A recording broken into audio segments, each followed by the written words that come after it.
y que fue quien me extendió esta posibilidad de estar acá, y estoy muy orgulloso de aquello. Por lo tanto, hoy, ¿qué vamos a ver? Vamos a analizar el combate contra la desinformación en la era digital, desafíos legales y el actual escenario en Latinoamérica desde el punto de vista regulatorio.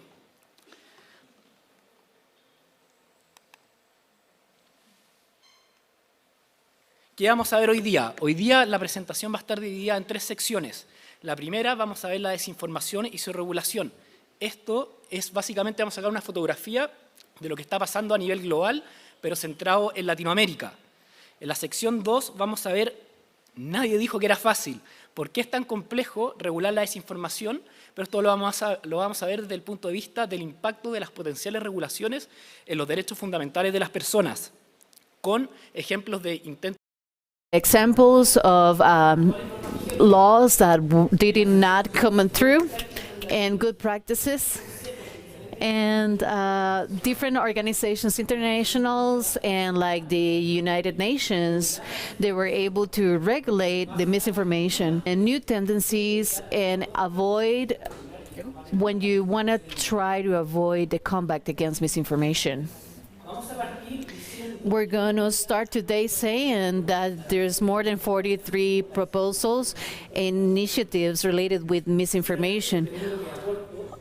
This is a short number, obviously, because today there is a very big desire to regulate fake news, for example, related with COVID-19, and a lot of democratic process that have been very traumatic, like the presidency elections of 2020. There is a great diversity that is aleatory. Nobody knows how to focus this on the legal point of view. In Germany, network enforcement law, there is a law in Germany, it's called like that, and it gives all the responsibility to social media so they can be responsible to say that is legal or not the content that is inside of it. In France, there is a law that is related with the 48 hours if the news is faked and take all the measurements that regulate the news or not. And then in Singapore is the government through their own ministries that define what is truth and what is not, if it's a fake news or not. So to speak, if it's a public interested on Singapore, and if it's not, you can publish that fake news. If you realize we have on one side in Germany only the social media, and France the jurisdiction power, and now in Singapore is their own government, and we go to the European Union, there are volunteers that they own social media, compromise to make the best effort to fight misinformation, like politics and publicity. This is voluntary, so there is no laws in it, so it's hard for them to commit to it.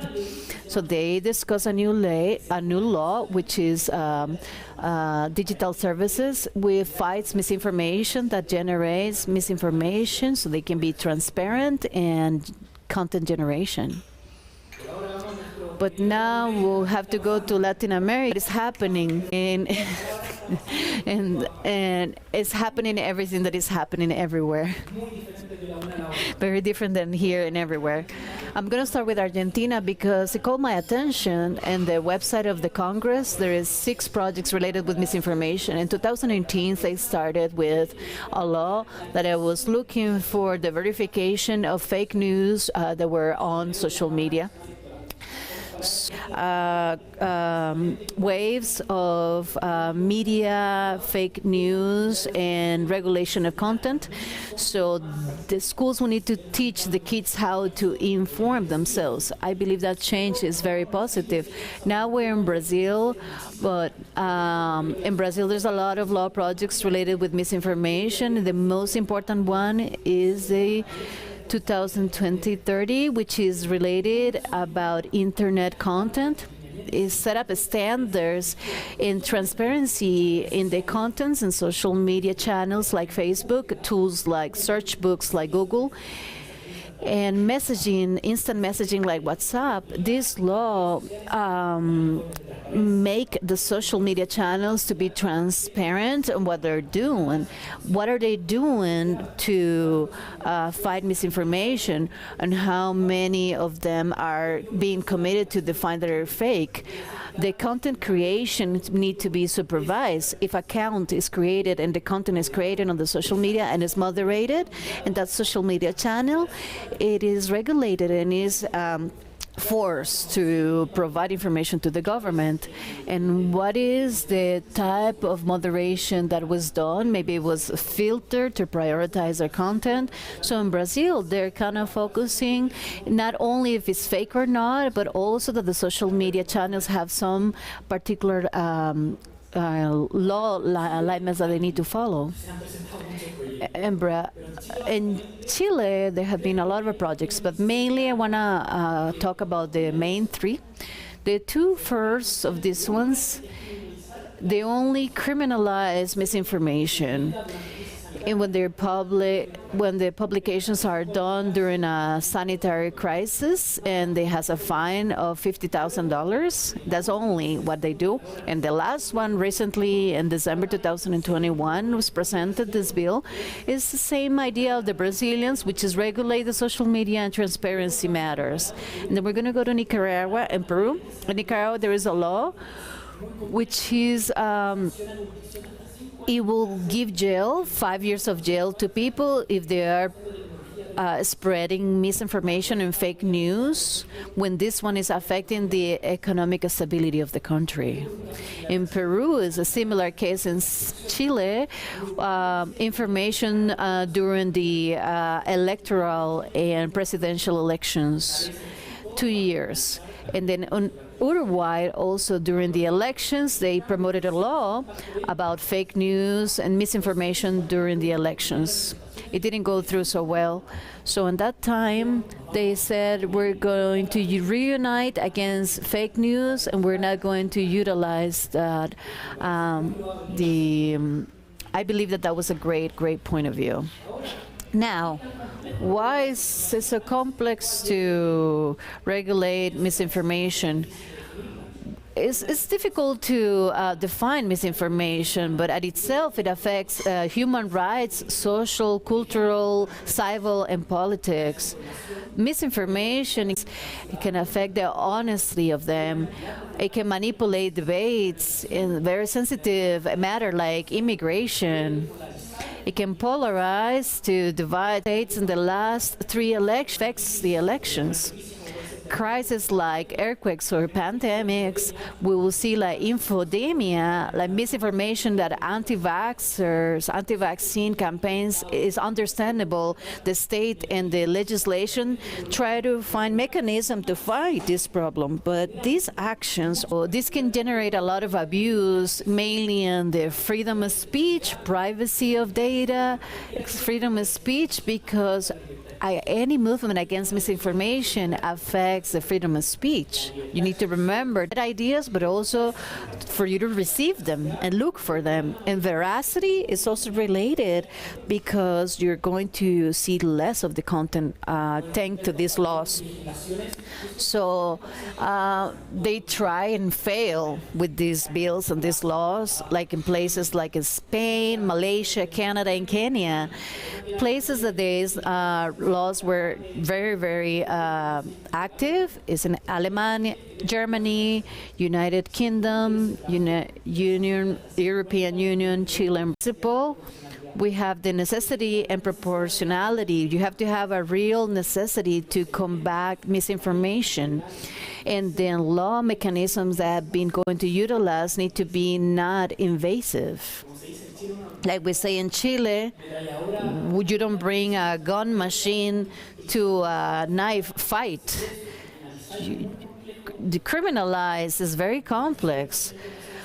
So a lot of international organizations, they say that it is going to be related only with discrimination or your incitation violence or hate speech. I wanted to talk about the new regulations that are related with this. What is happening lately in the European Union, mainly because they have more development in this subject, is that we stop focusing about saying what is right or what is wrong, fake or not, and criminalize them. We're concentrating and regulate their content. All the social media, they need to explain with apples and pears what are the algorithms they're using to spread the news. Like, for example, in Instagram, you can see why the algorithm is showing this information and not is hidden in terms of, you know, the 48th page and the small letters, like a lot of social media. By politics, publicity, when you receive it, it is tagged as as a political ad, and you need to know who paid for that ad and what criteria was used for you to receive that ad. And that moderation of content, like I repeatedly said about Brazil, if I was moderated, explain me why. What are my tools for me to appeal about that? Like, for example, with the same thing that is you in Brazil doing in the European Union, the civil society tools are key, so that they need to have access to some data, and it's going to allow them to be able to fight the origin country of the content. Nothing of this works if we don't have like an independent regulator that work with us in this. And this is a personal opinion. I have this idea, if we have to combat misinformation, we have to have an approach that is holistic, multidisciplinary, media campaign related and advocated to children, to young adults, so they can have an idea and a proper possibility to react to it. Mainly elderly as well, so they can reflect before they share. We all have an aunt, a grandpa, a father that shares absolutely everything that they receive in WhatsApp, and they don't reflect if it's real or not. Empower the civil society is also important, the one that the fact verifies, the fact checkers. Here, I know that this can seem a bit boring. I want to show you this for you to see how it is being done in the reality about social media and transparency, data access, and politics and politicians' ads. I will share this PowerPoint later. And finally, what do you need to avoid in terms to legislate the fight against misinformation? You, the journalists, you're the first liners of defenders, regulations, bad work. You need to check all these facts about blackouts, for example. Internet blackouts interrupt the flow of information, either come from a foreign country or in your country, because you're going to live with no access to everyone. Imagine non-profit organizations that are trying to report abuse, and they're trying to use media to report these abuses, the abuse in any other country. So, for example, like, you know, the laws that need to be wide in order to be able to criminalize, block, or if this is banned in a private way, if it's only related with the social media dominance with no supervision, it just incitation to violence, discrimination, hate speech. In that sense, it's very problematic to bring just only criminalized laws. They're not, or they're vaguely defined, or they're not defined at all, if they're not to protect content creators.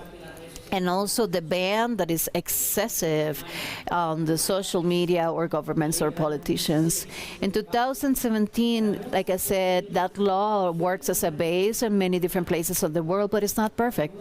And when you take and put all the responsibility to social media with fines to demand that they commit to it, and they're always going to be precautious. And finally, I believe that in Latin America, we don't have to invent the wheel. Legislation is so good to invent the wheel and be creative from the legislation side. There are regions and countries, years, decades, investigating, researching about this, and we need to. I'm so proud and so happy about what happened in Brazil. In Brazil, they passed a law that was very problematic. It was used for abuse. The remedy was worse than the disease, like I mentioned. Thanks to the civil society in Brazil and people that are also here in this conference as well, it was an improvement for the region. Thank you so much, and I hope you enjoy it.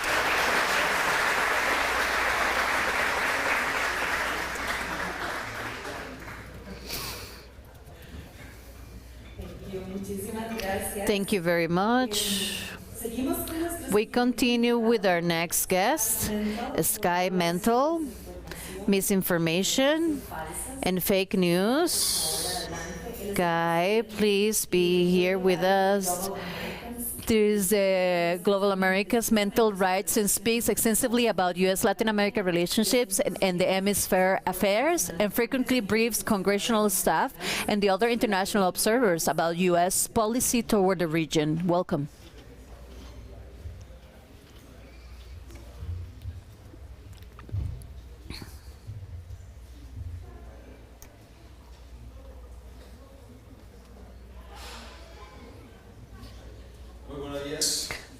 Good morning.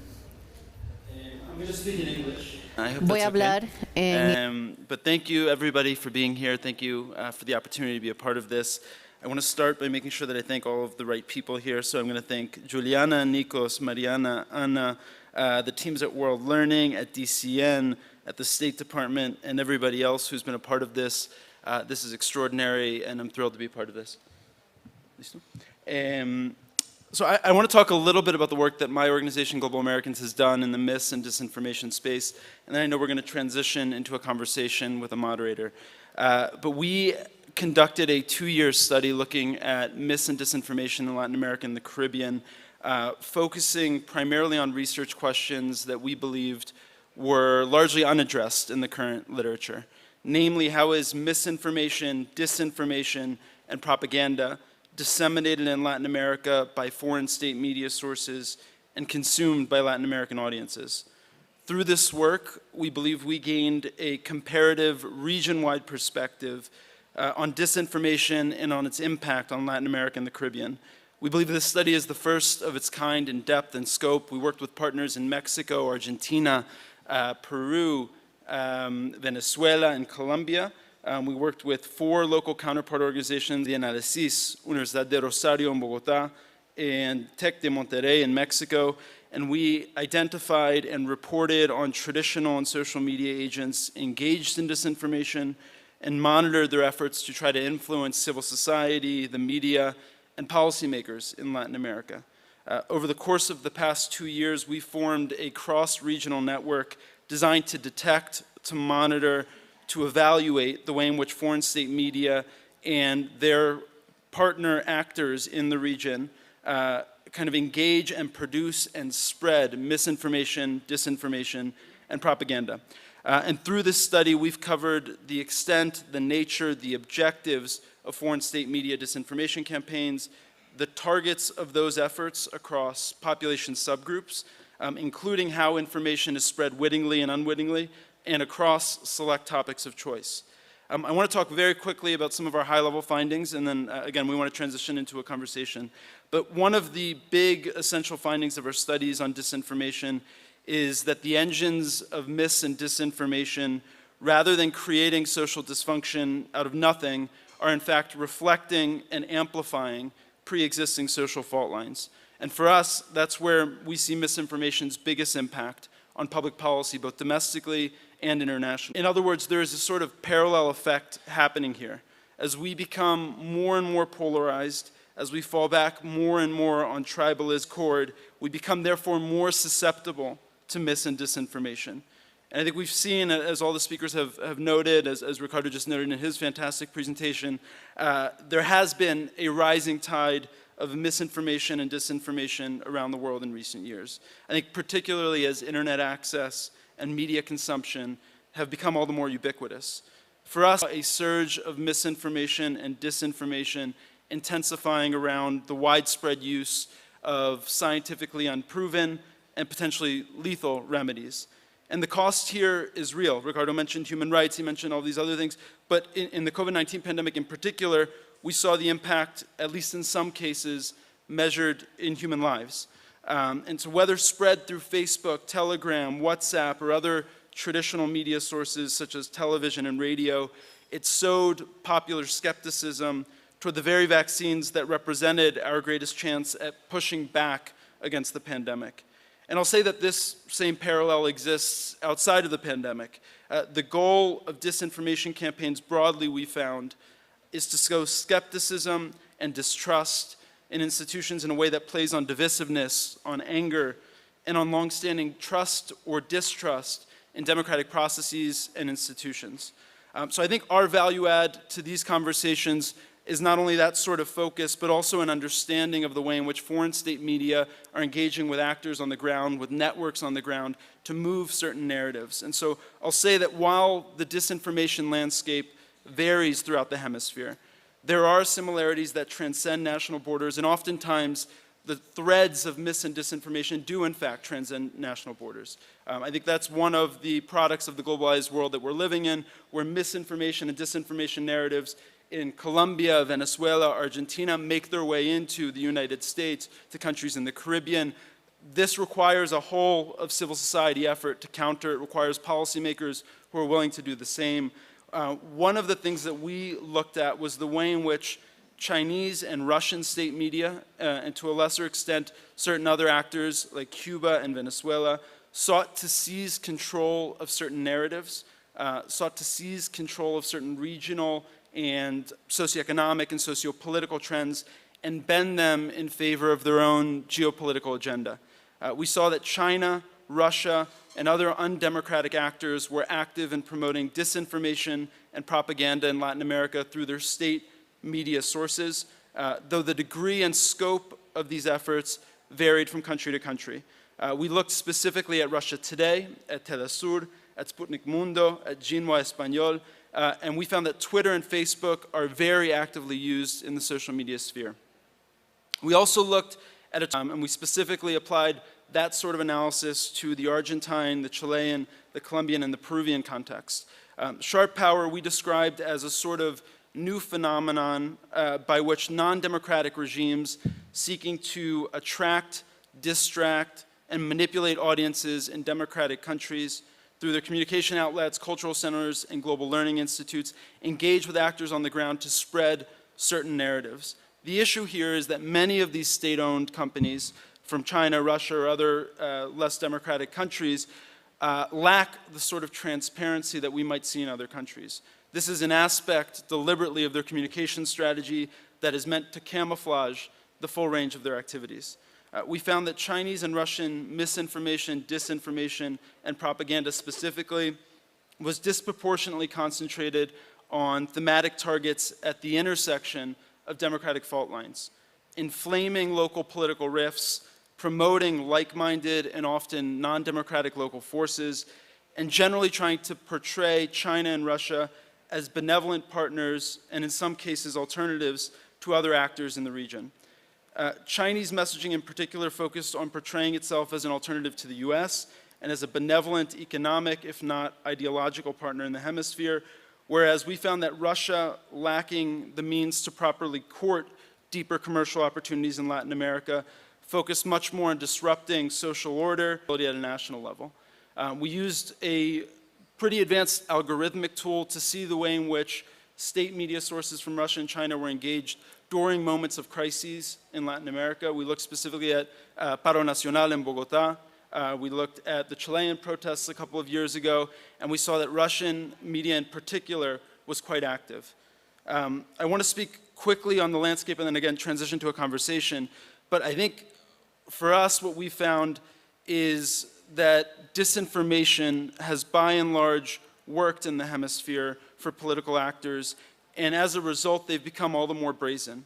We've seen this all across the region and we've seen it growing in scope, and I think That's why conferences like these, conversations like these are essential to share best practices, to build the sort of coalitions necessary to confront these trends. But we've seen this all over. We looked in Mexico at political parties using bots and fake accounts to push certain candidates ahead of the elections in 2018 and 2021.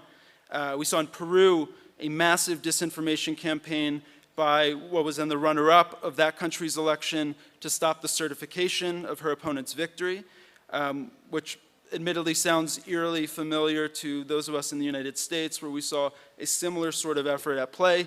And then last year we saw a massive troll farm being removed by Facebook, which is of course something we should applaud, but its existence is telling as well, of more than 1,000 inauthentic Facebook and Instagram accounts amplifying the content supporting Nicaragua's ruling party ahead of that election. So what we've seen, to put a summary on this, is as political disinformation campaigns have become more commonplace in the region, the government officials benefiting from them have also become all the more brazen. And so I think part of this conversation that we're having today, that we had yesterday, needs to touch upon the fact that major platforms are now sort of de facto public squares of conversation. They are entrenched in that role, and they are therefore able to earn a profit on the basis of real-world social relationships. The central importance of these platforms, as well as their structural dependence on the relationships of the users who use them, comes with a responsibility to the national and to the international discourse. And so when we speak to journalists, to policymakers, to advocacy groups at Global Americans, one of the first things we say is one of the most important things to do today is this process of naming and shaming. And when we say naming and shaming, we mean not just pointing to misinformation as it exists, but also to the public figures who are benefiting from it and who do nothing. In the United States, there was an oversight hearing in the US Congress where a Facebook whistleblower testified and spoke to the fact that Facebook dedicates something in the neighborhood of 87% of its mis- and disinformation resources to stopping and monitoring English language mis- and disinformation, whereas only 9%, something in that neighborhood, of users of Facebook are predominantly or solely English speakers. So shedding light, we often talk about light as the greatest disinfectant. Applying light, shedding light, talking about these things is essential to apply the pressure to policymakers to do the right things, to push legislation that is right and that is helpful. And I'll also say that sort of boycotting efforts at the grassroots level have also proven very, very effective. I don't want to talk about legislation because that was just covered very thoroughly, but what we've seen is in Latin America, one of the most common responses is pushing legislation. So maybe in the moderated section, I'll talk a little bit more about what can be done around the edges. But with that, I'll turn to the moderated section. Yeah. Yeah.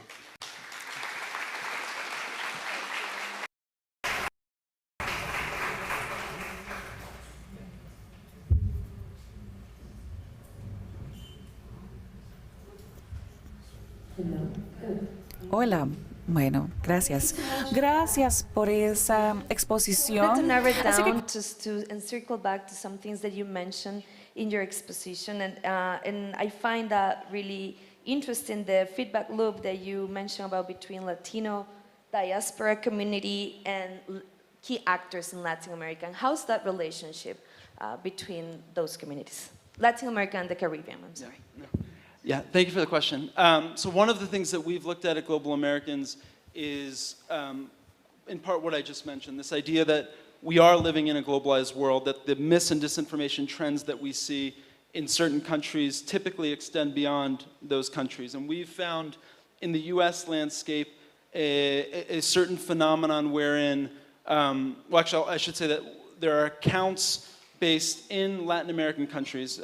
What we've seen is mainly in Colombia, Venezuela, and Argentina that are looking at the US media environment, particularly looking at some fringe outlets that are spouting sort of conspiracy theories. The media outlet that comes to mind is something akin to InfoWars in the United States. They are translating those conspiracy theories from English to Spanish. They are then uploading them onto YouTube, and they are specifically designed to reach Latino diaspora communities in the United States. So when I speak of feedback loops, oftentimes that's exactly what I'm referring to, and this idea that whatever mis- or disinformation narrative is being spewed in a fringe outlet in the United States, we've seen the sort of feedback loop we're in. There are accounts in Latin America that are translating that to Spanish, specifically designed to reach US audiences in Spanish. That in turn is being circulated on Telegram, on Facebook, and there's real profit incentives there. Most of these accounts represent kind of a niche following, but in the aggregate, they represent a huge amount of content with a huge amount of ad time. And so there are clear profit incentives for these accounts to take these conspiracy theories, which kind of run the gamut, right? They are, the ex-political party is in cahoots with Nicolas Maduro's Socialist Party in Venezuela to bring socialism to your country of choice. There are others that are talking about sort of racial or religious revolutions to take down the sitting governments. There are others talking about George Soros controlling policymakers in certain countries. And so we're seeing that in fringe US outlets. We're seeing Latin American accounts in certain countries, translating them, uploading it to YouTube with a specific purpose of reaching Latino diaspora communities in South Florida, in Texas, and elsewhere, to try to generate not only the sort of traction that they need to start getting ad time, but also, in many cases, engaging with relevant actors and parties and structures in the United States to move those narratives in a way that benefits certain political ends. Yeah. So what you're saying is that we have individual action, like, you know, people spreading the news, and then we have key actors. So pretty much it's really hard to have control over that. So what sort of coalitions we need as necessary to stop spreading fake news and disinformation? Yeah, thank you for the question. Yeah, I mean, I think coalitions are essential. I think, again, events like these wherein you are sharing best practices is essential, and I think each of us who come to conferences like these have our own networks, have our own spheres of influence wherein we can share some of the best practices here, the findings here, and apply them. I think this is not, sadly, a phenomenon that's going away anytime soon, and it will require engagement of journalists, of the academy, of policymakers in congresses all across the hemisphere. One of the things that we've done at Global Americans is we've done kind of media literacy interventions where we identify really prominent journalists who have a real following in countries of interest. We bring them together where they can talk about the mis and disinformation landscapes in their country, but they can also share what they've seen and how they've countered it. I think that's essential. I think also education is huge. So one of the things we've talked about, again, is establishing sort of disinformation chairs at academic institutions that can start training the next generation of civil society actors, the next generation of journalists, to identify and counter these threats, and then also just a greater understanding of goals, methods, tactics. That allows us to spot in real time these things as they're happening and then lift them up. And I think one of the good examples that we've seen just over the past couple of months is with, and this is a very separate thematic conversation, is with Russia's invasion of Ukraine. I think proactively and preemptively talking about some of those narratives that we know will come about. And again, using light as the greatest disinfectant and showing real facts to counter narratives spun by RT, by Sputnik Mundo, and other things is essential. And again, that requires knowing the actors that have the relevant following, but not only the relevant following, the established trust and credibility with those communities, making sure they're getting the right facts, and then in turn lifting them up. So I have one more question, but I would like to, if somebody from the audience wants to make a question, si alguien quiere hacer alguna pregunta, puedo guardar mi pregunta, y si no puedo seguir adelante. ¿Tenemos alguna pregunta del público? No? Nada más levanta la mano. Okay, good. So, you mentioned a lot about the influence of less democratic countries. And that made me think, and we were talking about this at breakfast, is there any structural challenges that we have as a region? Because I was telling you, oh, it's always another, bigger and more powerful region just making influence for whatever reason it is, economic, political. So what are the challenges that we have, like structurally wise, as a region, so we can just respond as a region? Yeah, I mean, I think one of the things we found is the most fertile ground for mis and disinformation are countries in areas and cities and towns that are polarized. And so I think polarization is one of the top things that we need to talk about, and that's not just in Latin America and the Caribbean, that's in the United States as well. I think mis and disinformation runs rampant in areas where you are predisposed or inclined to want to believe certain narratives. I think one of the other things that we've done is we looked at the Venezuelan context in particular, for instance, and it's a more egregious example, but the lack of independent media is extremely detrimental and is a big factor in the spread of mis and disinformation. So if you only have media sources that are effectively parroting whatever the government is saying or whatever the certain campaign is designed to say, then you don't have any requisite pushback. And not only that, when there is some sort of pushback, you don't have a history of that pushback, and so you don't know if you're supposed to trust it, you don't know how credible that source is, and so investing in independent media is essential, and I think that's another vulnerability that Latin America and the Caribbean have. Again, the Venezuela example is a bit extreme, but I think is one that can be applied across the hemisphere. I think the other piece is, I think there's a willingness to share via WhatsApp and other platforms stories without vetting them sufficiently. And I think that goes to the original question of education and media education. And so investing in that, investing in kind of training the next generation of people to understand that you need to vet, and that's again not only a Latin America problem, but you need to vet the sources that you're looking at, you need to compare them with established media sources. And then I think there's also just a want to trust certain narratives. And I think that again requires point to facts, to lift up facts, and to instill a sort of feeling of confidence in the news sources that are coming out. So education, policy making, independent media, and a lot of investment. That's right. Good. Thank you so much. A big task. Well, yes, it's a big task. Thank you so much for Thank you. everything. It was so powerful to listen to all of this, to think about all the structural challenges that we have as a region. And so, an applause for Guy, please. Thank you.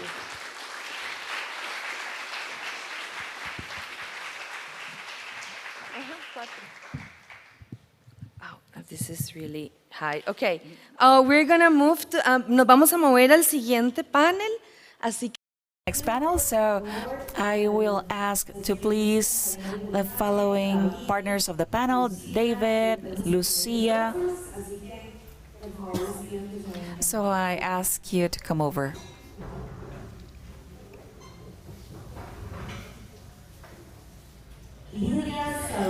Lydia, Sabrina, and Pedro, please come to the stage.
Hello, good morning.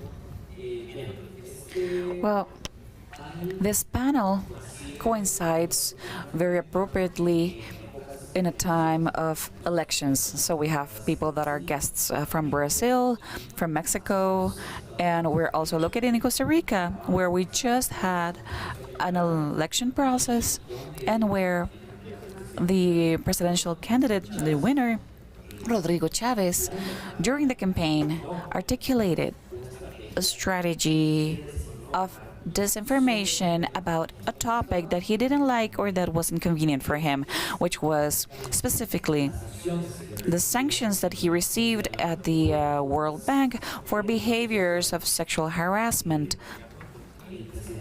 The president, the now president, he was sanctioned for those actions and those behaviors, and the La Nación newspaper, one of the larger and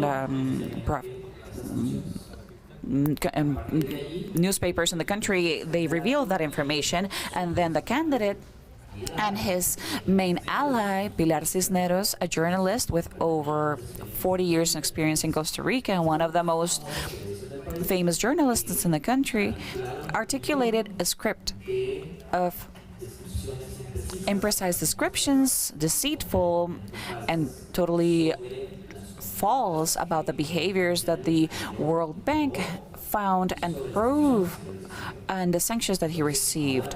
So now at the presidential house, we have a president that even his own communication minister, when she was fired, he keeps some of those personal vendettas with the media that covers some of the issues during the campaign, especially La Nación, where he has said that he was going to create a tsunami that would destroy La Nación. That's the type of narratives that we have now on the communication media and politics.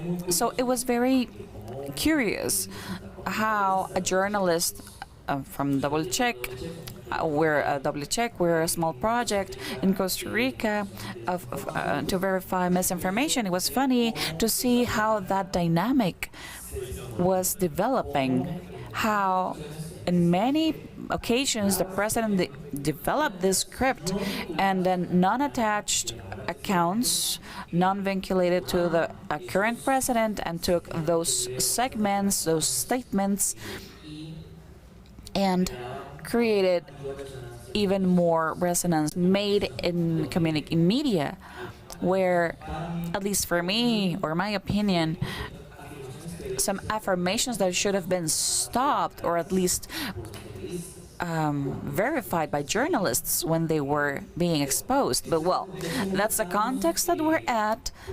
Luckily, we have guests from Brazil and Mexico that also are soon to be celebrating elections, or in the upcoming months are doing the elections. So we would like to share a little bit about what are your perceptions about misinformation during the election of president process, to try to see what elements or new elements have arisen during these types of contexts, and what do we share, what do we have in common, just to realize how articulate, how big are those misinformation strategies in Latin America to elect specifically politics and presidents. So we'll start with Pedro. Just to describe Pedro Perez, he's a researcher on the Laboratory of Public Policy and the Internet, LAPIN, in Brazil. He will start with a presentation, a brief description in English, and then we'll move on with the rest of the panelists. So go ahead, Pedro. Yes, can you hear me? Can you hear me well? Yes. Can you please put the presentation?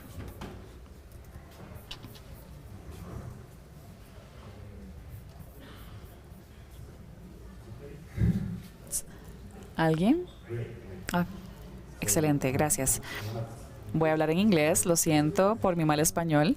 Hola a todos, soy Pedro Pérez, soy un investigador en el Laboratorio de Políticas Públicas.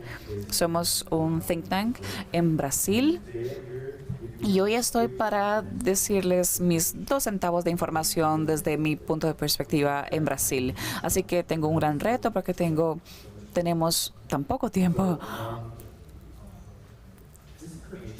Desinformación entra. Fue experimentado ese desorden por primera vez en 2018. Y nos encontramos en un remolino porque no estábamos preparados para esto, ni institucionalmente, ni individualmente, ni socialmente. Las compañías privadas, las plataformas no estaban listas, las cortes no estaban listas, así que tuvimos que lidiar con esta ola de desinformación masiva. Entonces, ¿por qué fueron marcadas las elecciones en el 2018?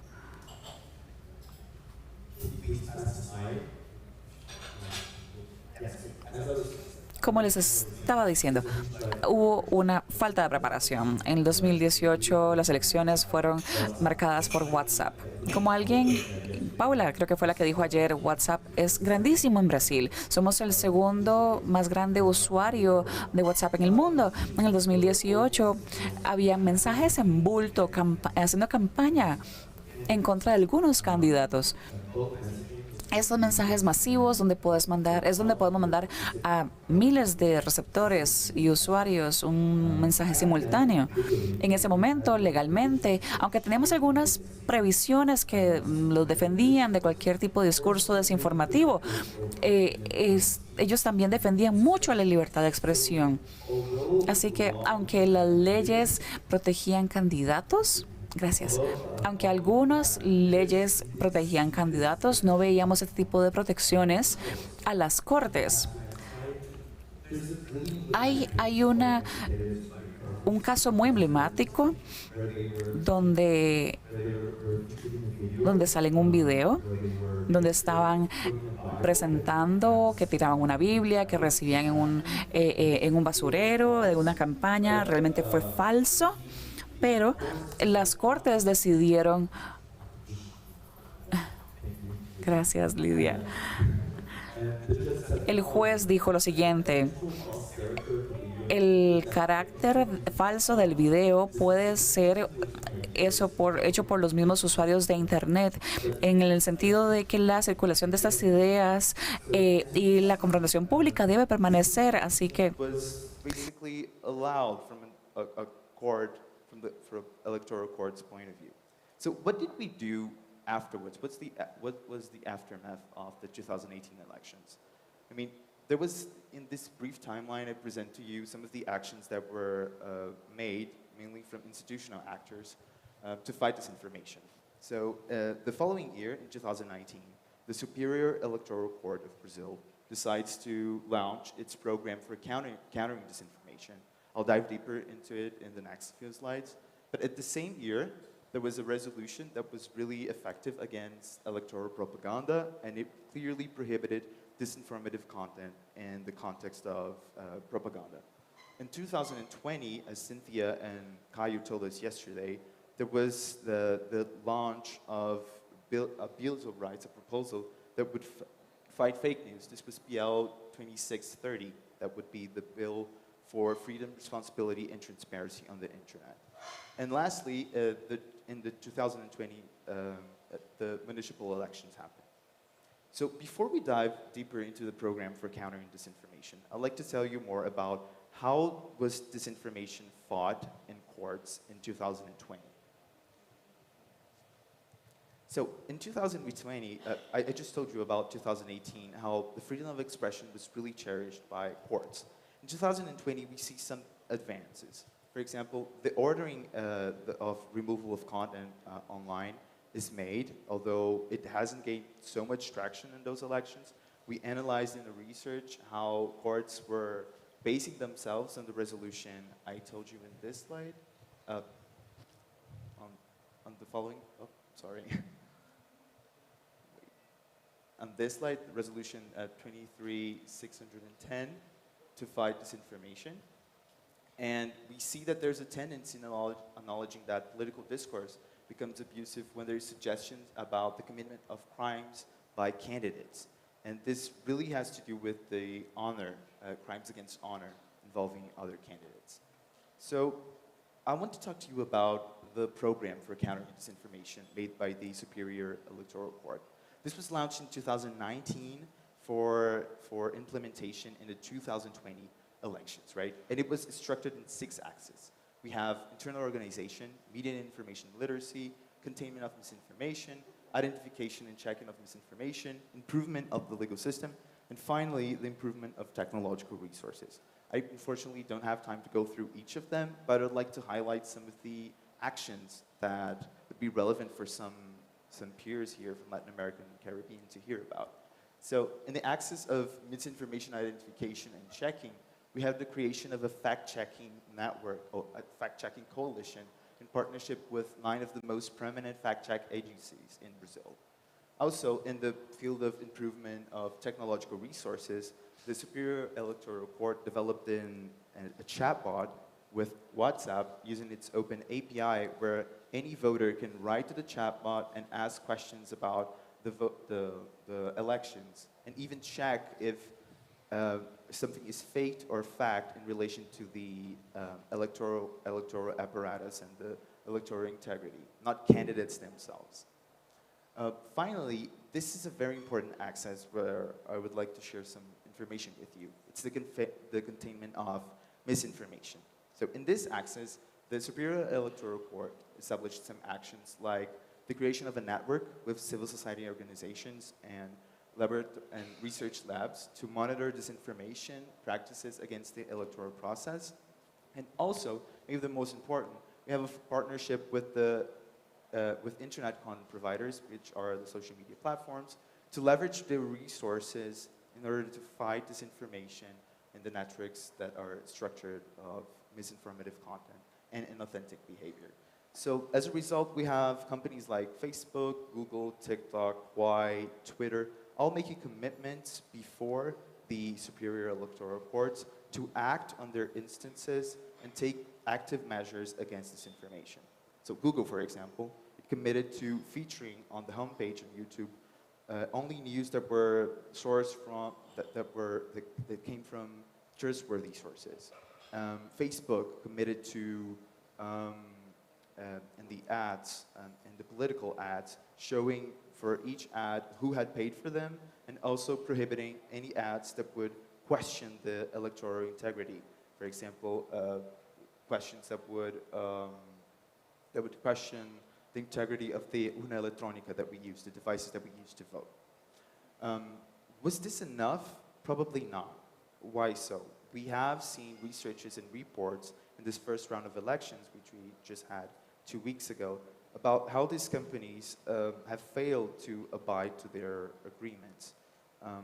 It's important to highlight that these similar agreements were made throughout Latin America. So we have in Argentina memorandums of understanding that were similar to the ones made in Brazil, also in Colombia between companies like Facebook and I think TikTok as well, and Quai, with the electoral courts there.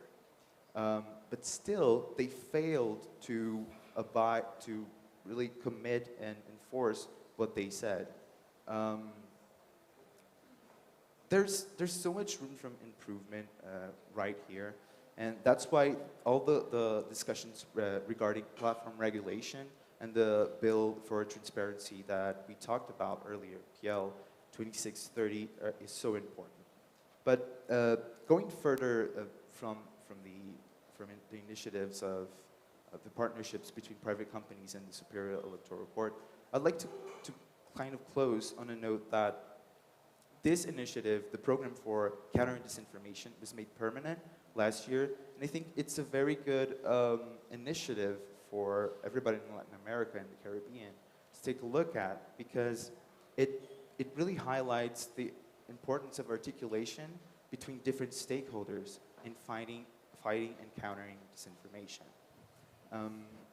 Media and information literacy, as we've seen and talked yesterday and today, is really relevant, right? And I'd like to close on a note just sharing something with you from 2020. This was a campaign that we did at La Pen to fight disinformation in the context of the pandemic. And it's going actually backwards. Oh, there you go. So we made a guidebook and shared it online, and we made posts on Facebook, we made posts on Instagram, and we made a website in which people could download a kit full of images like these so they could share on WhatsApp with their contacts. And I'd like to leave you with some food for thought, which is this one, this next slide. Here we have a post in which we have a Tia announcing the cure for coronavirus by Jews. And then we have someone saying, Tia, you have to be more careful. You always have to fact check before you put things forward. And these are two real reactions we had to the post. One is from a person that simply said, I don't trust you guys. And the other one puts that the person really wanted to learn how to spot fake news so they wouldn't pass it forward. And I think this really captures what we're dealing with when we're talking about media and information literacy. There are people who do need it and do want to get informed, but there are people who need it but don't want to learn how to spot disinformation. And I think that our meal efforts have to take that in account. I hope to have given you a panorama, and that's it. Thank you so much.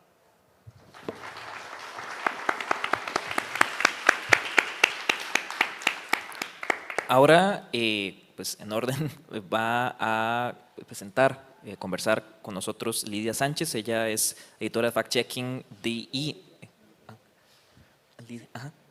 Lidia Sánchez, ella es editora y coordinadora de un proyecto de verificación específicamente en TikTok y bueno, de parte de Animal Político en México.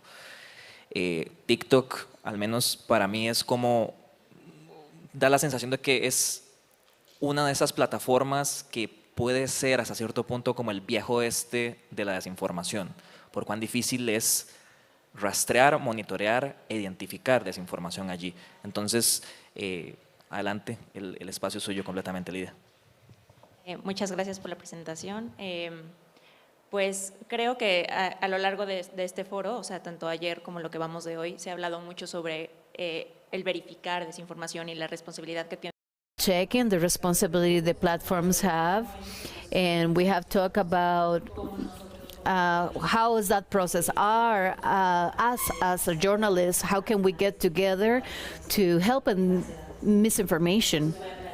So I'm going to talk a little bit exactly my approach with different platforms, how I started. And I started in the fact check road on the Alliance fan space when they launched the fact-checking on Facebook and the electoral campaigns. Those elections are very different than the others because it will have in consideration the main party, the Revolucionario Institucional party. It was going to lose for the third time the presidency elections, and it wasn't going to do it in front of another party that had lost with the same one before, Acción Nacional. It was going to be with the third party that it would just institutionalize itself, that it was the leader of that party, was a charismatic leader from this optics of the sociological way. So this leader that was very charismatic for the third time in the presidency of Mexico. And then in the second time, he had attacked a lot of the electoral institution, that it was fraud involved in it, and that's why he didn't win the second time.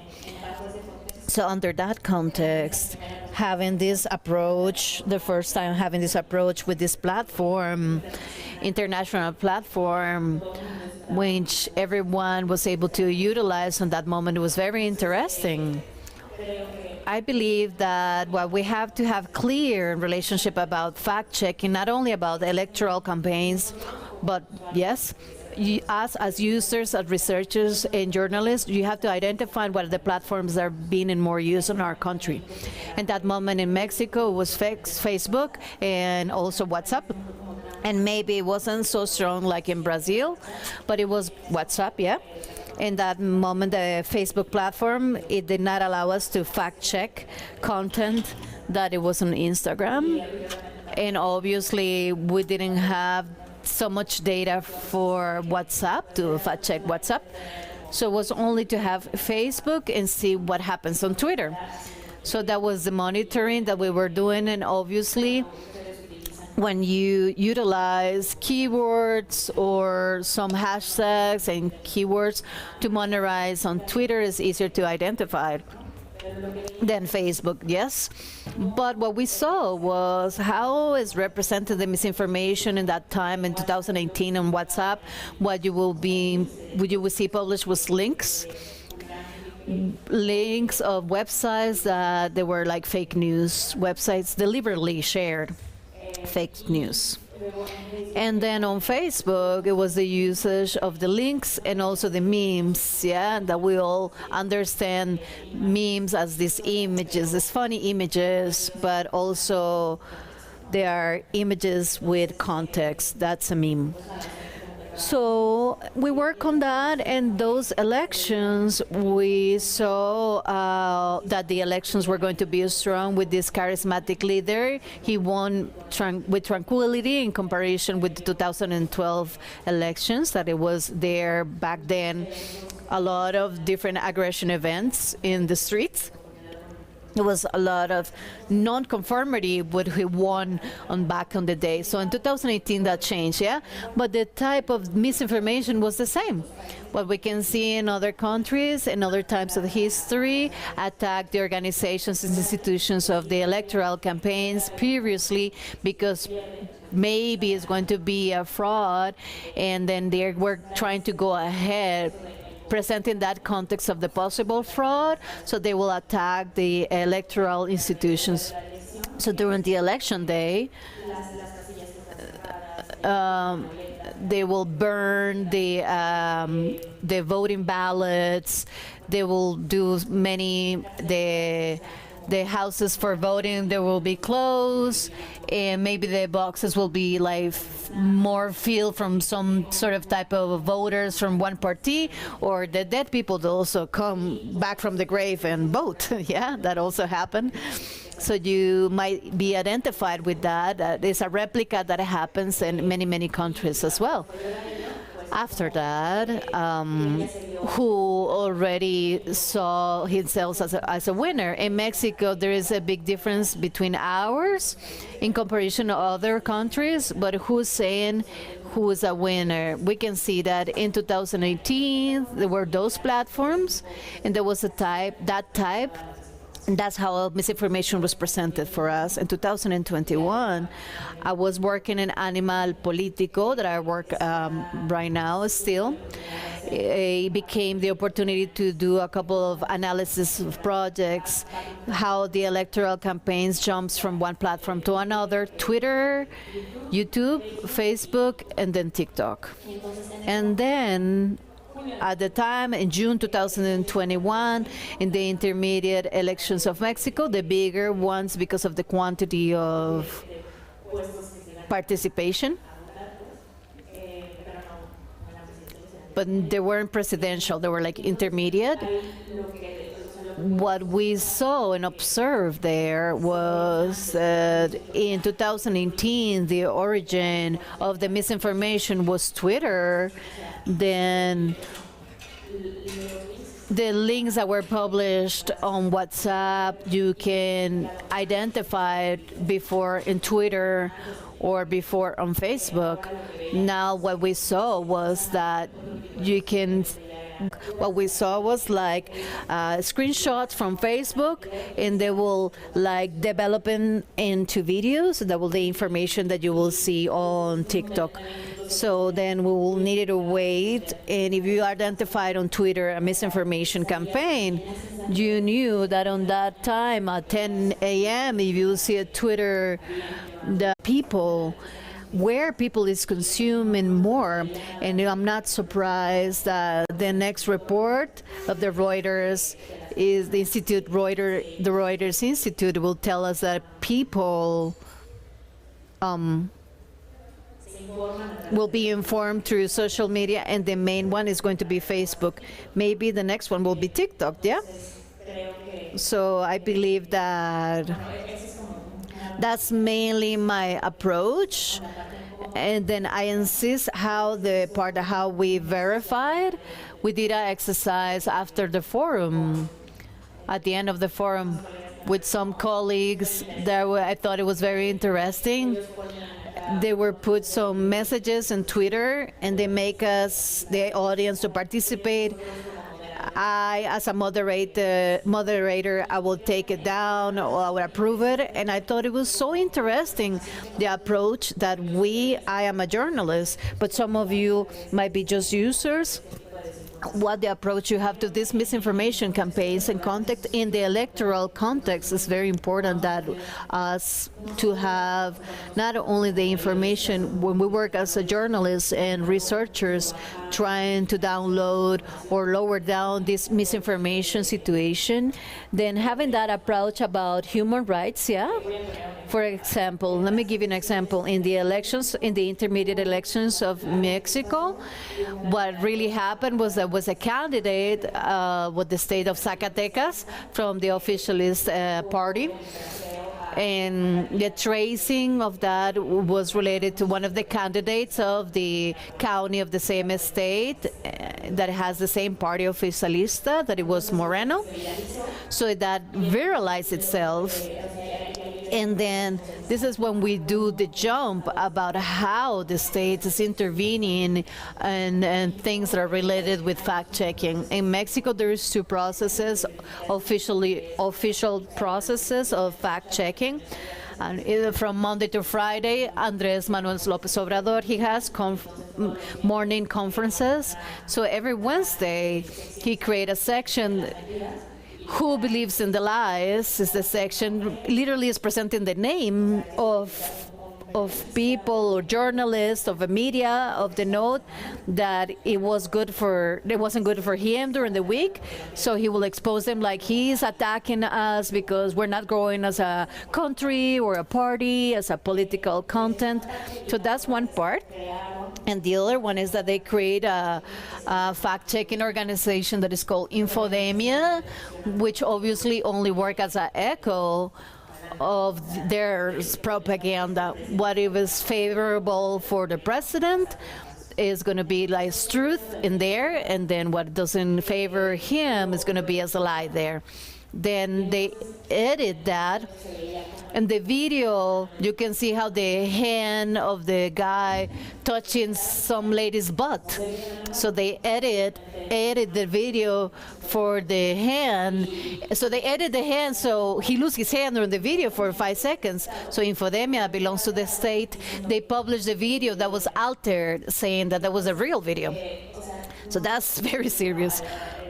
And so on the next one, a chapter of Who Believes in the Lies, the president presented this video, the fake video, as something real. So imagine that when you say the first approach is re-victimize women, even if it's the same party, was sexual harassment. And then force her to say that she needed to present herself saying that it was no problem, and also the treatment that is being given to the misinformation, alter a real fact and generate the narrative that it was fake from the state. I believe that as a journalist, not only in Mexico but in the region, we can confront this type of problems in which until what point can we fact check and when we cannot. This is the part of the fact check of social media channels, and also the analysis of the speech, which is a different type of verification. But it's also to concentrate on what is the politicians are saying, and us in relationship about the hard facts, how confronting them. I also want to point out here something very important, which I believe that from my perspective, the social media platforms have a social responsibility. They can not only try to bring in a lot of users and not post whatever aleatory content they want to share with no responsibility. Of course, they're responsible, but I also believe there are a lot of very good, responsible people working in social media that they will come and talk and say this disgusting thing is happening, and they will report it. So the best treatment of the information about how it's being reproduced, how it's being shared, and what groups are being affected by it. So I believe, really, truly believe that the whole group of fact checkers that we are a big community, and we are under the regimen of the IRC, International Fact Checking Network, which is the lead to pointer in the United States. It has more than 100 organizations registered. And if a journalism media want to work with Facebook or in a fact-checking realm or TikTok, they have to have first the approval of this institution, or they need to be part of the IFCN. And also, if you have an idea who is verifying the fact-checkers, so the IFCN is the one that does that with their principal code. They're the ones that do it. But I also still believe that the big issue of the elections are in the matter of social media platforms, are that we need to identify which are the platforms, understand how they're communicating, how they're moving. Otherwise, we need to wait. Like I said before, we needed to wait like a couple of hours to see how the misinformation arrived to Facebook in order to do the fact checking. But that also helps us in order to do any research. The researchers itself have that understanding about how the information is being managed, and as a journalist, how can we act faster when we're fact checking. And surely in TikTok it continues. I believe that it's important for us to see TikTok as a platform, as a dance platform, like a funny platform. We need to also see it, like for example, what politicians in other countries have a presence on TikTok, what type of usage they're giving to that platform, and for us to also know until what point misinformation can arrive to that platform. Very well. I believe that I'm going to stop. My time is over. Well, now we're going to talk on the small time that we have. Is we can maybe extend it a bit. Sabrina Almeida, she's a political science, a master's degree, political science, the main lines of researchers from Rio de Janeiro. Go ahead. Hello, everyone. Quiero agradecerle a DCN por la invitación, la oportunidad de estar aquí, hablar aquí el día de hoy. Es un placer compartir con Lidia y Pedro, específicamente en este tema que es muy urgente y muy importante, y todos estamos de acuerdo en esto.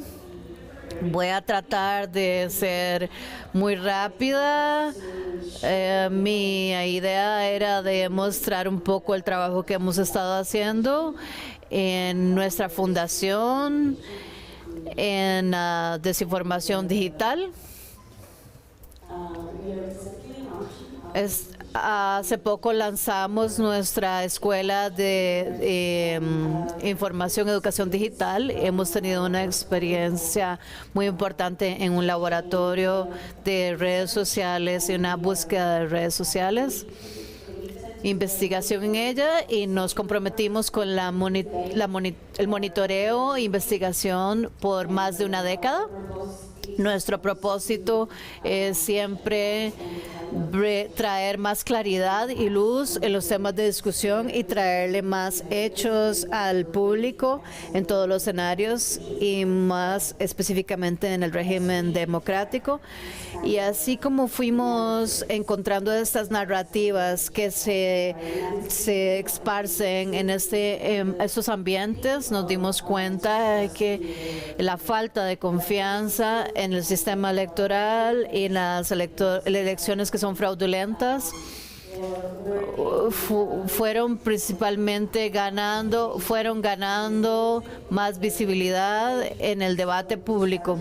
Entonces empezamos a definir y recolectar estos datos. Tenemos algunas publicaciones acerca de esto. Desde el 2014 vimos cómo ha aumentado el contenido de desinformación, contenidos desinformacionales de fraude electoral, aquí donde ustedes lo pueden ver solamente en Facebook. Of links on Facebook through these years, these 6-7 years. And the peak of 2018, an exceptional one, when President Jair Bolsonaro was elected. And actually, he's one of the most important actors that spread this kind of content about distrust in the electoral system. And we see some kind of trends of rising and permanent campaign about this theme. So even on the elections of 2020, that was the municipal ones, we realized that most shared links in this period on Facebook, actually, they circulated before in some other years, and they are kind of recycling through these years. And in this very tone of disinformation, as we see the first most shared link on Facebook in this period, it started in 2018, and it came back to circulate in 2020, and it's from alternative media very aligned to the federal government called Jornal da Cidade Online, and actually the most shared between these 10 most shared links on Facebook about this theme, 6 of them were from this channel, right? Here we have a map of interactions. This is the data from Twitter, specifically from the elections of 2020. And as we can see, there are some very noticed information here, like the kind of cohesive and coordinate behavior of the group, the blue group, that there are the alliance of the president, Jair Bolsonaro.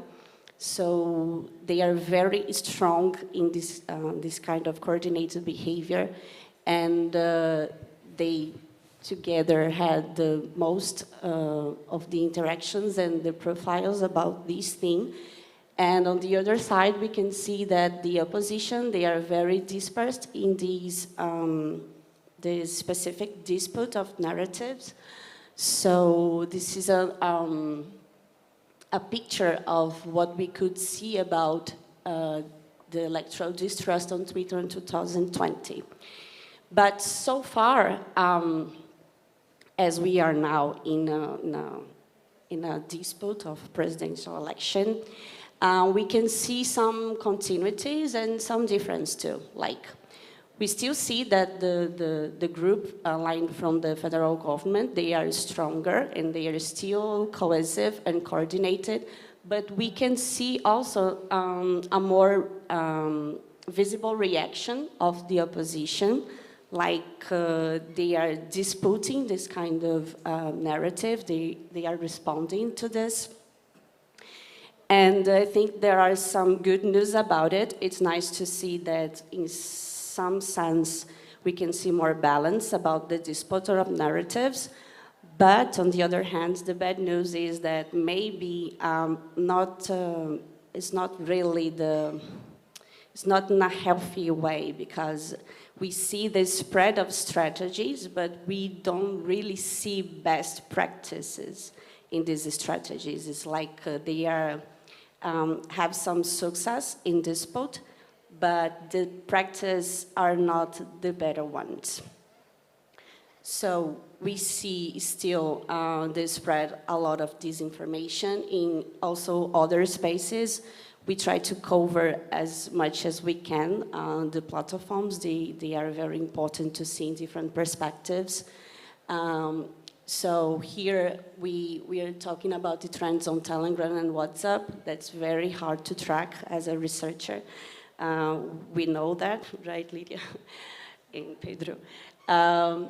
And in recent, in this election, the fraud theme is still rises and get a lot of visibility, but we see other pieces of disinformation about other themes as well. So especially in this year, the lines of the federal government tried to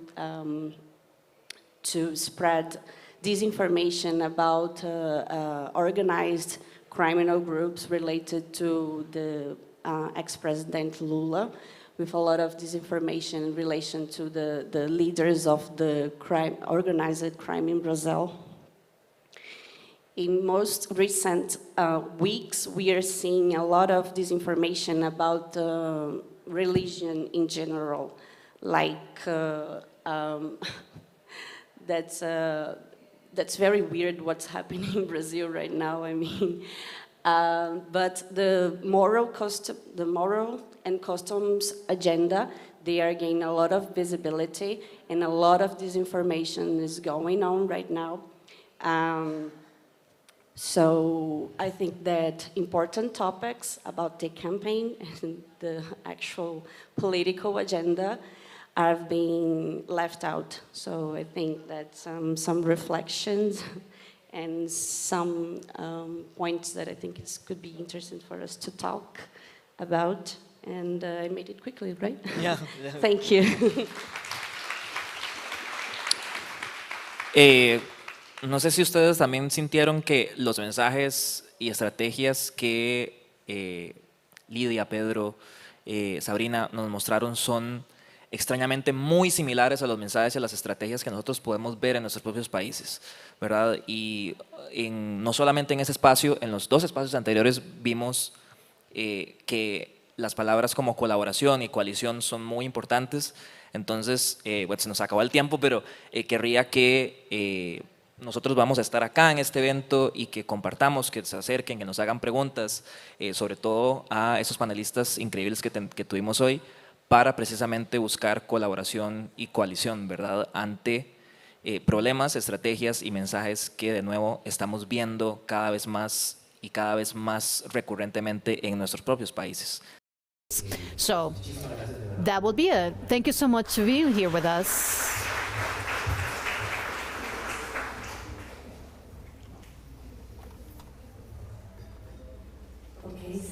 Okay, we're going to continue.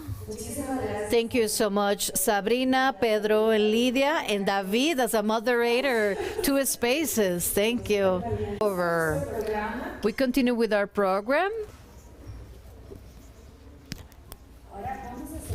Now we'll move on.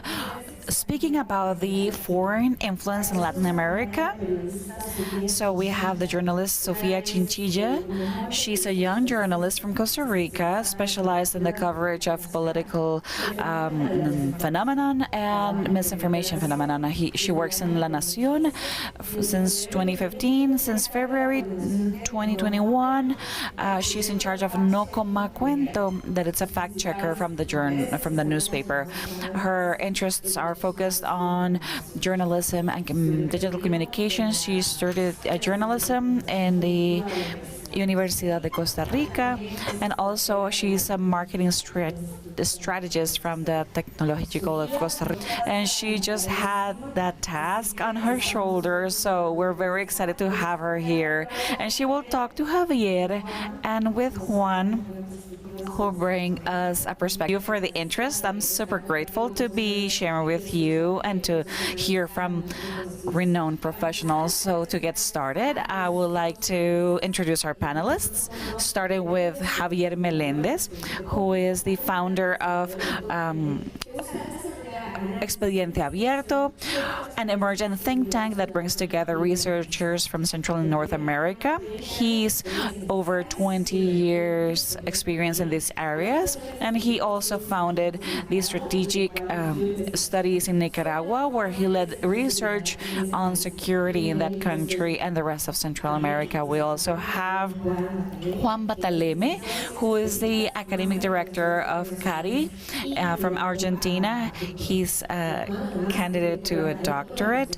He's also a specialist in international relations, public policy, PhD candidate, academic director of the Argentinian Council of Foreign Relations, professor in technology, and many other titles. They come to share their ideas about the foreign and actually the presence of China and Russia in our region and the implications of that presence for our region and what they're deploying about information. And also, before listening to you, I would like, or personally, I would like to ask you very honestly why it's important that in Central America or Costa Rica we're talking about this topic, these nations specifically in this context. What brings us here? Thank you, Sophia. Thank you for the invitation. First of all, I would like to thank Elizabeth Myler from the Frick Naumann, because she's here. She's the director for Central America, for making possible my participation in this dynamic. I'm from Nicaragua. Many years ago, I lived in the U.S., and I have to alert you first that when you meet a Nicaraguan here in Costa Rica, probably it's going to be in exile. In my case, I'm not in exile. It was for professional experiences that I live in the U.S. I'm very happy to be in Costa Rica. I've been here like 30 times. I've never been on vacation. And when I planned my vacation, the pandemic started, unfortunately. So we're many Nicaraguans here in Costa Rica. Journalism has moved to Costa Rica. According to the numbers, there are about 140 journalists that were working to different media in Nicaragua, and now here in Costa Rica they have created their ecosystem to do their job. Their journalism job, keeping with announcing the regime of the Ortega Murillo regime. I'm not a journalist. I have to warn you. I studied sociology, and I could say that I'm a sociologist. And I'm very bad with social media. I just started like 4 or 5 months ago. I started using Twitter, and when I saw so many like young geeks, techies, I was frightened. What am I gonna do? What am I gonna say? But I have thought since yesterday and today, how can I give you a narrative about this subject that many will say like, oh, okay. I'm sure that many entrepreneurs or people who want to start their own business, I'm sure that you have thought about the marvel of penetrating the Chinese market. Whoever develops software, whoever creates products, they would like for it to be consumed. And now thinking about the exporting entrepreneurs that aim to penetrate the Chinese market, I'm starting with that because what I would like to do in 5 minutes, I had a presentation prepared, I'm not gonna do it. I would much rather have this dynamic. What I would like to do is to start with the slides of the presentation that I provided. What I would like to do is deconstruct the narrative, the misinformation narrative that China and Russia have been pushed in Central America. We have a particular challenge. First, it's a complex subject.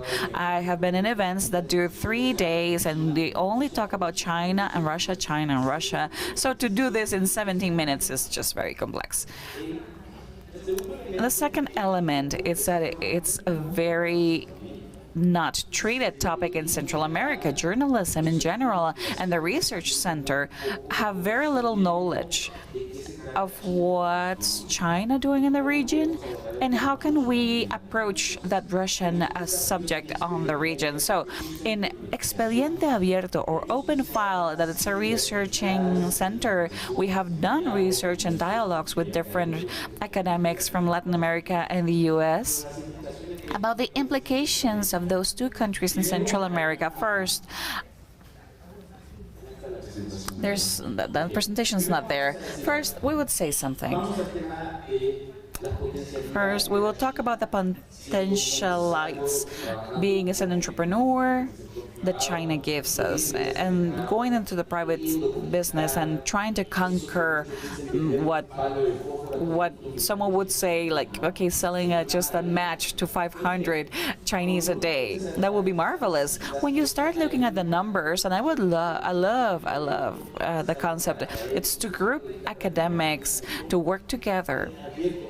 I warn you, Expediente Abierto, it's a center. We have a security program, a transparency program, and a researching journalism program. So our partners who are politologists and journalists, they work with journalists looking at the data, and we noticed that after all the narrative of China and the political elite in Costa Rica, in El Salvador, and other countries, we go to the numbers and we realize that after all these years, the penetration of the Central Americans to the Chinese market, it's very little, it's very scarce.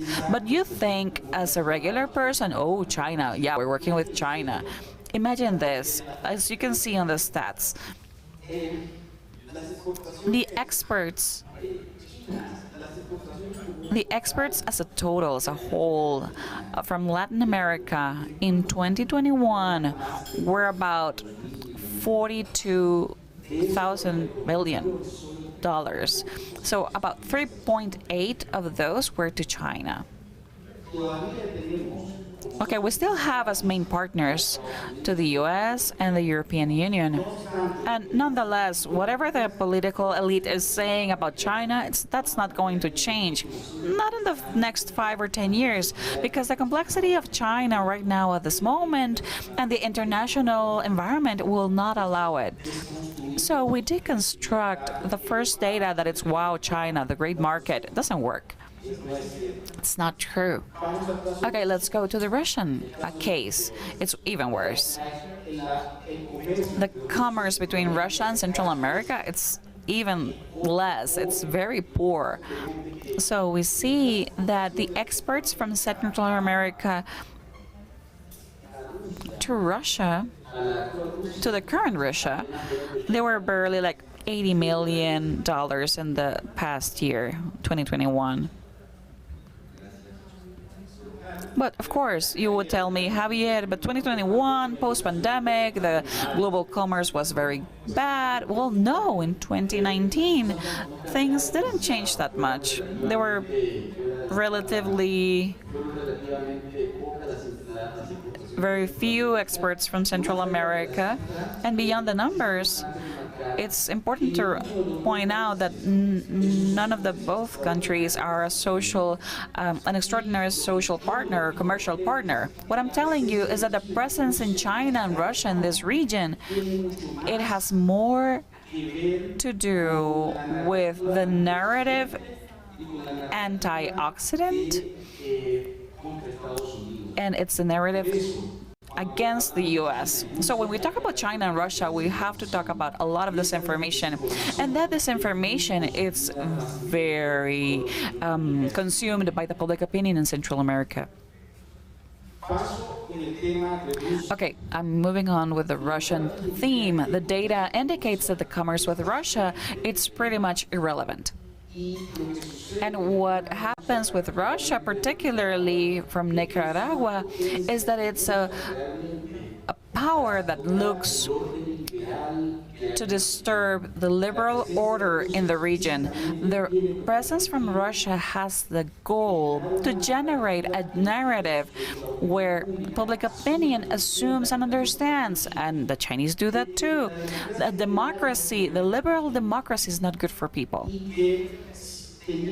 And that having authoritarian regimes and little to non-liberal, there are many more conditions to be stable, and that's what they're selling. The autocrats in Nicaragua, the almost autocrat in El Salvador, and I know that we'll do the Honduran presidential couple, because I know that sooner than later Honduras will stop having relations with Taiwan. So to turn to China because there's an ideological interest. With Russia in particular, there's an ideological interest from the old left that was still plugged in to the topic of the Soviet Russia, the guerrilla from Latin America, were communists. So there's a doggy loyalty to that Russia government, that it's governed by a president that it's to the right, xenophobic, and all you can think of.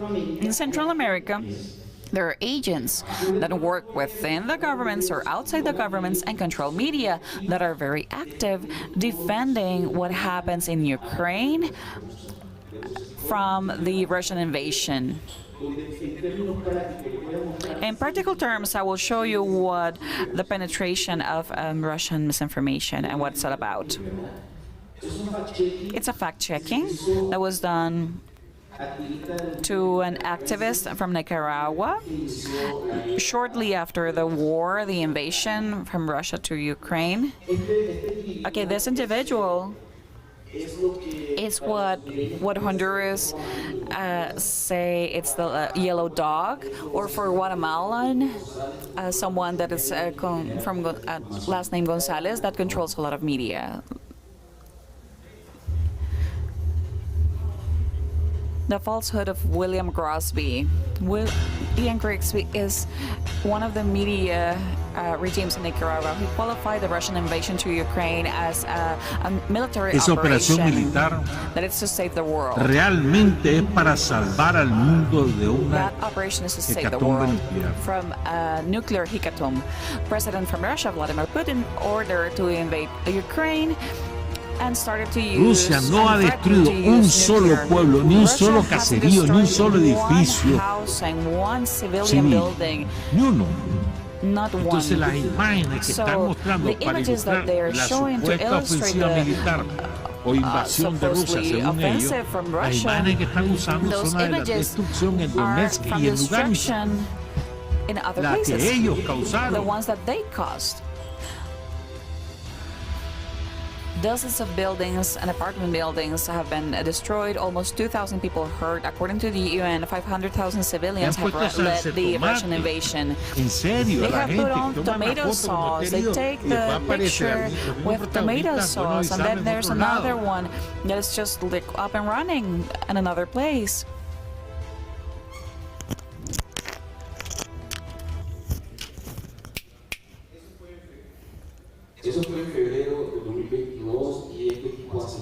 This guy has kept it up, spreading those messages. And I wrap up with this. This is a case for the lawyers that have been presenting today and yesterday. That video is no longer in YouTube. We had to put it down, take it down, because that guy took advantage of the regulations of social media and denounced us against YouTube, that we were using, that we were abusing his authorship and private property. The answer from YouTube to the director of Open File was to ask him to take down the video and then present the case in defense. So there was an answer, and YouTube explained why the video was done, that it was public content, that the source was commented, and they threatened us that if that video was uploaded again, they would remove the account of open file on YouTube. And that's happening with many digital media from Nicaragua that are working from exile. And these digital media don't have the legal advisors or the resources to create a lawsuit against social media to change this matter. So that's why I was commenting yesterday that it would have been great to put people here from YouTube and Twitter so that we can think together of solutions for those strategies that those autocrats from Central America, China, and Russia have, because it's not going to be resolved from here. First, I want to take advantage of the video and the introduction of this topic to link to the topic that the former panel was exposing, because it drew to my attention that in the region we have very little knowledge of the influence and the effects of these two nations that we're talking right now. And you were explaining about how it doesn't happen much about the economical, even though the narrative, that's what's being presented to the audiences. But I would like to know how it is manifested, that presence in the region. Okay, misinformation, that's one clear example, but okay, then why disinformation? What's the interest of those two nations to promote and incentivize this misinformation in our countries? I know this is an example, but I would like to know if there are any other topics that are being misinformed recurrently and that these nations like to promote here, and if there are other elements of how this influence is manifested in our region that you think that it's important to point out.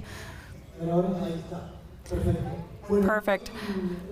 There's a group, a band, a comedic band in the Argentina that is called La Luthier. Okay, I'm in this panel without as guest from my colleague for the background that I have in international relationships.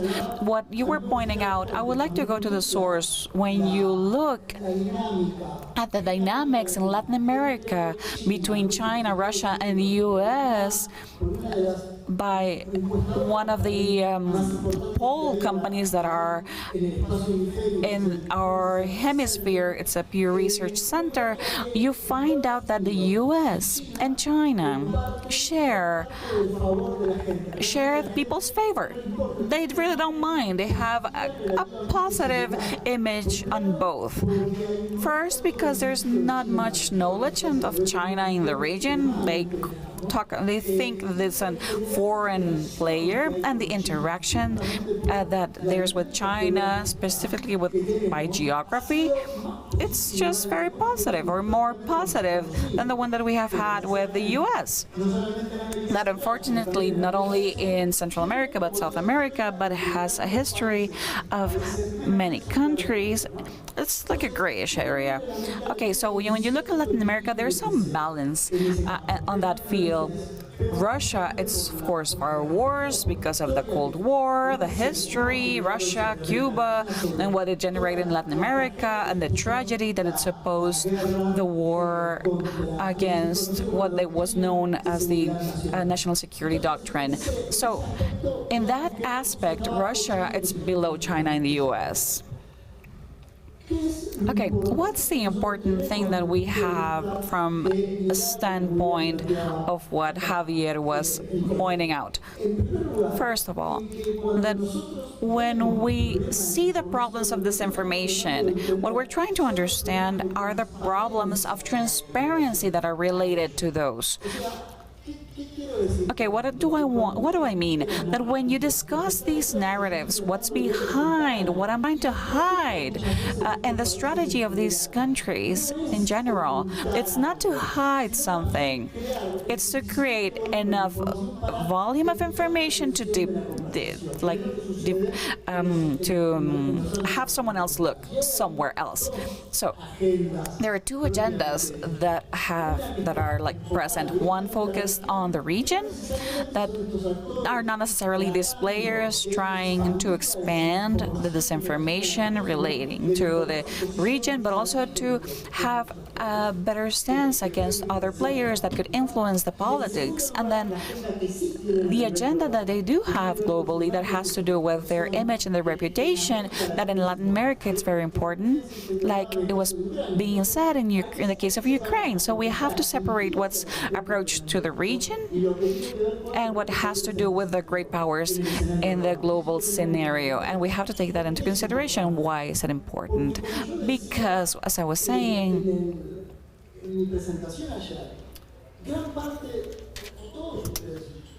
big part of all of you, voluntarily or involuntarily, you are part of this combat that is the informative system. So as a politologist, for me, that I take in consideration is not only from where is it coming from and what is the source. They say like fight, ketchup, tomato sauce. I will say no. But not everyone in the individual way can take that down. What we need to try to do is to have it very clearly, mostly in the policy area, the consequences that have the amplified from the political point of view, some alliances that are more determined between one and another, between the domestic national agenda. That will be my first two comments on your two questions. I will start explaining that the forums that China and Russia infiltrate in the region are extensive. They have a common objective, which I said before, to expand the narrative on the regimens and liberals are acceptable, and that is also our fate. That is not bad, dangerous. They do it in two forms. China penetrates, for example, in Ecuador, Bolivia, and Venezuela, of course, is that through the exchange of services and assets. When we think about south of China, we think of money. That's the way that they have infiltrated, the impact, and this infiltration, this is our responsibility. It is related with the quality of the institutions. The chaos of China have left in Bolivia, Venezuela, and Ecuador is brutal. I spoke recently with Ecuadorian journalists. They told me that when the president that replaced Correa, they realized the terms and the treaties that the politicians have had with China. And the terms of those treaties are going to be legit for the next 22 years. And then try to renegotiate that. For example, the exchange, the petrol sale to China, and then after that, all the loans and the quality and the quantity of the loans. With China, with Argentina and Chile, China has a different relationship. Because to explain the quantity and the quality of the infiltration of China is because it's in a mediatic way in the relationship of the quality of the institutions. And countries that are independent business companies, that they have freedom of research. In countries where the politics are clearly more transparent, they're more protection of politics, the relationships with China can improve. But countries like in Central America, the relationship with China is not good. If you open the door to the Chinese with a country, through countries in which the authoritarian ways, and also the persecution of journalists, what is going to happen is in the narrative, Chinese are going to be in charge of those, leading those regimes, like in the case of El Salvador and Nicaragua. Russia infiltrates itself in a different way. Historically, she got coming in through the sale of weapons and also natural resources, like demands from South America particularly. You have seen the relationship with which is adequate and a good relationship between Putin and Bolsonaro. Bolsonaro needs fertilizers, and Russia provides the fertilizers, and that's why it provides that relationship between Brazil and Russia and how Brazil supports the war in Ukraine. And the main matrix is that they both have great strategies of communications.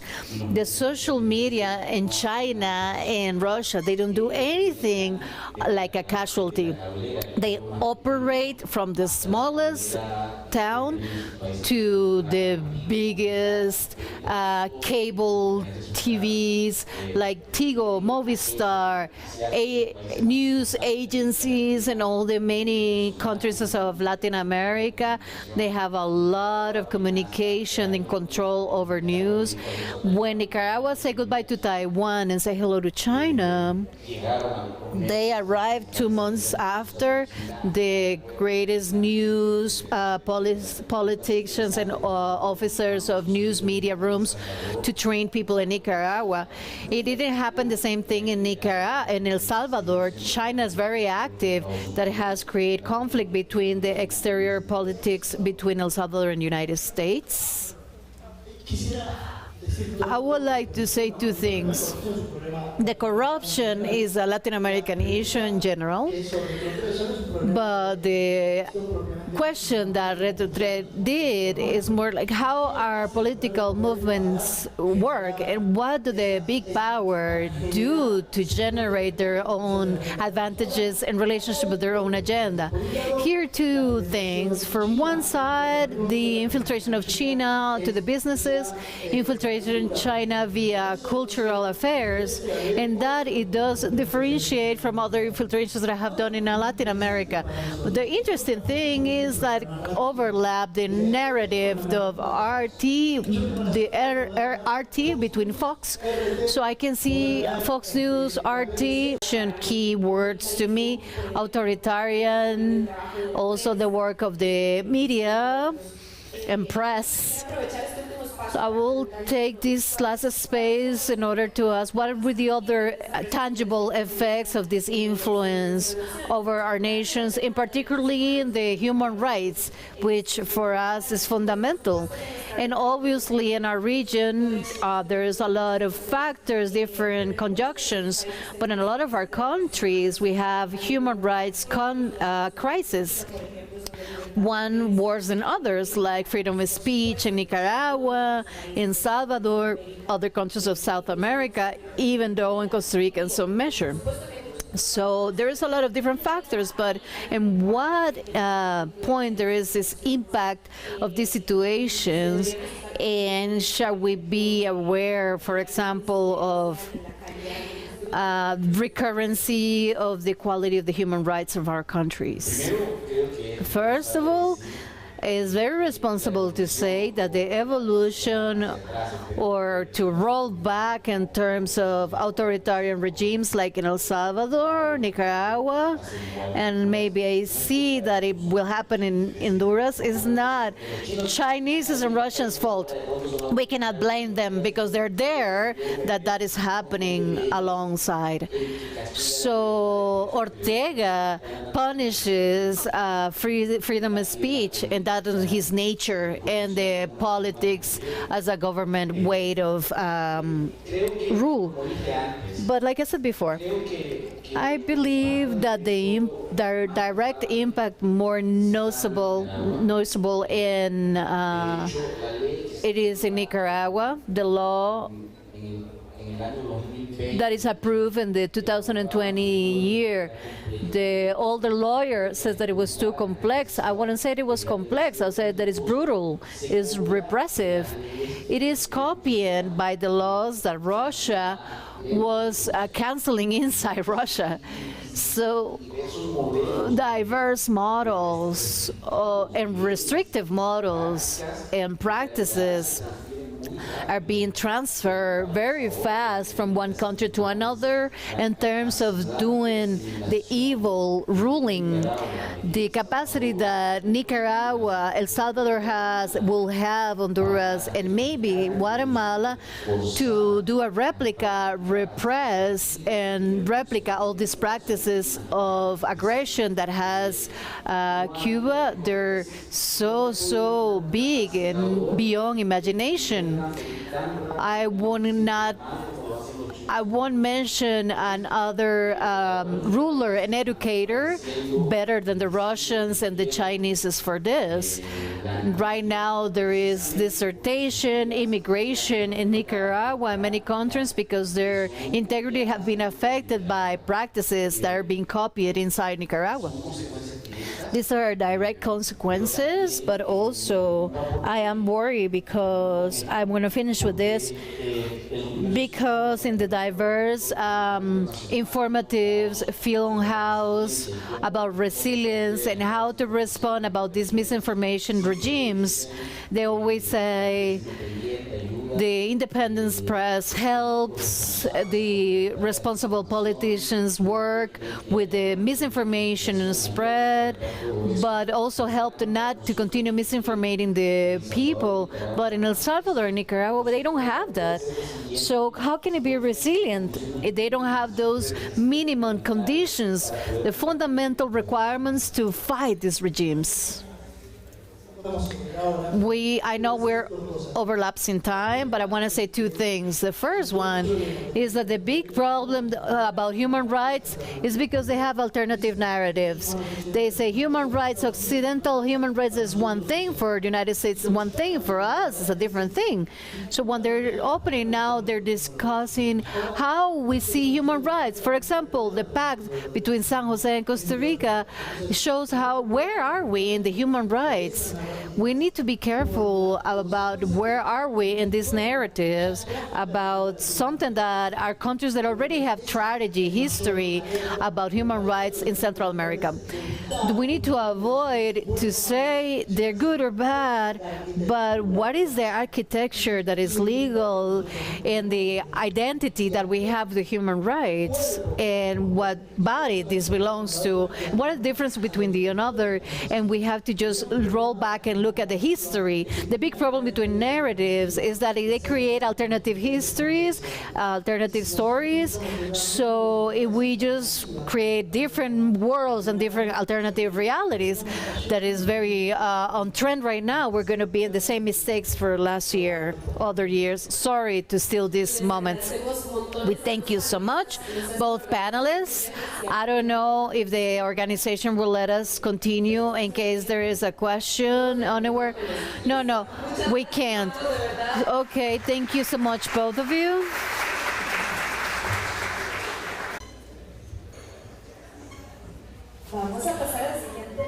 We're going to continue to the next panel.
Hello.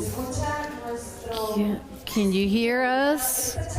This talk, it had me super nervous because we're going to have a conversator. It's a hybrid panel.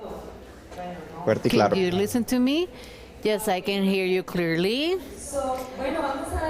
We're going to initiate the next panel. This panel has the title, The Use of Social Media to Fight las redes sociales para luchar contra la censura y la propaganda, in the same line that we have been working on this week. For this, David Aragot, he is the chief of the Institutional Relations Res de Ayuda Democracy Tech Entrepreneur Fellowship de Caracas, Venezuela. David is going to give us an introduction. We welcome him. And sorry, Maria Virginia, she's a scientific founder of Provoxit, Digital Sherlock from the DFR Lab and forum member. She is also a Digital Sherlock, the FR Lab, and the forum member 2000. Thank you very much for all the team of CDN. I tried all my efforts to be there in presential way. I'm going to try to be brief. Then Marty V has a lot of great things to share. I want to share these images that you can see on the screen. This is the map of the recent report that is actually today, Freedom of the Net. This is a report that try to measure based on sort of type of factors and characteristics of the liberty in internet. I want to focus on the left-hand side of the screen where you can see the only two countries in Latin America that are not free are precisely Cuba and Venezuela. I want to send a greeting to Delais Olivarri, which is the author of Disinform. She's joining us in a presential way. You can ask her more about Disinform. We're going to focus on two things that are very important.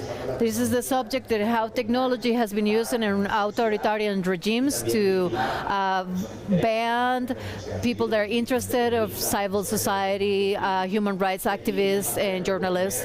And the screen, what you can see precisely last year during the protests, historic protests that Cuba have seen in the last decades, to try not to ban the images about the protests in Cuba, to try to block the access to platforms, to digital platforms like instant messaging and social media platforms, to try these images not to spread. So actually we have tried be able to train like a couple of hundred activist people. They were able to jump the banning and they were able to spread the images and the information. Well, at the end, what happened, this regime to restrict these images that were trying to be banned, the access of the internet during a couple of days, something that they already did in 2020, like an essay, like did a rehearsal in 2020. Going to this subject of Venezuela, this will be a little bit of data that we have developed in the last 5 years. We documented how it's being blocked, the access to websites, not only for websites, but also the government places, cyber attacks that are done to these media communication, social media channels, journalisms, and organizations of the civil society, like their activities that people do on the digital platforms were not only seen about social media channels. Yes, people are detained and judged for information that they share in social media channel, but also for information that an application of the instant messaging. In Venezuela, people have gone to jail for their WhatsApp status that critique the regime. We also have threatened against members of the civil society and digital platforms. This could be something also that happens through Twitter, but also direct messages like instant messages like WhatsApp apps. I didn't want to let go the blocking and relationship only to social platforms. There was a lot of events of banning over that year because of protests that happens during the year. And that time that the access of this social media was banned, like in Cuba happened 2 years ago and then a year ago. But also in the Internet, Venezuela and Cuba are the only ones that consider not free. Recently, El Salvador is also going through a process in which of a transition to the authoritarianism, and recently this year they discovered some activists and journalists have been targets of the spider Pegasus. For the ones that don't know, Pegasus is a informatic virus that does surveillance watch on the phones of people and provide a lot of people their watch and observe over it. And now we know there are smartphones has a lot of information from us. So the messages that we share through instant messaging apps, the photos that we have in our galleries, and so on. So in Venezuela, this year we also have access for transparency informed from the telephonic company, which is Movistar, which is one of the main ones of the country. 1.5 million of telephones have been intercepted in a legal way. And the more important and relevant information about this is not a type of surveillance so sophisticated like Pegasus in El Salvador. What it worries more, and what we work at this subject is the scale, because 1.5 million of telephonic lines is almost the 20% of Movistar company. Why is this worrying? Is 1 of each 5 users, so that's extremely big because of the scale. We're not saying they're not only journalists or activists, people, they're being under surveillance, but it's only one, not only them, but also 1 of 5 of each citizens and users. So now we're talking about different scale, a massive scale of surveillance of telecommunications in the country. This, what you were seeing in the screen, is a research report for the Project Fate, in which they tried to identify the potential of the fake antennas, in which they used to use surveillance of the users and monitor if a person is going through with his cell phone in a particular point of the city, including many cities of Latin America. Is like Caracas, the capital of Venezuela, is the one that has more instant catchers were caught up. So this shows us where is the scale that they're trying to use with this surveillance over telecommunications, and how technology is being used not only for banning but also for monitoring in the country. I wanted to finish also very rounded up this theme with the map before, with the tendency about how much it changed. The countries are the one more green is a positive tendency. The freedom in the internet on those countries in green improved, and the ones that are more yellow and red are the countries that the liberty, the freedom has been in jeopardy. And a lot of places in Central and Latin America are less free than the last few years. So this is telling us where are we going, what is the tendency, what is going on, the countries in general, but the countries that are under a regimen, like an authoritarian regimen. I'm going to leave it like this, so I'm going to leave the space to Mari. Mari V, please. Can we see my presentation, please? Can we have a presentation, please?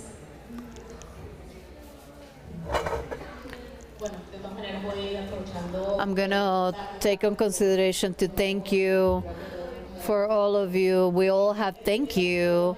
Understanding the problems that we have been facing, we have realized the similar, this type of efforts that look for My name is Maria Virginia Marin. I am the founder and the executive director of PROS. This is a lab that studies misinformation in Cuba, Nicaragua, and Venezuela, specifically in Twitter. We work, I'm going to take advantage here to talk about why Twitter. We always have this question. We know that there is another social media channels have more access in Latin America and have more users, which is Facebook, where the more quantity of information is generated, that is a news that is continue being a replica. It always happens in Twitter. Not only the tendencies, but also misinformation. This, I believe, is so important to mention. We started to study Venezuela and the monitoring we had. We showed that not only that labels from Venezuela, they're massive or pretended to sell a different reality from the users, but also tags that were promoted from the Cuba government that were a tendency in Venezuela. They were also made from the government of Nicaragua. There were tendency in Venezuela and vice versa.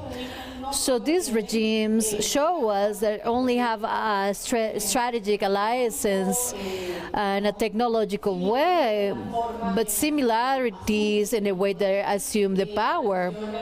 Also relationships with militarism and ideologies, but also to the cooperation to impose their narratives in social media. In December, monitored and downloaded approximately 1,970 tendencies. 64% of this content was regulated by the Venezuelan government, and only 17.83% was regulated by the civil society. In Cuba, between May and December, between 616 tendencies that we documented, almost the 80% was generated by the Cuban regime, and only the 8.3% by the civil society of Cuba. And then in Nicaragua, between July and December 2021, between 222 tendencies that we monitor, approximately 60% was promoted by the Nicaraguan regime, versus only the 16% by the civil society. This evidence talk about how these regimens are not exactly like popular in the countries that have the acceptance of the people. No, they only have resources and tools to ban social media, like David commented, but also to manipulate the information that we see in these platforms. Understanding that now has become the main source of information in these countries. Now we have documented that there are some coordinated groups to promote massive narratives in Twitter in favor of these regimens. They're authoritarians. They're not organic.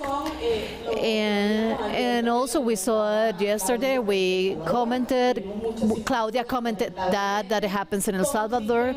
Sadly, they can have different names, Twitter troops, bots groups, trolls, how you want to define it, but at the end it has the same objective.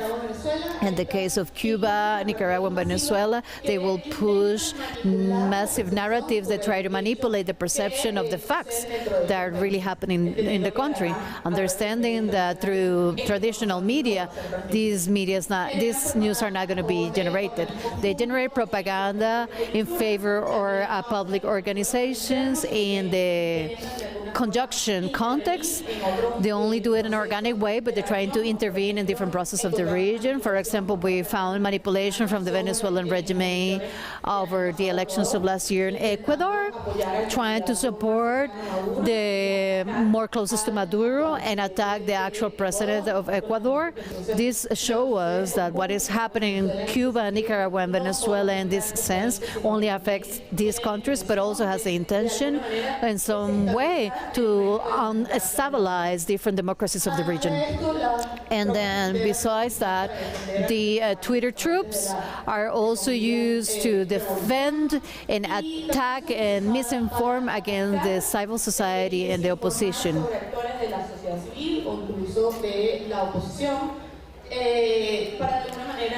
Somehow unlegitimize their messages and lose the credibility that you have over these factors.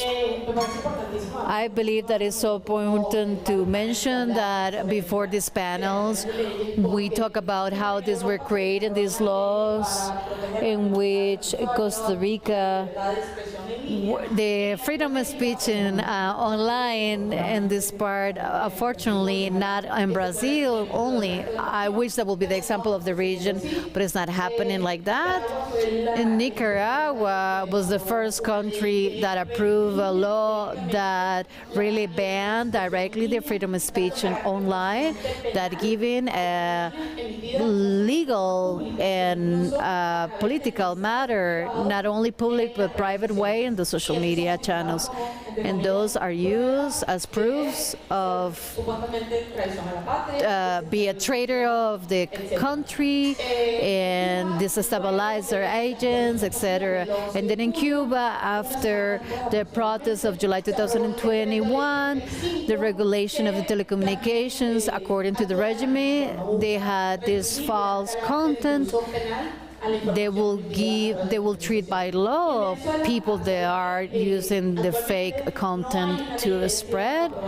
In Venezuela, there is no law that have been approved to limit the freedom of speech.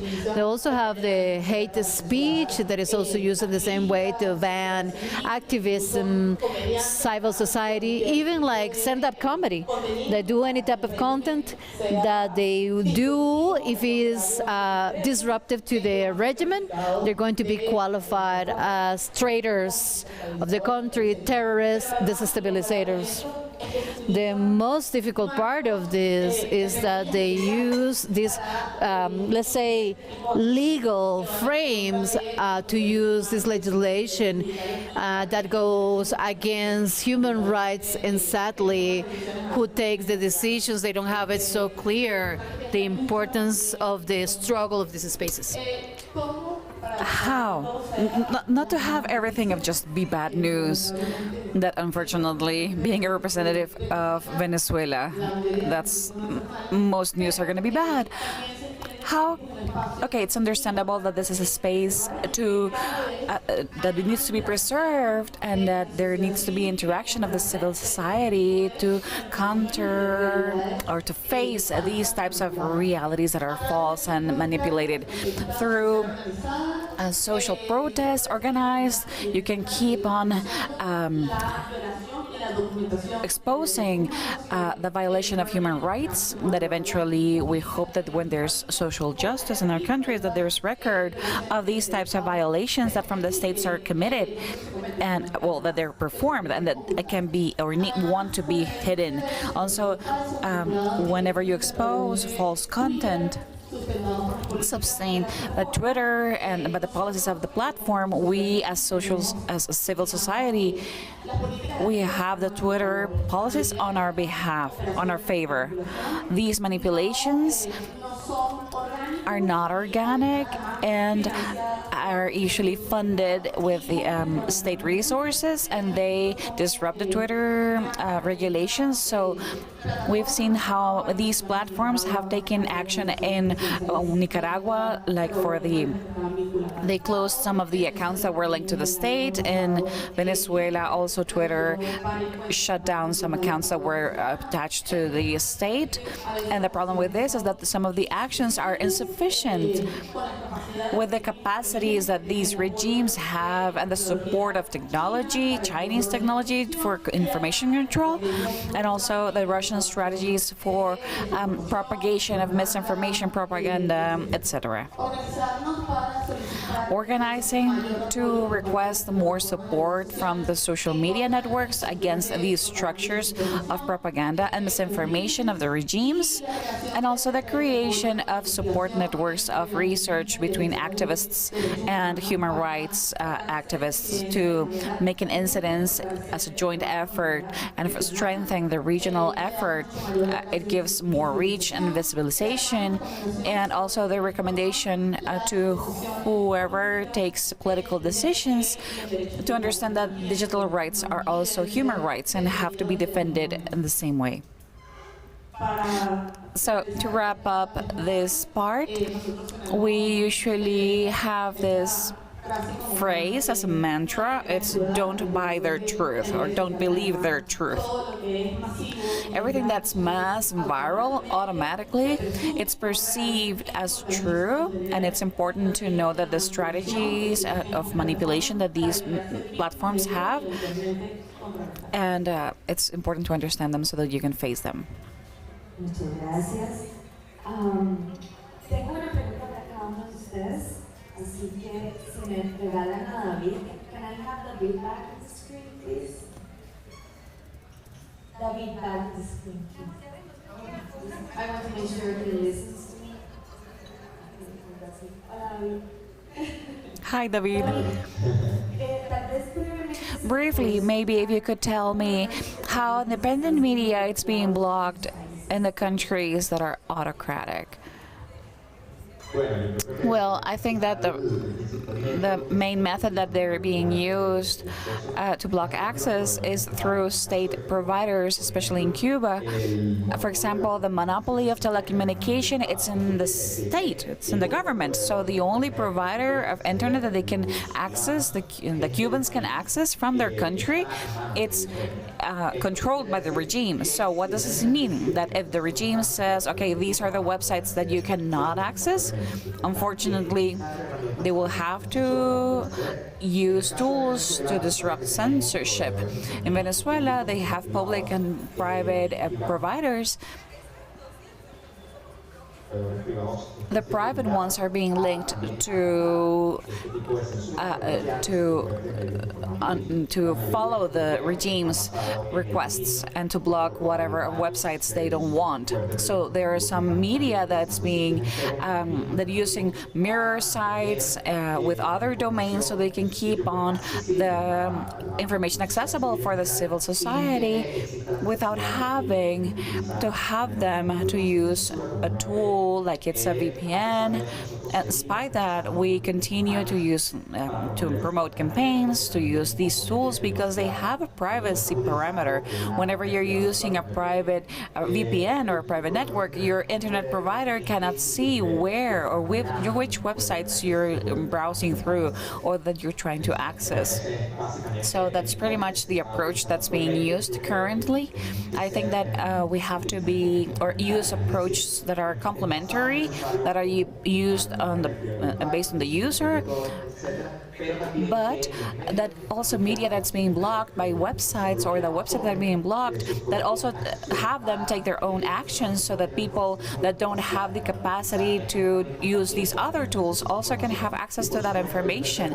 And also there's a third component, that it's the use of platforms of social media or apps to take that information to the users through other means that I think that's fundamental, because it's much more expensive to block an access to social media like Facebook, Instagram, or Twitter, because you will be losing millions of people that are using it in the country, than to block, of course, a media that has much less traffic. And to wrap up, Mariby was also commenting that the strategy of these autocratic countries are not only hurting themselves, but are also hurting Latin America and other close-by countries.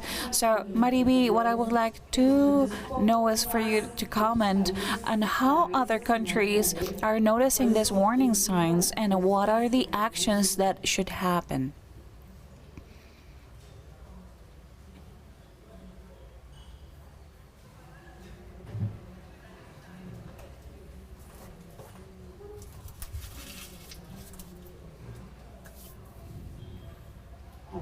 Okay. Well, definitely understanding the relevance of social media in context of the authoritarian countries, not underestimate the need to keep having these spaces. However, well, in authoritarian countries, social media is being used for control of the social and manipulation and intimidation, fear to the society, so that they can just have this constant like survival mode that somehow has them not being able to be organized and think about the common problems. In the authoritarian countries, the social media is being used to control population, and they also use these measures to unstabilize democracies. So first, identify influence operations that are being generated in these countries. And we were also talking before coming into the panel that there's a barrier, a language barrier, that's very important from these platforms to take action against misinformation, spam, and hate content, because most of its capacities are developed, if not to say all of them, that are developed for English language. So the Hispanic-speaking audience, or the African audience, or from any other region, Middle East, are much more or less protected, because and they're vulnerable because there are not the same actions towards misinformation from these platforms.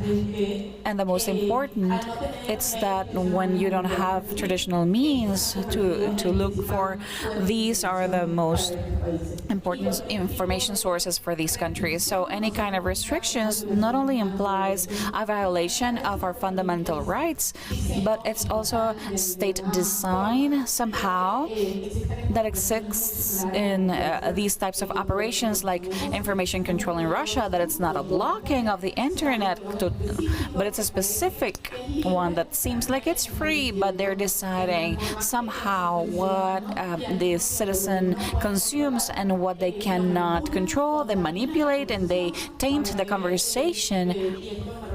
And I'm stealing a phrase that someone was saying from a Washington Post journalist, that misinformation doesn't look for you to believe a truth. It's that you don't believe in any, and that's what we're seeing in social media in these countries. When you don't control the information, then you just taint it so that it's a diffuse truth, and that the vulnerable citizen deploys from these spaces, and it's just the state narrative, the one that's manipulated, and it's even more difficult to understand the reality of these countries. Thank you, Mariby. Thank you, David, for joining us from Venezuela. We did it. All the communication worked wonderful. An applause for them, please.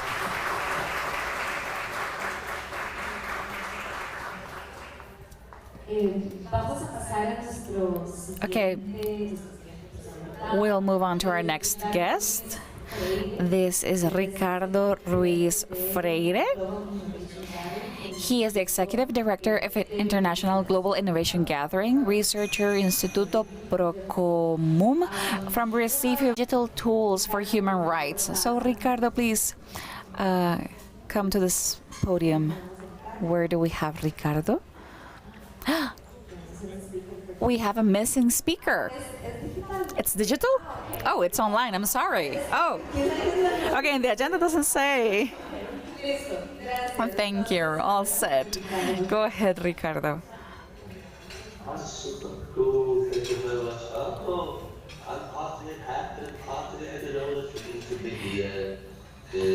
No sé si estoy muy feliz de estar aquí con ustedes.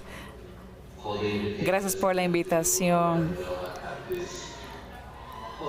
Sé que tengo esa tarea positiva en medio de la situación del COVID. Entonces no pude entrar al vuelo, así que estoy muy avergonzado, pero muy feliz de estar aquí presentando parte del trabajo que hemos estado haciendo en el tiempo de la colección de información y cómo se relaciona a los derechos humanos. no me gustaría tomar los 20 minutos acerca de derechos humanos porque yo creo que muchos de ustedes lo saben bien y en otra llamada de Zoom lo haremos.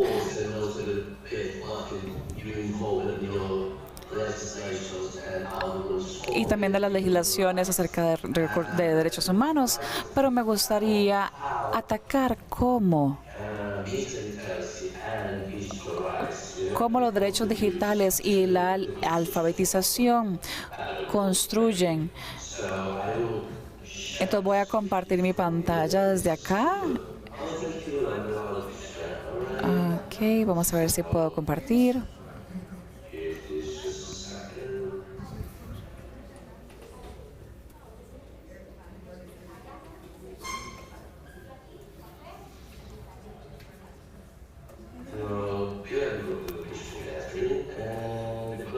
Somos a Global Innovation Gathering.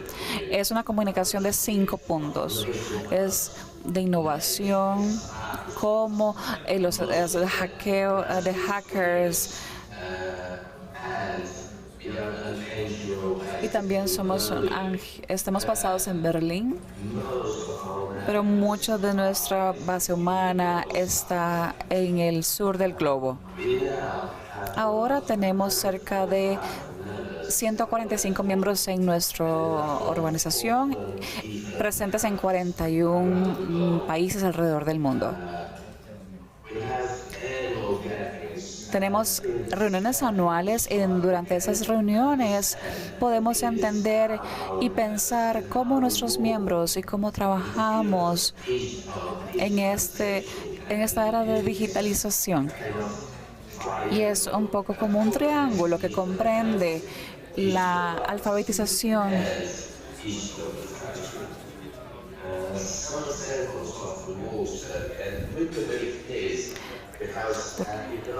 no podemos decir, por ejemplo, que la alfabetización es acerca del mundo digital y no puedes decir acerca de ambos sin pensar los derechos digitales y privacidad. Así que es un asunto complejo que debe ser desarrollado en el entendimiento del campo. Así que algunos ejemplos de los trabajos que hacemos. Tenemos Lab Mobile, que es está ahí en azul en la pantalla. Eso se mueve por Europa, al este de Europa y Grecia, y también a Sudáfrica y Sudán del Sur. Y nuestra última acción fue en Uganda del Norte, en un campo de refugiados al sur de Sudán. Es básicamente un bus con un espacio móvil adentro y con cámaras, computadoras, y donde hacemos talleres y educamos junto con psicólogos y de derechos humanos para llegar a las comunidades en los campos de refugiados. Otro proyecto amado que tenemos. Esto es para codiseñar la salud. Careables. Es más de 800 opciones abiertas que la gente puede bajar y adaptar a sus realidades y acelerar su uso de fabricación para poder acceder salud y diseñar salud a pacientes, doctores y a la industria de salud. Eso se creó en los últimos 4 años y eso corre en Katmandú, Kumasi, en Nepal, Durma, en Brasil, en Alemania, en Milán, Italia, y durante COVID empezamos el proyecto 2 años antes del COVID. Pero durante el COVID parecía como que este programa estaba hecho para ese momento.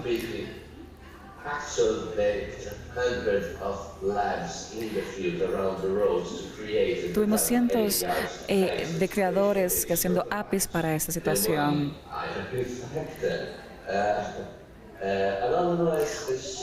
Otra parte súper importante fue innovación y creación de dos modelos que hacían relaciones sostenibles. Es un problema en entender cómo atender el problema y cómo ese ecosistema en Ghana, cómo podía colaborar interdisciplinariamente con los europeos, el ecosistema europeo, para poder hacer trabajo, inmigración a la juventud, para que no salieran de su cultura, para quedarse en su país y crear una conexión y tener un futuro diferente. Último, pero no menos importante, tenemos un proyecto sincronizado que va a empezar, que es el MAKE.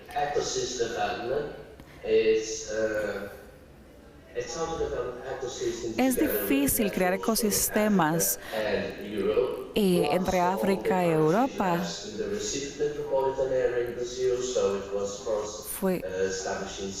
Causó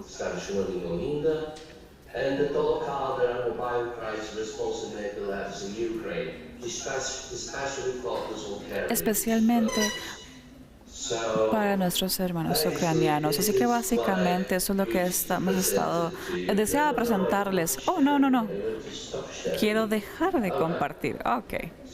Así que básicamente estos son los programas, los proyectos que hemos estado haciendo en el proyecto de innovación. Y estoy abierto a preguntas. Y hemos llevado estos proyectos a YouTube.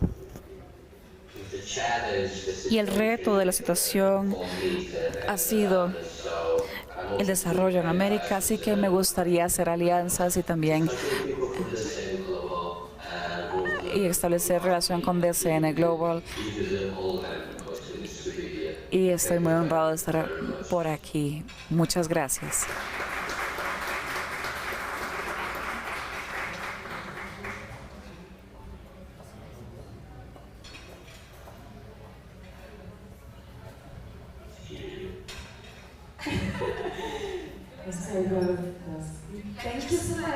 Muchas gracias, Ricardo, por todo.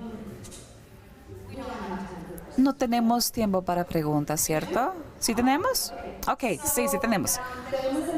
We have any questions for Ricardo? Anyone that wants to make a question about it? We don't. ¿No tenemos? Okay. Un segundo, por favor, para traer mi dispositivo.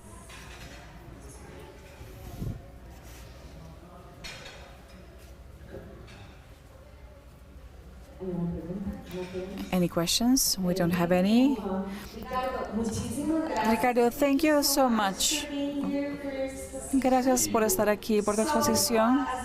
Así que, como has visto, Ricardo es muy accesible y podemos proveer su información de contacto para continuar esta conversación. Tenemos muchos miembros de la sociedad civil que probablemente, estoy segura, que van a disfrutar de aprender esas herramientas digitales para los derechos humanos. Gracias, Ricardo. Que tengas un buen día. Bye. Okay. Vamos a seguir con Abdia Zambrano. And we're following up with Abdia Zambrano. Bien.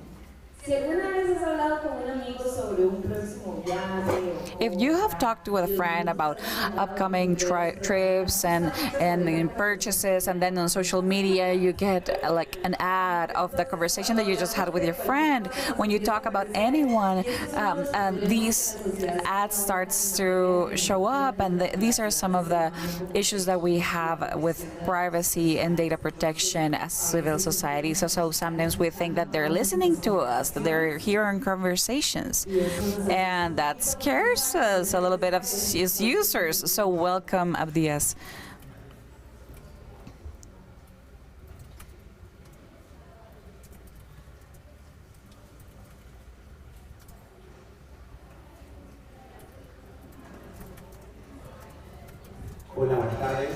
Hello, good afternoon. I have had a tough time, so please bear with me that I'll let you go in a bit. So Marisela said, my name is Abdia Zambrano. I'm from Panama, and right now I'm talking about civil society and technology. First, I would like to thank VCN for the invitation and also to the U.S. State Department for the invitation. For me, it's an honor to be here with you, and for me, it's very important that young people have spaces in these types of conversations. We cannot be left out because we're the ones that use technology the most. I don't know if you've heard about this movie that it's the signification of something that we in Panama hate, the Panama Papers, because we think that it's been labeled like the country as a fiscal paradise, even though it might be. But in the middle of these two pictures where we see Antonio Banderas and Meryl Streep, there's the intern, the lawyer intern, that is in his first year of college, running around the city to get these anonymous papers to be filled out, and that intern was me. I was in one of the law offices. Of course, I didn't get paid enough as the other lawyers, but I was the one working. So I didn't like that. So I used LinkedIn, and I found it was to start working on social civility on internet. So that's how I found Impandetec. Not so many. Impandetec from Central America. This is an organization that is based in Panama City, and a few months ago we moved it to Law and Technology organization, and we're working with 7 countries. Those are the countries that are part of the Central American integration, and there's also the Dominican Republic. What we do is that we defend human rights on the digital environment, and also we promote regulation of information technology and communication in the region. Our areas of work is internet governance, data and open government, privacy, free knowledge, and cybersecurity. Each one of those areas has sub-areas like biovigilance, which we'll be talking later. Privacy, we have personal data privacy. That is a core part of this talk. So how does civil society participate in technology in Latin America or globally in technology? How do you eat that? The social civility, social society, it's where the governments are not. We're in the spaces where we can defend society where there's no one to defend them. So here are some multi-sectoral tools where civil society are participating. Some of you know the governance forum of the internet. I invite you to go to any of those sessions because they celebrate them in somewhere like in a paradise around the globe, looking to gather people from different backgrounds that are interested on the internet. Al Sur, it's a conglomerate of organizations of civil society that are gathered to look for the well-being of the internet. There's also the Internet Society that's based in California, but it has chapters around the world where you can affiliate. And lastly, to get started, it's the Civil Society Forum, the Ibero-American Network gathers the government. There's the data in privacy protection, and there's some other from Mexico. All of the data protection services from the government in Latin America. But the forum it's not like the adversary, but it's like the counterpart within the Latin American network to make sure that there's a balance between civil society and the government. So, who has paid to download social media? Someone has paid to download WhatsApp? No. Someone has paid to download Twitter? No, no one. Well, let me tell you that, yeah, you're paying. You're paying with your personal data. What happens? Sometimes we get lazy and we don't want to read that devil's contract, like I call it. And these social networks know more about us than us. They can do better predictions than Walter Mercado or a psychic because they know what I like, where we are, what time. So we have to be very careful not to read the social contracts of terms and conditions. And then a little bit more serious, the Latin American situation. Pessimistic, but the Latin American situation, it's not good. There are no data protection. The governments are not educating about data protection and privacy. And in these countries, there are many scandals about privacy. For example, here in screen, you can watch on the bottom, there is a work table to make a law in El Salvador for data protection. And what happened? Guess what? Bukele arrived, and since it was opposition, it hasn't been signed. So there is no data protection, which leaves every country that doesn't have this type of laws unprotected to the big techs like Google, Facebook, Twitter, or any other multinational. There's no regulation that protects them. And on the top, you see the work table that was in Panama to make a data protection law that, on my opinion, it's very far from perfect. And that's because the Congress didn't listen to civil society. Civil society, it's dedicated to be the player that says the truths about each discussions in the screen. I don't know if you can see it on the bottom, maybe. Okay, you see a gentleman that's being escorted, sheriffs, and that was a Panamanian president from 2014. He bought Pegasus for Panama, and what did it do? It followed up with his mistresses around the world and his family members, and that was the biggest scandal of technology used for privacy breach in Panama, and he is running for re-election next year. On the top, we have a local. He is the former president, Carlos Alvarado from Costa Rica, who's still in a big scandal. I think he's still being researched, investigated, because under his government was the UPA, this unit of the private data analysis that irrespected or disrespected data privacy laws. How's Central America? This is an infographic of 2018.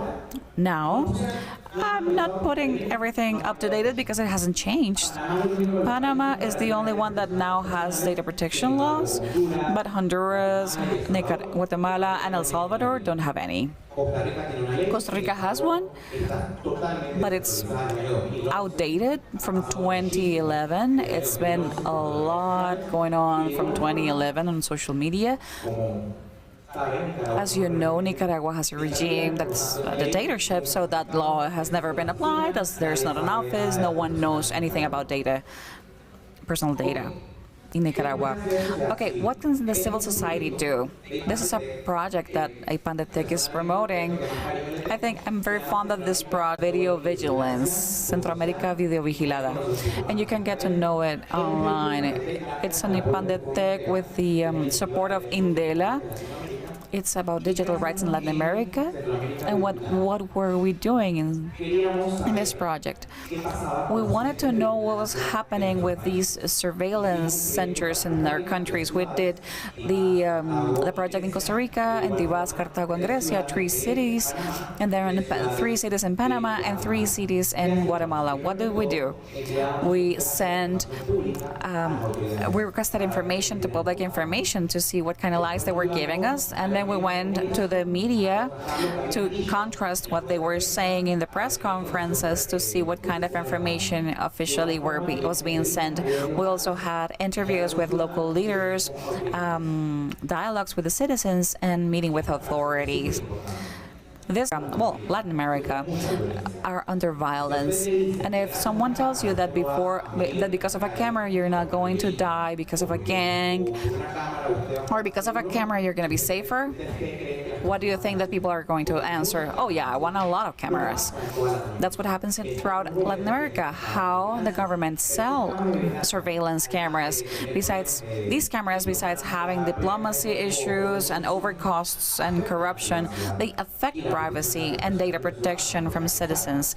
But besides, even though they're in the public way, we're still entitled to privacy. There is a saying that says that one who doesn't owe it doesn't fear it. As informed citizenship can use these systems with a human rights approach to reduce violence and crime in the region through respect of fundamental rights. So we have to regulate them and have an overseeing eye over what exists. Okay, I want to talk about this city. It's in Panama. It's called Colón. It's a city that is very important because that's where most of the merchandise that reaches to Latin America cross in the Panama Canal. There's another problem that we found out. These cameras also have a diplomacy of camera surveillance, as we call it. Panama was one of the few countries in the world that was friends with Taiwan, but then China said, I am going to give you some gifts, so you have to break relations with Taiwan. And Panama said, okay. And what did they get? A surveillance center. From 2018, we have a surveillance center that includes facial recognition and allows the state know which kind of car enters and goes to Colón. So the president can know where each kind of the citizens is if it has been through Colón. Okay.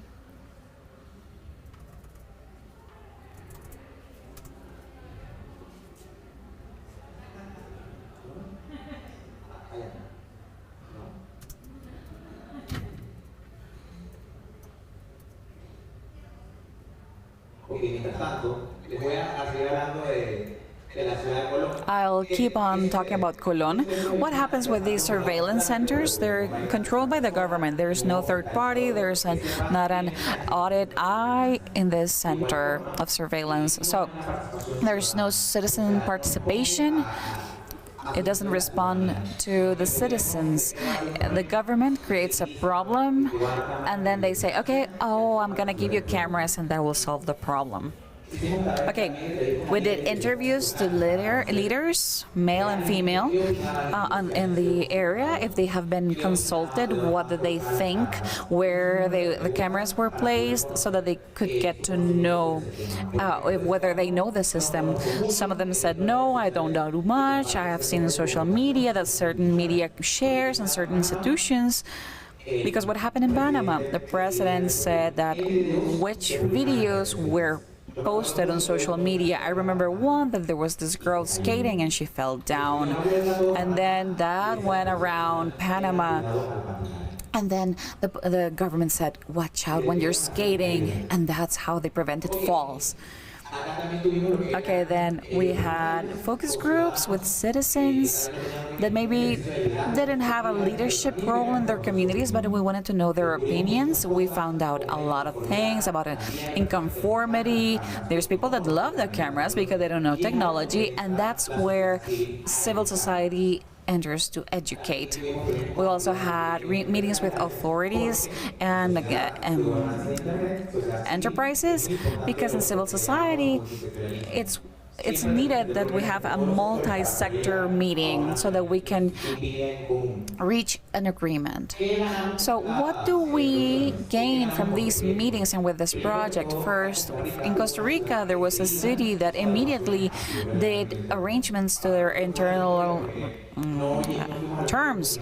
We didn't go to the media. We just had meetings with these players to tell them what was being done wrong, and they did the changes. And in Panama, we had meetings with the security representative, and they committed to have an arrangement.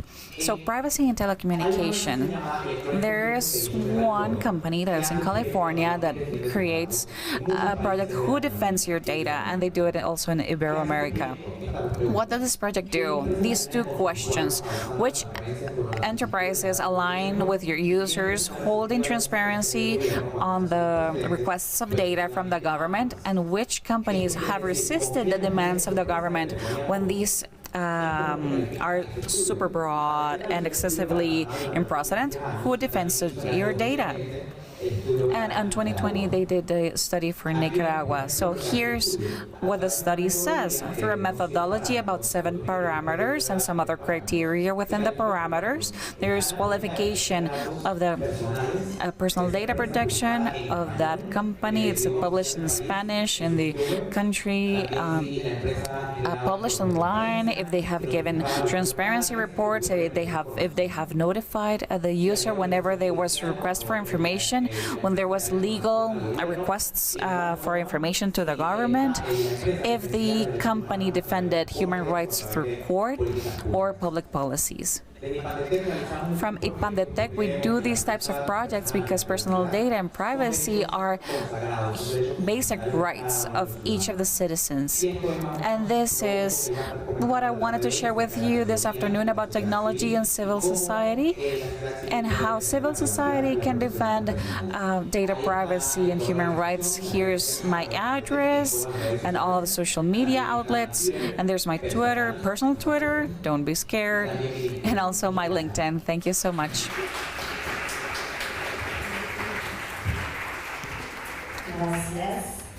Thank you, Abdias. Well, we continue. Now I want to welcome Franak Biakorka. I hope I pronounced that correctly.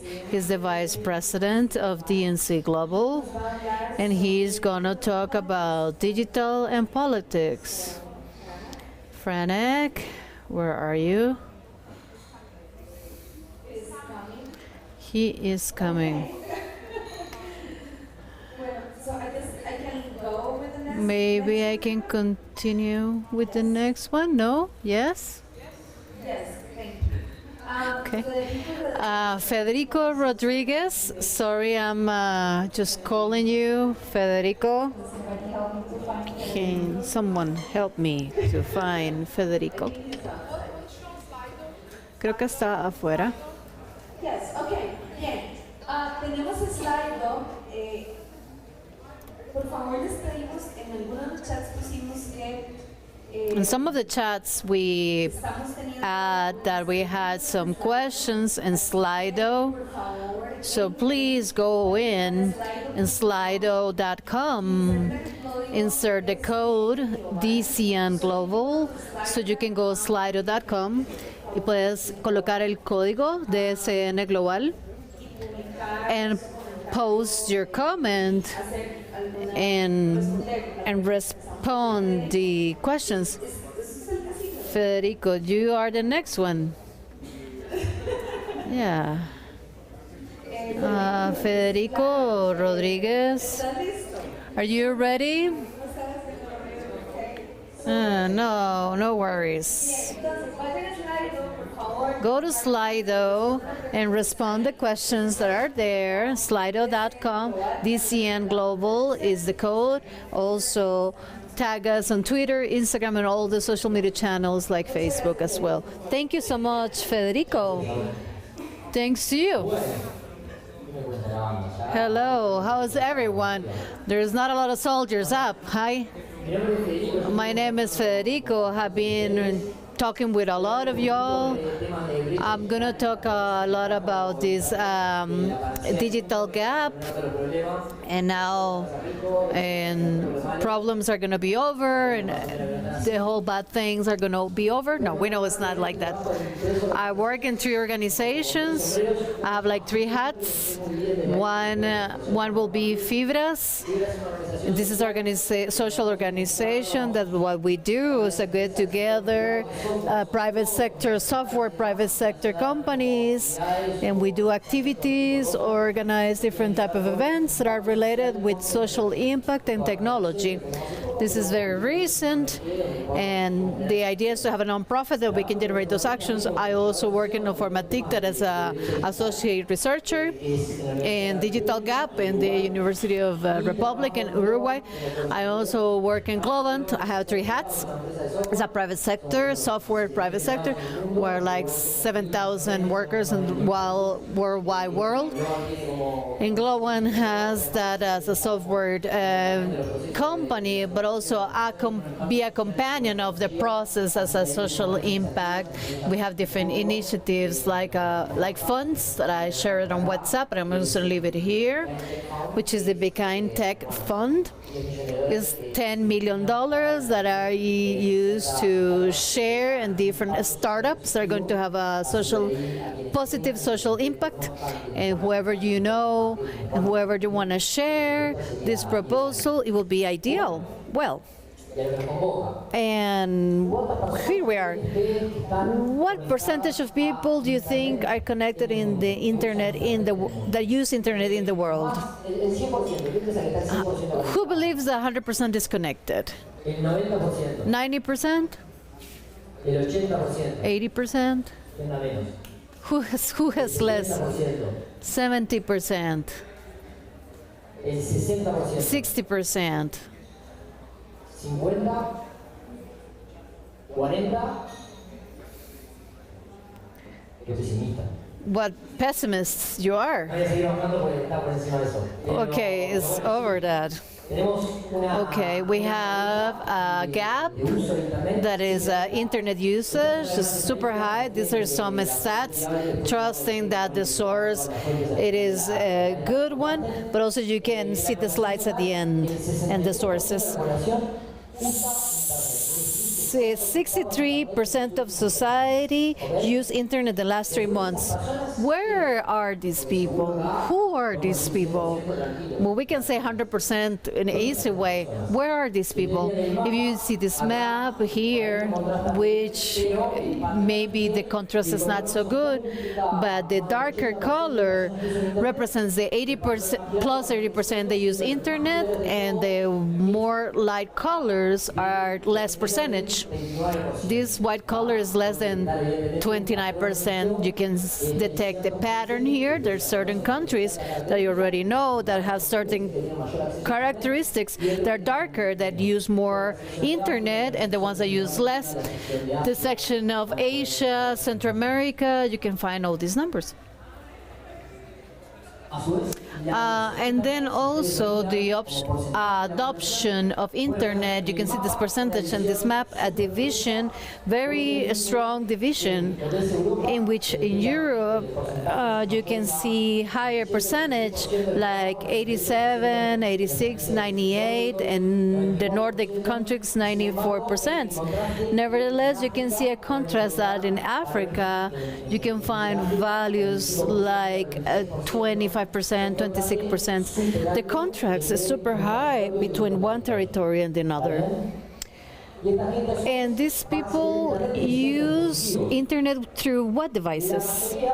The majority of them use a smartphone. Well, that percentage use internet, but that percentage, 97%, 96% use it through a smartphone. And then the 96% use it through a laptop. What is the difference between that? 60% is a laptop. So from the laptops we produce and from the smartphones we receive, it changes the relationship of power between people and the territories and the countries. And eventually, this also brings us, why does this happen? What is the cost of those devices? I was talking to some people here. I was thinking, people were saying, I don't think in Panama it's so expensive, or in Chile or some places. It's important to see the related costs related to the PVA per capita in each country.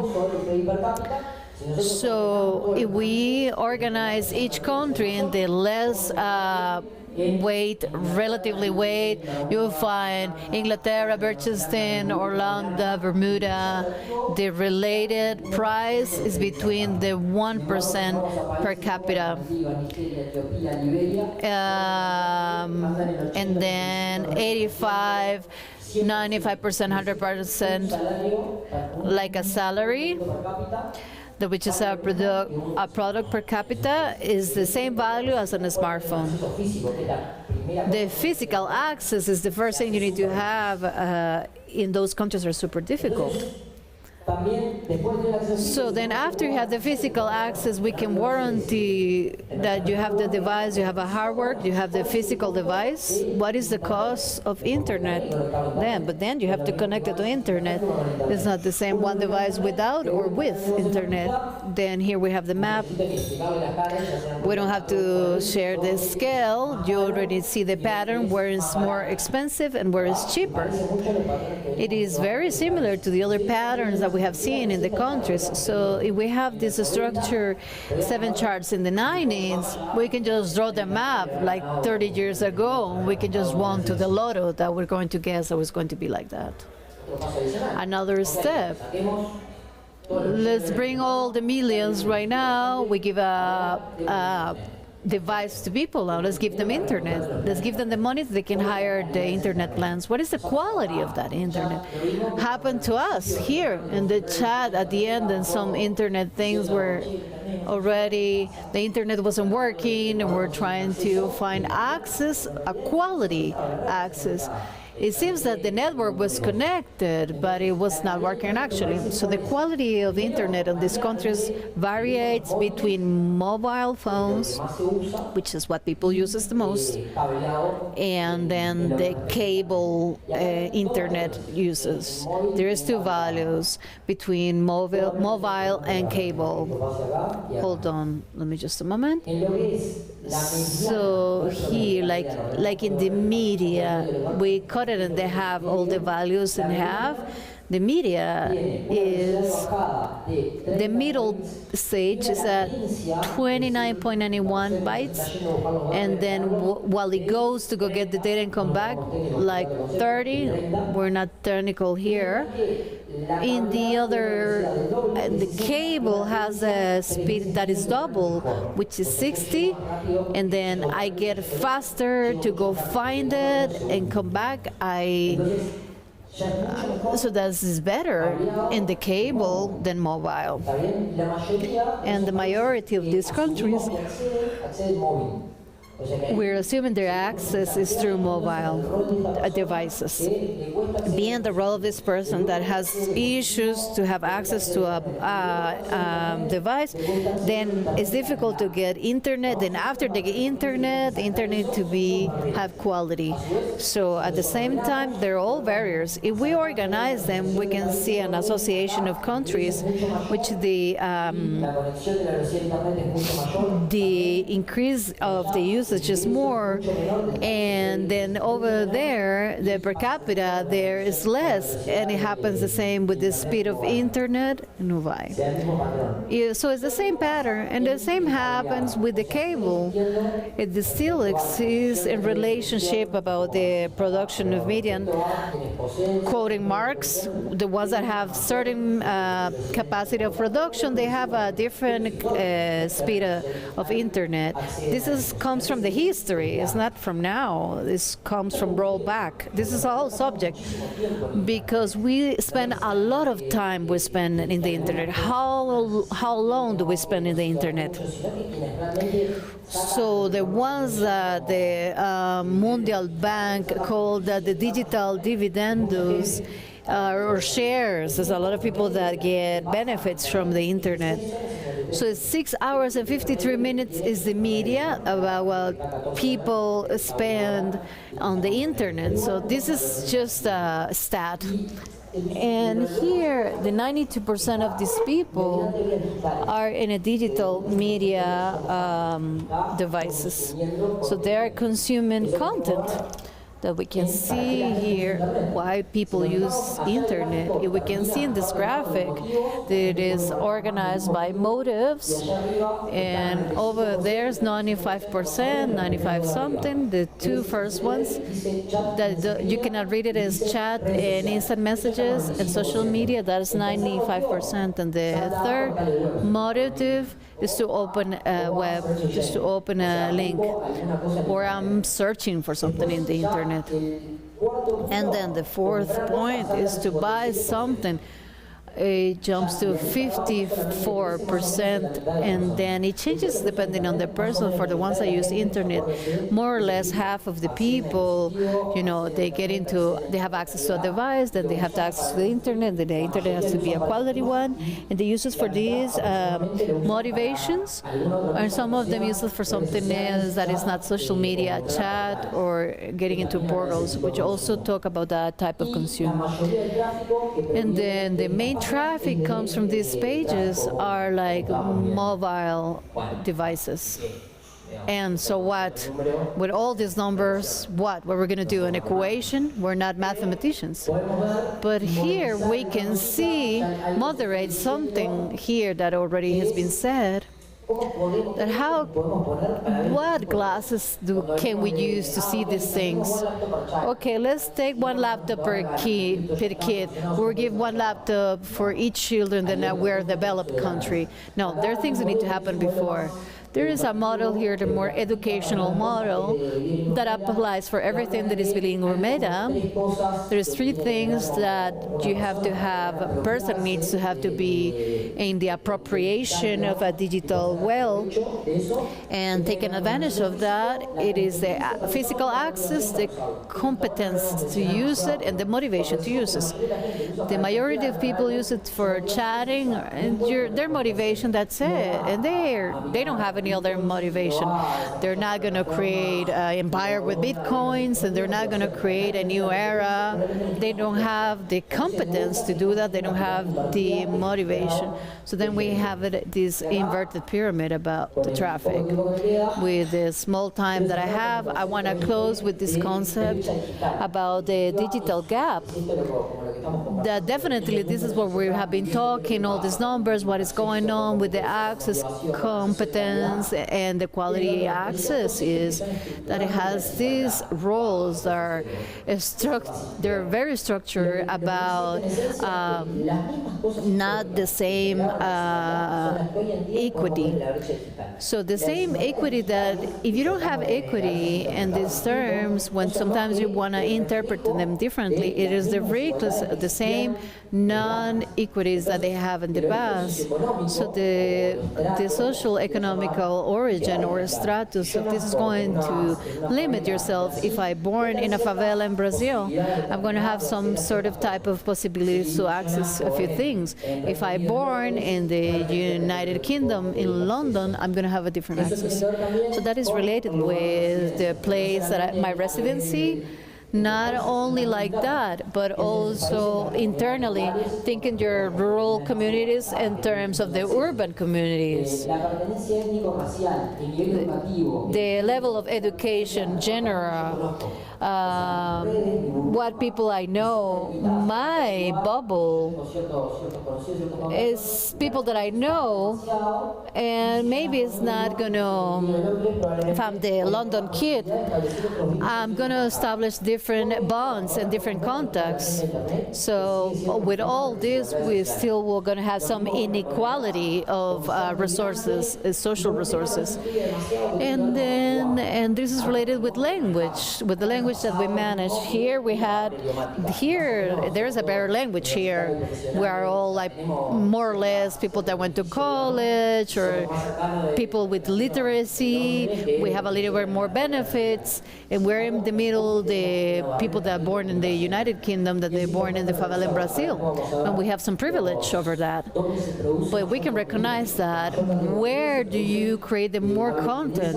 Is it are the English speakers and the ones that consume it not necessarily speak English. This impacts in a lot of places, at work, the health, education, participation of the civil society, nutrition, basic services, a whole bunch of stuff that only you can imagine. Here, I'm going to be super fast on this gap that we saw in the richer countries have a higher percentage, almost 100%, and the more poor countries have like 10, 8. This is a very, very big gap.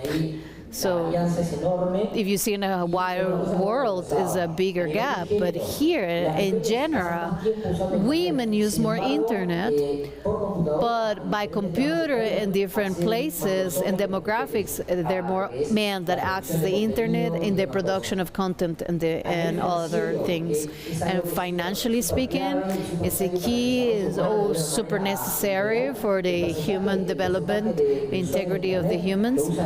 The percentage of the usage of internet virtually or financial services is distributed in a way that we can see less developmental countries and more developed countries. You can see the same pattern. Ages is the same thing. Actually, the age is not something that is very studied factor. I put this one that is one is from the United States and the other one is from Uruguay. There wasn't a lot of data that was valid in order for us to give this example. The graphic from the U.S. is until 2020. Let's talk about U.S. They're so well developed. There's a point of encounter. Even if all these sectors here, they're more veterans, they still keep the same gap between each other. And then that one, you cannot read it as much, is talk about the same thing. And then this one, which is, I'm almost closing, 2 minutes 30 that I have left, talk about something that no one really talk about it, is in terms of production. 70% of the global population speaks English. And then the 62 of the sites that are shared are in English. And this talks a lot about the frame of central and peripheria, that what study more Latin America and more this current of breadth. Talk about this way that how we bond to exchange are some groups that produce and some groups that consume. You know, like Prevish, Cardoso, Faleto, all of them have no internet, and this already existed from that time. All the factors that these people describe, which is being repeated now, and the digital gap, this is just an expression about the inequality on this matter. I'll leave you with my contacts, the three organizations that I work, so you can go in and get to know it. I am the group WhatsApp. You can contact me on LinkedIn. I'm open. Thank you.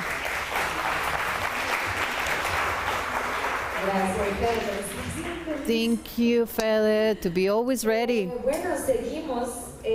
Well, we continue. Victoria Martín del Campo. She's going to talk about digital transformation, about how to optimize the experience of the user. She wants to push a transformation, digital transformation, inclusive, oriented to the human rights. She's a specialist in data exchange, and she studied philosophy and intelligence, artificial intelligence of Montreal. Welcome. Thank you for being here, Victoria Martín del Campo. Thanks to you for allowing me this last bit of energy just before we go to lunch. And well, we have the presentation ready. I am a philosopher. I'm a philosopher of technology. I like to make questions about what is technology, how does it influence the communication media, and how transform our relationship with these factors.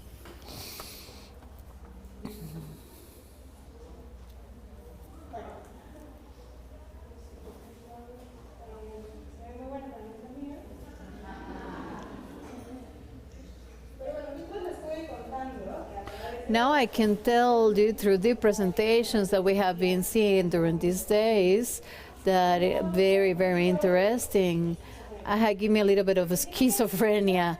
There's like a third actor that we're all talking about, which is in all our talks. It's like the elephant in the room, but no one really called it as a name, and nobody really says what are our problems. So, what is the invisible factor that makes this disruptive era of the disruption? Yeah, we're here, the age of disruption, but exactly what makes it disruptive? And what is the subject that is intrinsically in all our conversations? Is technology. So, I like to ask questions to myself, starting to understand, to have a common vocabulary about what are these terms. What is the technology and what has been in relationship with the public information before journalism, before social media? Let's go to basic. So the first technology that it creates a revolution, the way that we have a relationship with user, is the imprint. So Gutenberg. This is something that, as a design, allows how we communicate differently. The printing itself allows us to see two characteristics of two technologies. We have a design, and then on this design we have an intrinsic politics. Maybe you were saying, what are you saying? What is design and what is the politics here? Sometimes we say that technology is neutral. You can use it as a knife to spread butter, or you can use the knife to kill someone. So there is technology in that tool. I'm a subject that is in the back. It depends on the tool and not of the subject that is using the tool. This is false. Non-technological tool has a part relationship for politics. Even if it's just a butter knife, is very different to a very sharp knife that I use gloves to use it and have a protocol to use it. These rules that I generate in relationship of the instrument, in this case is a knife, is political. There is always politics in a very simple tool as a knife. The design of bigger tools is also related to politics.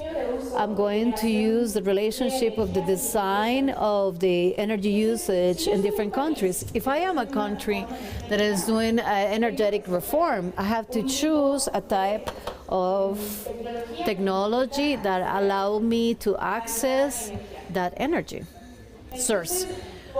So as per design, my technology is going to have politics relationships. If I choose, I want to use in my country nuclear energy, that is going to have politics, that is going to be centralized, have to be public, I will have to have contracts with the private sectors.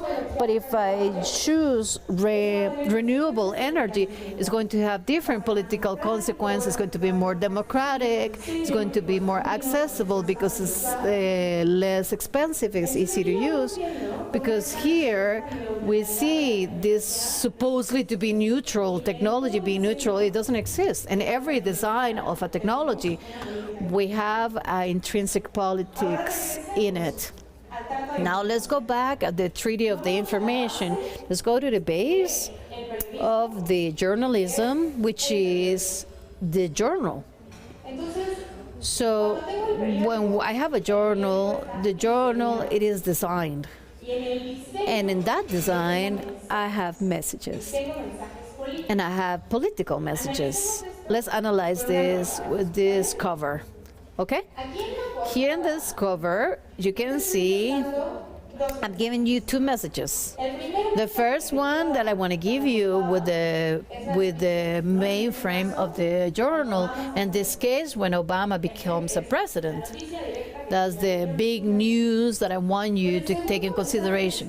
But the second message that I'm giving you, that is the most important news. And why, without you telling me, I know that that's the most important news because you leave it there at the first page. So now, again, because of the design, you're telling me what is more important than other things. If a journal want to make a news smaller because it's not aligned with the political views, they're not gonna put it on the front cover. So the design of the information is also prioritized, and it also has politics related to it. When you materialize information, it gives you a UX experience. UX is user experience. There are facts in the world that when I materialize, maybe through a journal, like we saw in the last example, that materialization gives me a user experience, which is the design that I give to the materialization of that information. The user experience, this concept that it can feel a little weird in a journal, are the attention process that determine the experience that a person is going to have when they interact with the system. So how does this work to provide information? If you see this image, it is designed for you to prioritize the information without telling you what you need to do. I'm not giving you instructions in here, but you simply are reading by design the information that I'm choosing to be relevant for you.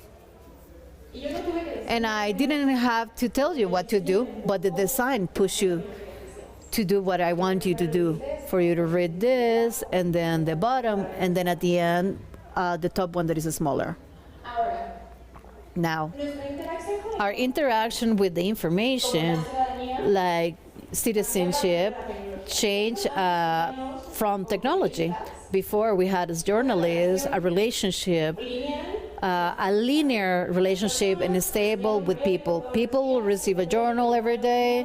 The journal will be there in the morning. It will bring the news.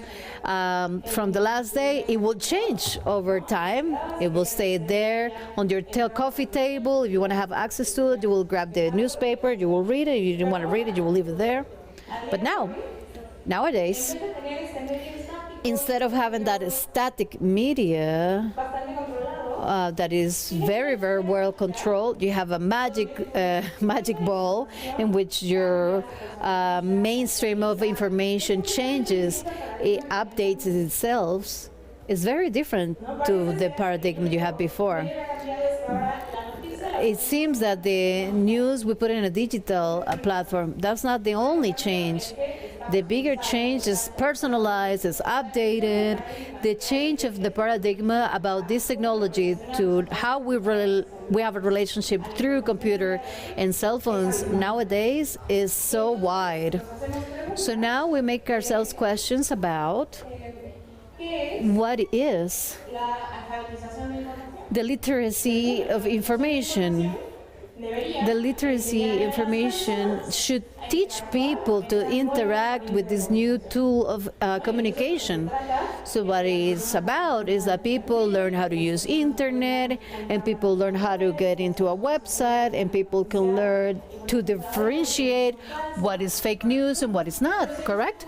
But if we focus only into how the person interacts with the new crystal ball and information, we are in the risk of forgetting that we also do it. And that this relationship, it is as new as this other. If I forget that I also have a new relationship with this technology, I'm leaving behind exclusively the other user that wants to access the information, the responsibility of understanding, and I am taking out my responsibility about how is their experience with this new technology, which is news media. So when I exclusively relegate the responsibility on the people or the agent, I leave the responsibility of the communication on that person. So that's what I want as a journalist? Is this my calling? To interpret the facts of the world and present them to society? So what if it's not what I want? I'm going to share a recipe. Yeah, by design, that's a recipe that comes in 2 steps. Since I understood that there's a user experience when you interact with information, I'm going to do 2 things. I'm going to give a user experience, and I'm going to demand a good user experience. How do I give a good user experience? Okay, we're going to have to renew the experience of the user once we recognize that we, as journalists, that we as people that are processing information, we also have a new relationship with these communication means. And also, we need to understand that we have to understand ourselves as participants of an attention market. Nowadays, it's said that data, it's the asset, like most valuable asset. Data, it's more valuable than petroleum, than oil, but data, it's useful as it helps me to get information or the attention of people. What it's valuable, it's the attention of people. And by people's attention, we're not fighting social media or marketing strategies that want to sell clothing or beverages, but there's the entertainment media, and even like in this attention media, I'm fighting against your cell phones. I want to make it this as entertainment for you to pay attention to me instead of your cell phone. This is an aggressive market, and it's a market that collides with social media, with entertainment and information. So when I understand myself as with a means of information, I'm going to do it in a certain way. But if I am attached to a market of attention with information, I participate in a different way. So this is an invitation to rethink how can we modify our behaviors to do a better user experience in this market of attention, like gamification, like someone was saying yesterday. So now, since we're interacting with these technologies of information and these means of information, we need to understand that when you do research and when you do journalism, we also browse the internet, and we also browse these new technologies of information. So I have a right to have a good user experience, and I also have a right to have this information well delivered and make it accessible and make it easy, like I am doing to the people that are reading me and the people that are being informed by me. So I want to talk to you about the case of Mexico called Data Civica, which is an organization, spectacular organization, that what it does is that it demands the media of the public institutions information that is comprehensive and user-friendly. I would love that everyone leaving here could knock on someone's door in the government to demand a good user experience whenever we collect information like Data Civica did. So to tell you about Data Civica, first I have to tell you about the Law 303 of Mexico. In Mexico, there's a law that says called 3 de 3, or 3 out of 3, that applies to people who are applying to popular election positions. If I want to be a congresswoman, I have to open 3 things: my bank account, my assets, and my financial statements. Those are the 3 things that I need to open up. And I'm obliged legally to have all people that are entitled to vote for me to have access for this information to see if I'm fit for the position. But also to fulfill with this law, there were people that very cheatedly, what they wanted to do, this is for real. That's a bad photocopy that it's in Latin of, I don't know which kind of document, but it's uploaded in PDF. If I'm a journalist and I want to know how many houses I have today, what I want to know, it's the number of houses that I had when I started in the position, and then how many houses do I have after I'm done, like 5 years after my position in the government. So if I bought 40 houses in that term, then I'm not a good candidate. But how do we know that? Because we cannot collect that information. So what Data Civica was asking for was that the government treated information to create a good user experience. I need to have, okay, in an Excel sheet, the numbers and the names, so I can actually chew the information, I can work it, and I can actually do journalism with it. The government, what did they say? I can't.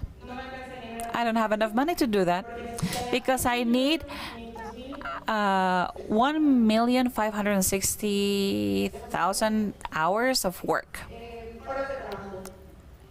And I don't have enough money for the people that actually know how to do that, to pay them for their labor. So what Data Civica did? So they did the 1,560,000.org, where there are all the patrimonial statements as an open portal for all Mexican people. This is what we need from the government. This is what Data Civica is teaching the government that has to do with their data. Give the journalists and the people that want to be informed data portals with user experience. This is a good user experience for whoever wants to do journalism of the patrimonial statements that have to be in one place. So I invite you to understand that technology, it's not only means for misinformation or a way to handle misinformation, but also as a place to demand good design for the ones that are generating information. Thank you very much.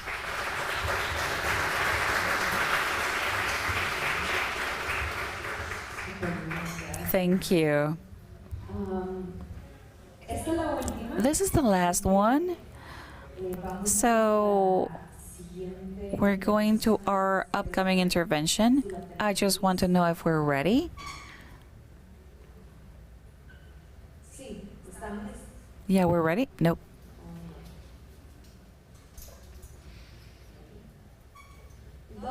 Oh, the person who's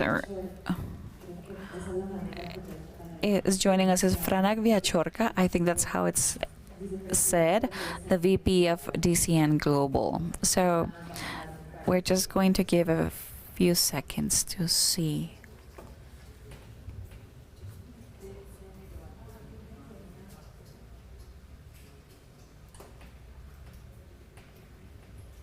We remind you to go to slido.com. We're asking, where are you from? Which countries? We want to do a map of all the people that are joining us. So please go to Slido and answer which country you're visiting us from. And we're going to do a nice art around that information. And of course, there are some speakers that are sharing their tweets. So if you have any quotes from people that are saying interesting things, please tag us in our social media outlets, and then please go to slido.com to tell us where are you from, to see how many countries are represented amongst you.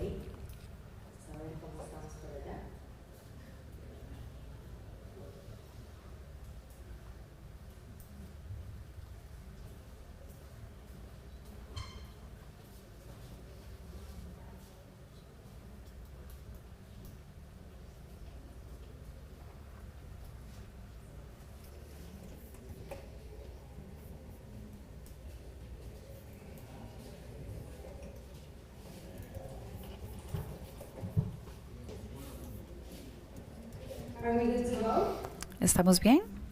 ¿Estamos listos?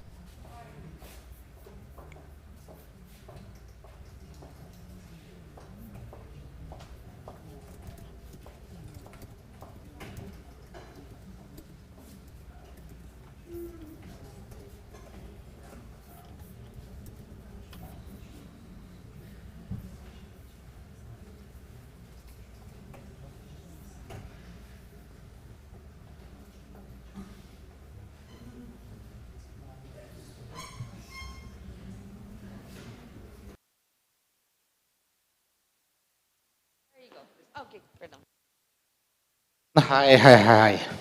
I know that only 15 minutes before lunch, and I know that everyone is dying.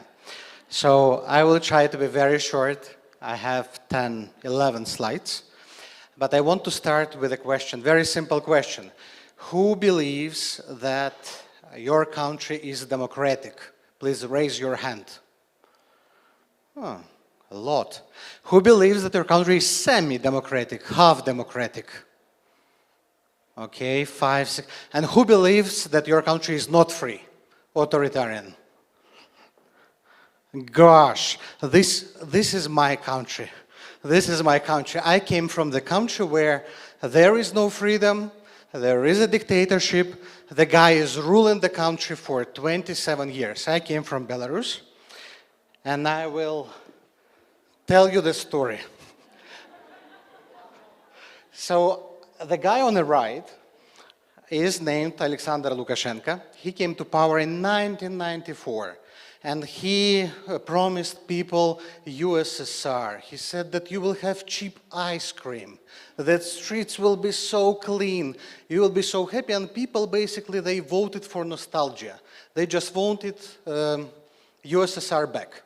And of course, he found the same populists around the world. They built a coalition, they learned from each other, but the only problem they faced that the time went forward, but they stayed in the past.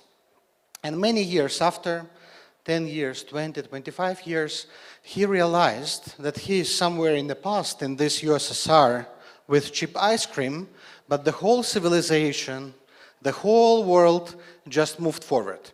In the world of Facebook, Google, technologies, internet, Starlink, drones, everything. And in 2020, in my country, in Belarus, suddenly the revolution started because majority of Belarusians, they realized that this guy on the right is not more representing them. And we started to use technologies, social networks, everything that the guy on the right did not accept in order to abolish him, in order to make him meet the guy on the left. So I want to give you 10 lessons that we learned from our fight. 10 lessons how we use technologies that might help not only those who work in authoritarian societies, but also those who work in democratic countries. So first of all, internet is not so easy, it's not so simple as it might be.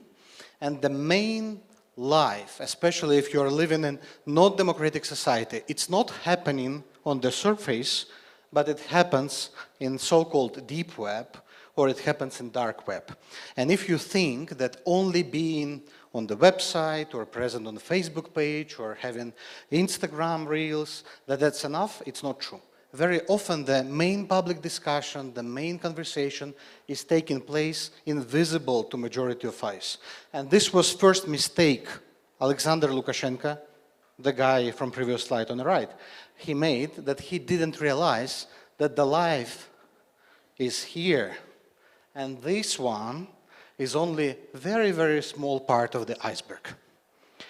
Second thing that they didn't realize, and that we basically, used in our activities, we switched from algorithmic platforms, which put us in filter bubbles, we moved to linear platforms, the ones that you can subscribe and you can receive messages constantly. Basically, we speak about messengers, we speak about Telegram channels, we speak about mailing lists. For some people, they might seem obsolete, but in case of Belarus, it helped a lot. Because people suddenly, they were taken away of their filter bubbles into the flow of the information they didn't face before. And Telegram messaging app, who used Telegram? Please raise your hand. Good job, good job. Super. In our case, in case of Belarus, Telegram basically made revolution. And we weaponized, we activated Telegram in order to communicate safely on one hand, but also to send the message simultaneously. And you know why the radio is so powerful? Because in radio you can send the message in 1 second to millions of people. And the same about linear platforms, about platforms like Telegram. We managed to build the network of Telegram channels and we send the message to millions of Belarusians about where they must go tomorrow to protest. We messaged the place, we messaged the time, and the regime was unable to disrupt or to confuse. Lesson number 2, there are no safe messengers. And this is another side of the coin. Because on one hand, we are told that Signal is the best. Trust secret chats on Telegram. Go to Facebook Messenger, it's fine. But it's not true. In case of authoritarian societies, basically, secret services, they learn to crack everything. And even if they cannot crack your messenger or your phone, they can play the human factor. In our revolution, we had many, many factors, many cases when, for example, the assistant of one activist, for an entire year, she was answering the activist's messenger, because there were many requests, and she was collaborator of KGB. There was another case which was revealed just recently. The guy who pretended to be the security expert, he was appointed to network of media channels as the main on digital security. And he was KGB employee. And if they cannot hack your phone, they can always send someone who will be inside of your community and inside of your life. Myself, I had also the case, it was about 11 years ago, when I found out that my girlfriend was working for KGB. And I knew only when I was jailed. So we were together, a lot of fun, romantic life, but 3-6 months after I was jailed. And in jail, they called me to interrogate. And they said, oh, you know, we know everything you did. And they basically printed out all the materials, all the documents, all my correspondence, not because I was not safe enough. I was pretty safe with dual factor authentication and everything, but because she was always having access to my computers and my phones. Lesson number 3. Lesson number 3, we all believe that large and powerful can help us to fight tyrants, dictators, enemies, disinformation, whatever you want. But time changed. And right now, instead of large and powerful, we should invest in small and many. And this is also one of the principles of DCN. We believe that instead of investing millions into big media networks, it's much better to have network of values-based, motivated, enthusiastic people who will be supporting sincerely, honestly, democratic values. It's more efficient, and the dictators, like the guy on the right from the first slide, they are not able to stop. We believe in influencers, because influencers, like you here, they are much more powerful, much more flexible, and much better adjustable to the constantly changing environment. Lesson number 4, and this comes from mobilization experience we had in Belarus. We are content creators. I was content creator. I had Telegram channel, YouTube channels, Twitter. We gathered with friends who are also influencers, and we decided we have to abolish dictatorship. We just want to get rid of him, etc. And we decided that from this day, we don't criticize each other, we don't compete, but we share. And we started to build coalition. So when you are published one, so it goes only to your audience, to your 10,000 subscribers. But what we agreed, that every post we agreed today to share, everyone in the coalition shares. Adjust to his or her audience and to share. And as a result, we amplified the message many times, dozens of times, hundreds of times. And in the end, just before 2020 August revolution started, we were managing to reach 3-4 million people in 1 minute, almost half of the population, only because we managed to build coalition of many, not large and powerful, but small and many. Lesson number 5, that's about fighting disinformation and propaganda. We also, like many of you, were trying to fight fakes, to write that we are not CIA agents, that we are not going to make the coup or to make the mess in the country, but it was useless to explain your position. It's much better when your audience is prepared. So you explain that such fakes are possible. You can be transparent in order to pre-bunk. If you are transparent, if you explain who you are, what you stand for, then no fakes, no propaganda, people, they can't destroy your reputation and image. So I think it's also relevant to democratic societies. So we must prepare resilient communities rather than to react to fakes and disinformation campaigns against us. This is the last slides about tech companies. Very often we criticize tech companies at such conferences and events, but in DCN we try to become friends and to have good, trusted relationship with them because they are our main allies. And in the last 1 or 2 years, we managed to build such relationship in many, many countries.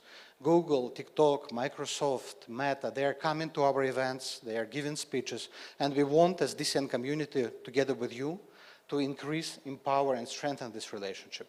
We shouldn't tell that you are bad guys, you don't care, you care only about profit, but we should explain what they can get if they will be more responsible, more active, more values-oriented, more cooperative with NGOs and influencers.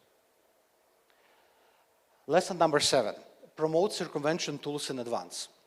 This is something that we didn't think before 2020. The role of VPNs, anonymizers, Siphon. Who knows Siphon? The tool. Siphon, yes. It's like an active VPN service which allows you to reach all the blocked websites. We also didn't think that it might touch Belarus. A few months before revolution started in 2020, no one believed the revolution will start. It was nothing telling about this. But when it happened, all the social networks, all the websites immediately were shut down, and the whole population was in darkness for several days. And we realized if we would promote the circumvention tools among our readers, audiences before, there will be much more chances that people will not be in darkness with when shutdown happened.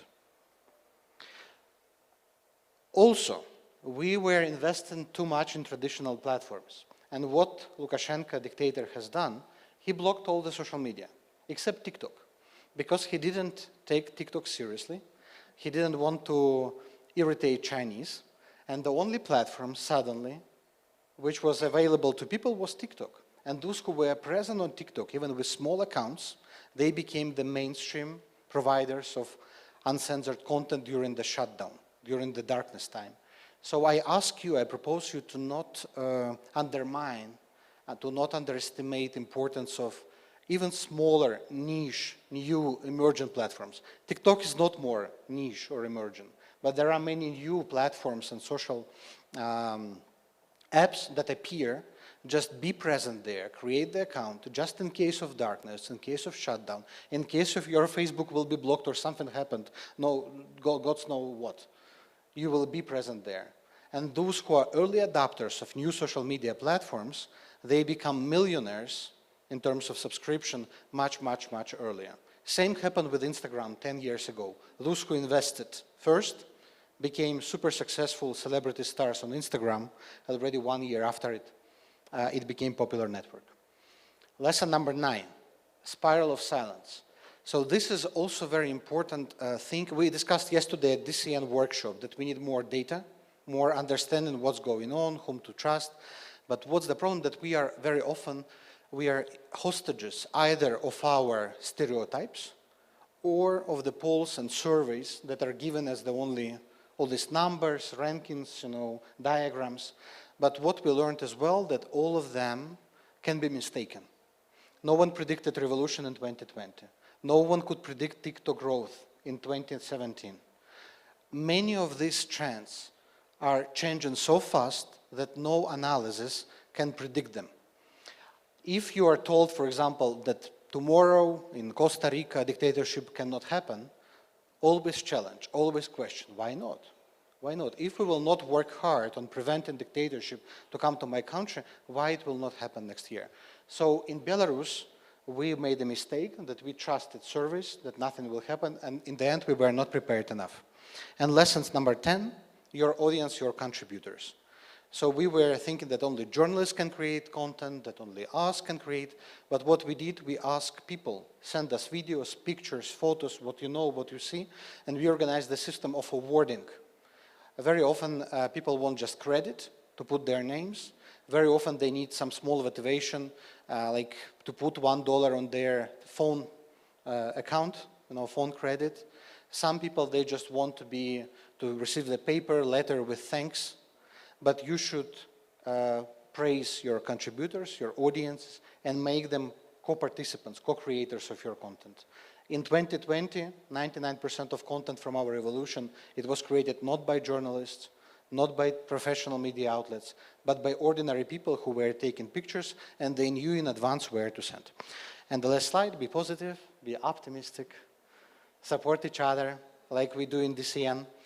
Come to the workshop today at 2-something o'clock, and we will be happy to discuss our future cooperation. Thank you so much, guys.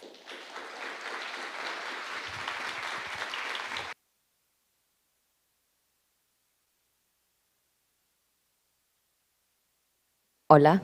Ok, tenemos una hora para almorzar, así que los veo de vuelta aquí faltando 4 minutos para las 2 de la tarde. A comer.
me see. Okay.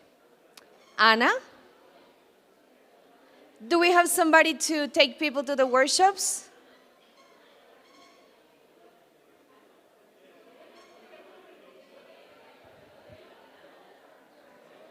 Yeah, okay. Ok. Bueno, el workshop número 1, que es el hackathon, se queda acá en el auditorio. Hackathon is going to stay here. Workshop number 2, entrepreneurship in the digital age with Ismael Brasco. That is going to be in the room number 3, Oro Pendola. Number 3.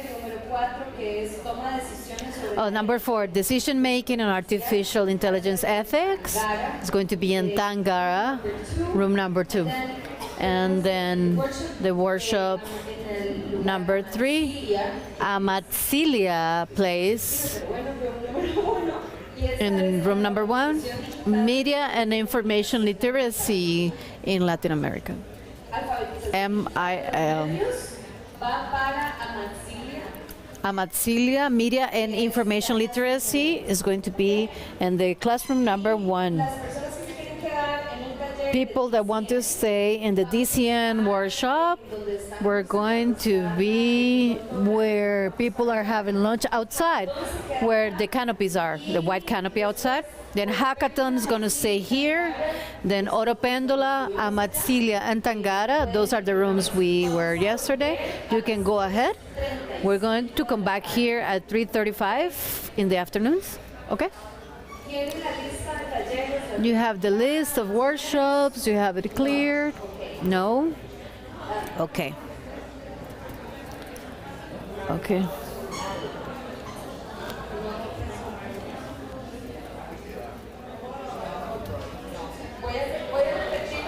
I'm going to repeat the workshops.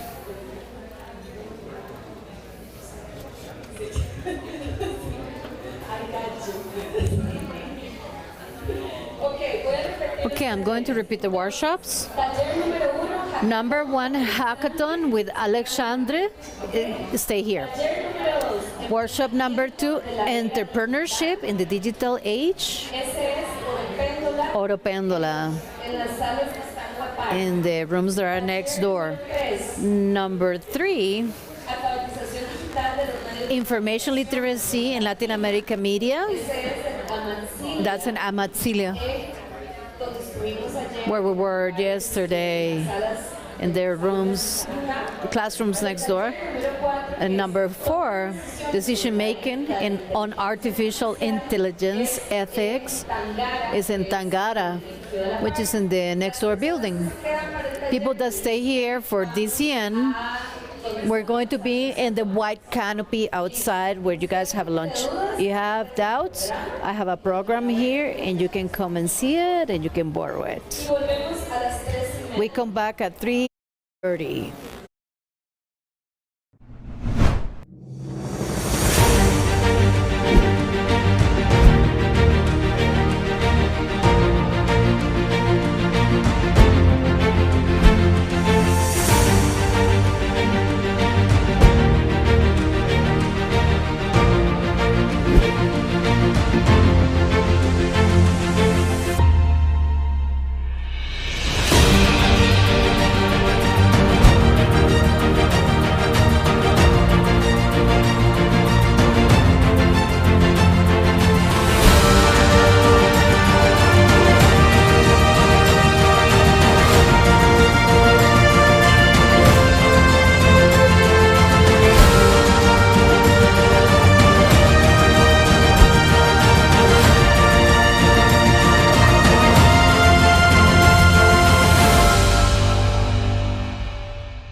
caffeine in your veins? Do you like the coffee? Yeah, I heard everybody's good. Okay. Okay, well, we still have a couple of activities, save some energy for it. We still have a few activities here. Okay. I hope these workshops were fine, that you had connected with each other, saving more information and new networks for yourself. And finally, we have our last panel of this event, for which we have the journalist Ulda Miranda. She is the coordinator of the Interference, the journalistic team of Radio Emisoras UCR. She was the investigative editor of the Semanario Universidad newspaper and editor of Sucesos y Jurisdiction the Nation newspaper. She also was a collaborator, part of the winner teams of the Panama Papers in Costa Rica. She also published investigations on the chaotic Costa Rican pension system, corruption in the upper echelons of the judiciary, and sexual assaults in the political, academic, and cultural affairs. She was part of the Pio Vicas award-winning teams in 2018, and Jorge Vargas, Jean, Oscar Cordero. Welcome to being here. Thank you so much for that presentation. It's a pleasure to be here this afternoon with you all. I know that you have been having great times. I have been online, seeing some of the forums, and it seems that it has been a great exchange of knowledge. I am here with two gentlemen here that, let me see their names, that they are from the Argentinian Council for International Relations, and one of them already had the experience, you already have the experience to get to know him, which is Juan Bataleme. He is the academic director of this council, and the one that you haven't really heard from is Daniel Arbol. Sin tilde, pero igual se pronuncia árbol, para que tomemos nota. He is the expert on strategy with extensive experience in the private and public think tank centers, focusing on mainly international relations, communications, and sustainability, cybersecurity. And this forum is integration, integrity, and digital harms. Before this forum, I went to the right to find integrity, where you will find the meaning, the pureness of the virgins, that has no relationship with this forum, ignore that. And the other one is the quality of the integrity. We relate a person with integrity, a person that is with good knowledge, in full or complete, and related with the information. And this is what I want to be the point of start of this talk. What are we talking about? Information that is very, very truthful? What are we talking about?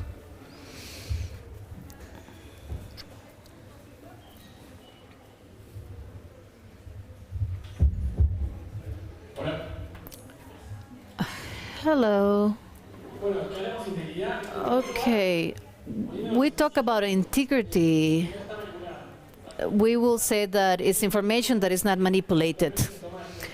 We take it from cybersecurity terms, and the main focus into this is to take in consideration confidentiality, integrity, and disponibility. In this frame, we talk about integrity mainly, and the preservation of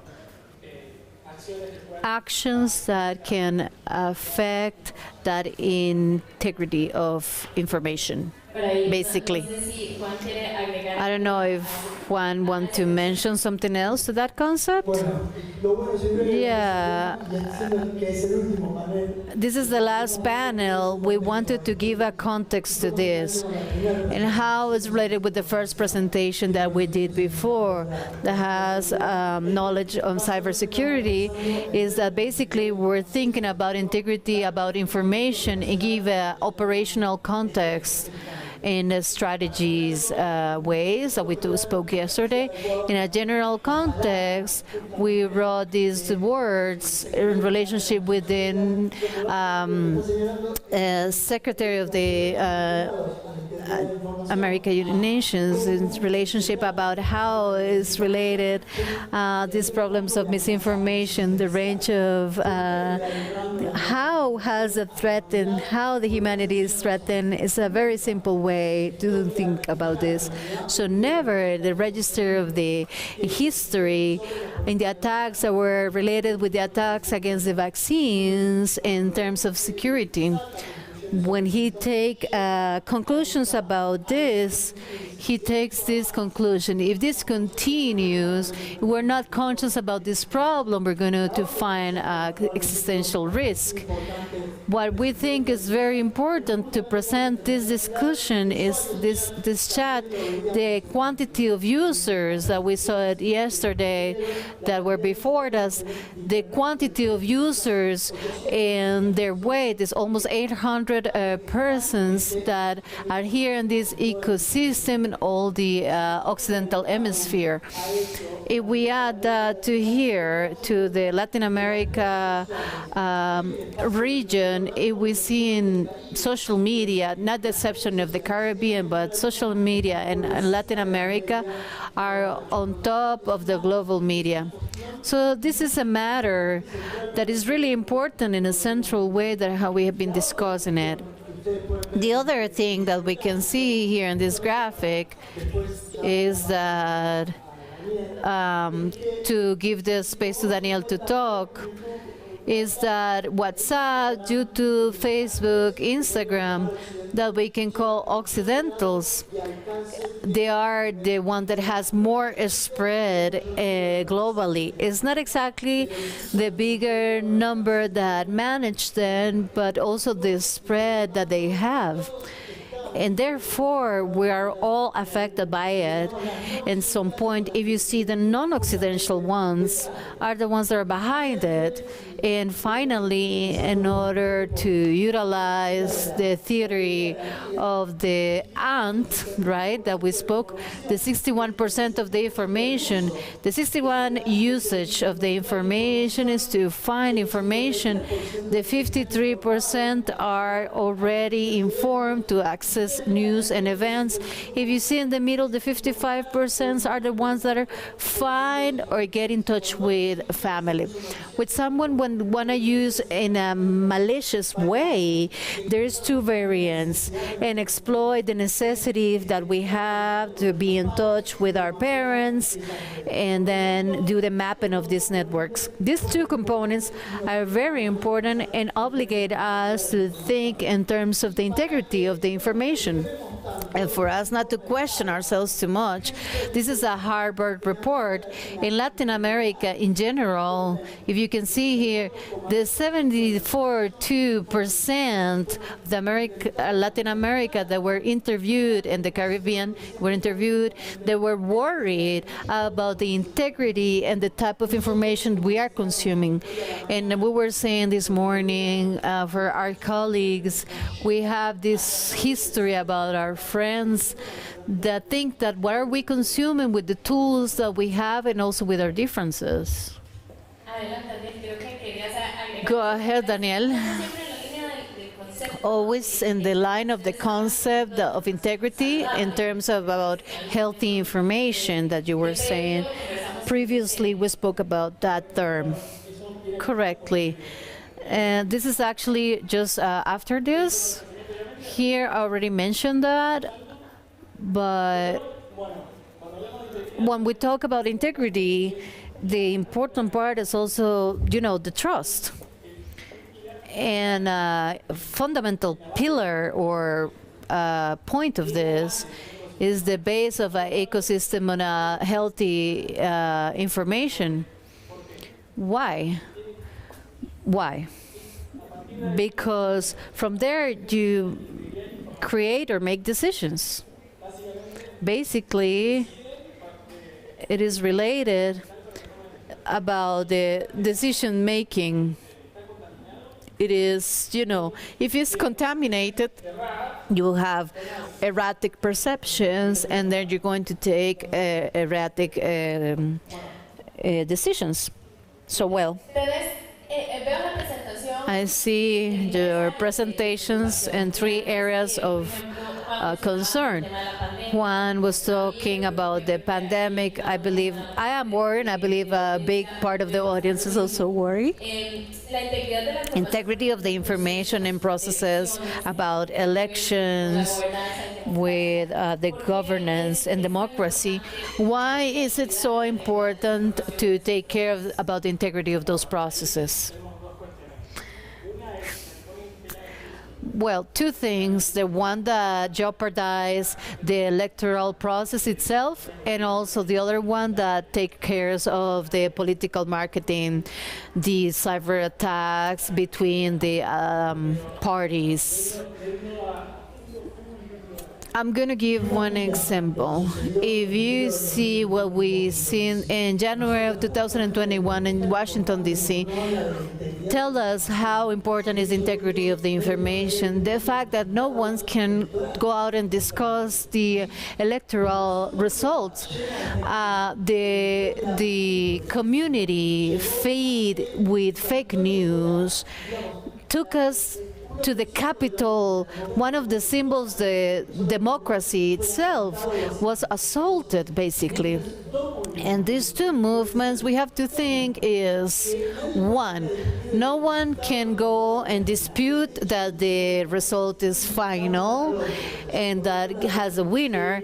And then in the second part is that when you are interacting in a social environment, that you're able to control effectively the effects of the decision making. Like example, I will take the Capitol to recover democracy because they were hacking it for us. That's where they were discussing.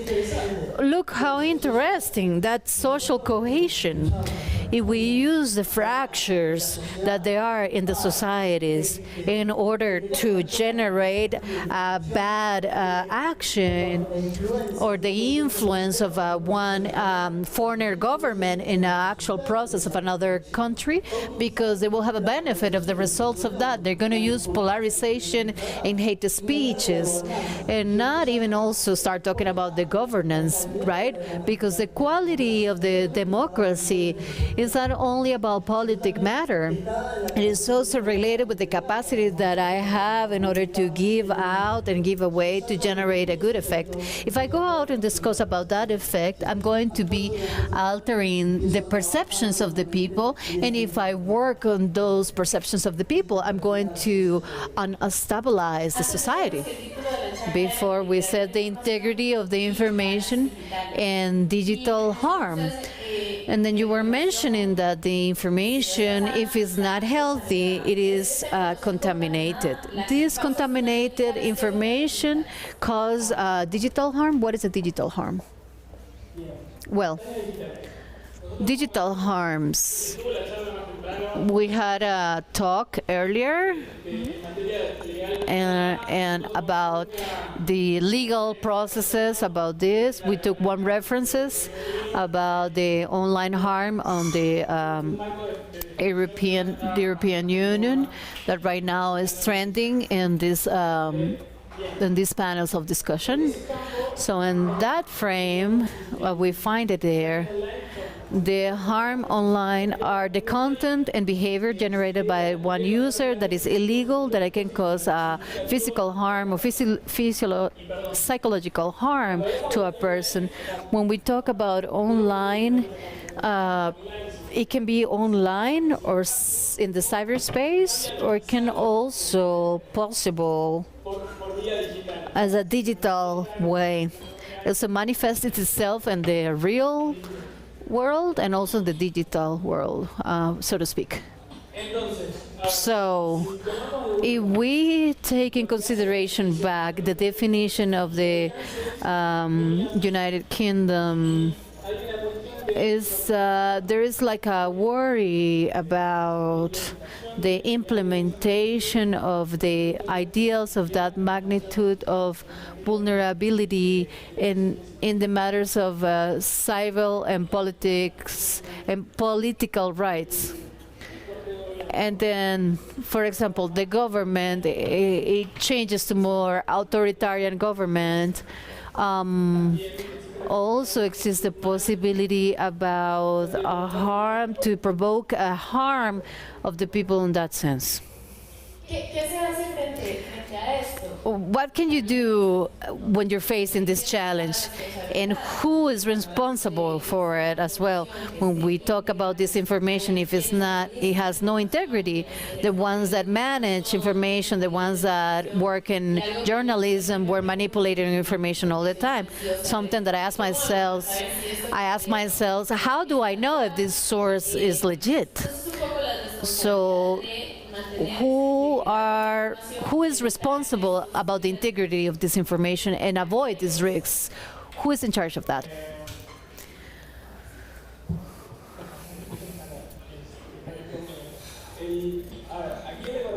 Who is responsible for it?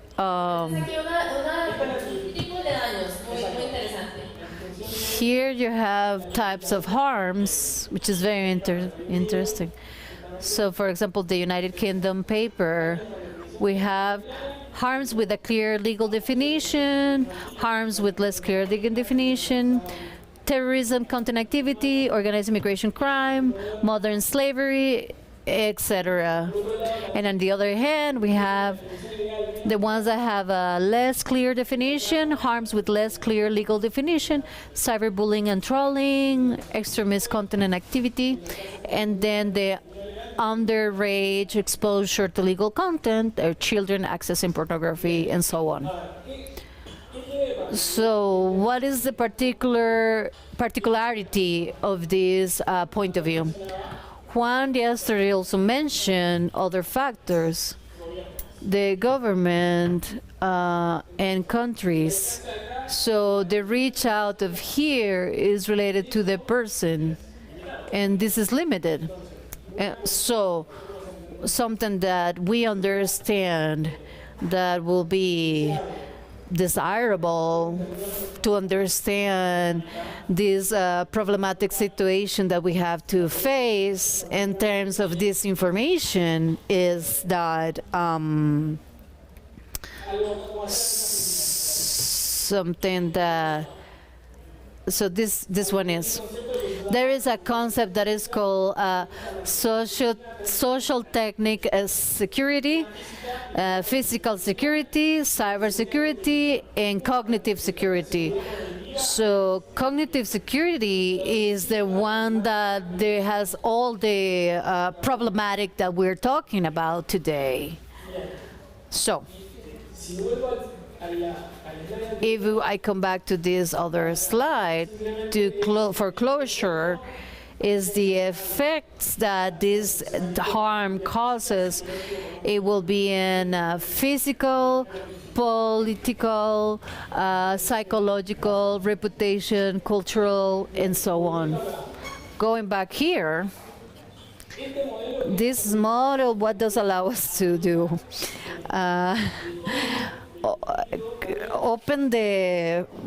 Open more widely the concentration of the individuals and also the businesses. Taking in consideration what we saw just before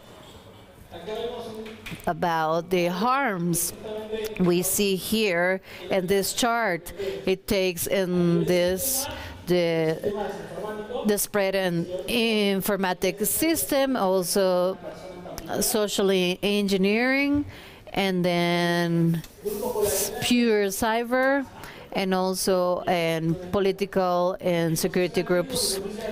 Exposition to risks, to the surface of the attack, vulnerabilities, mechanism of explosion, persistency, etc. So we have this practical line, which is the threatened intelligence of threats.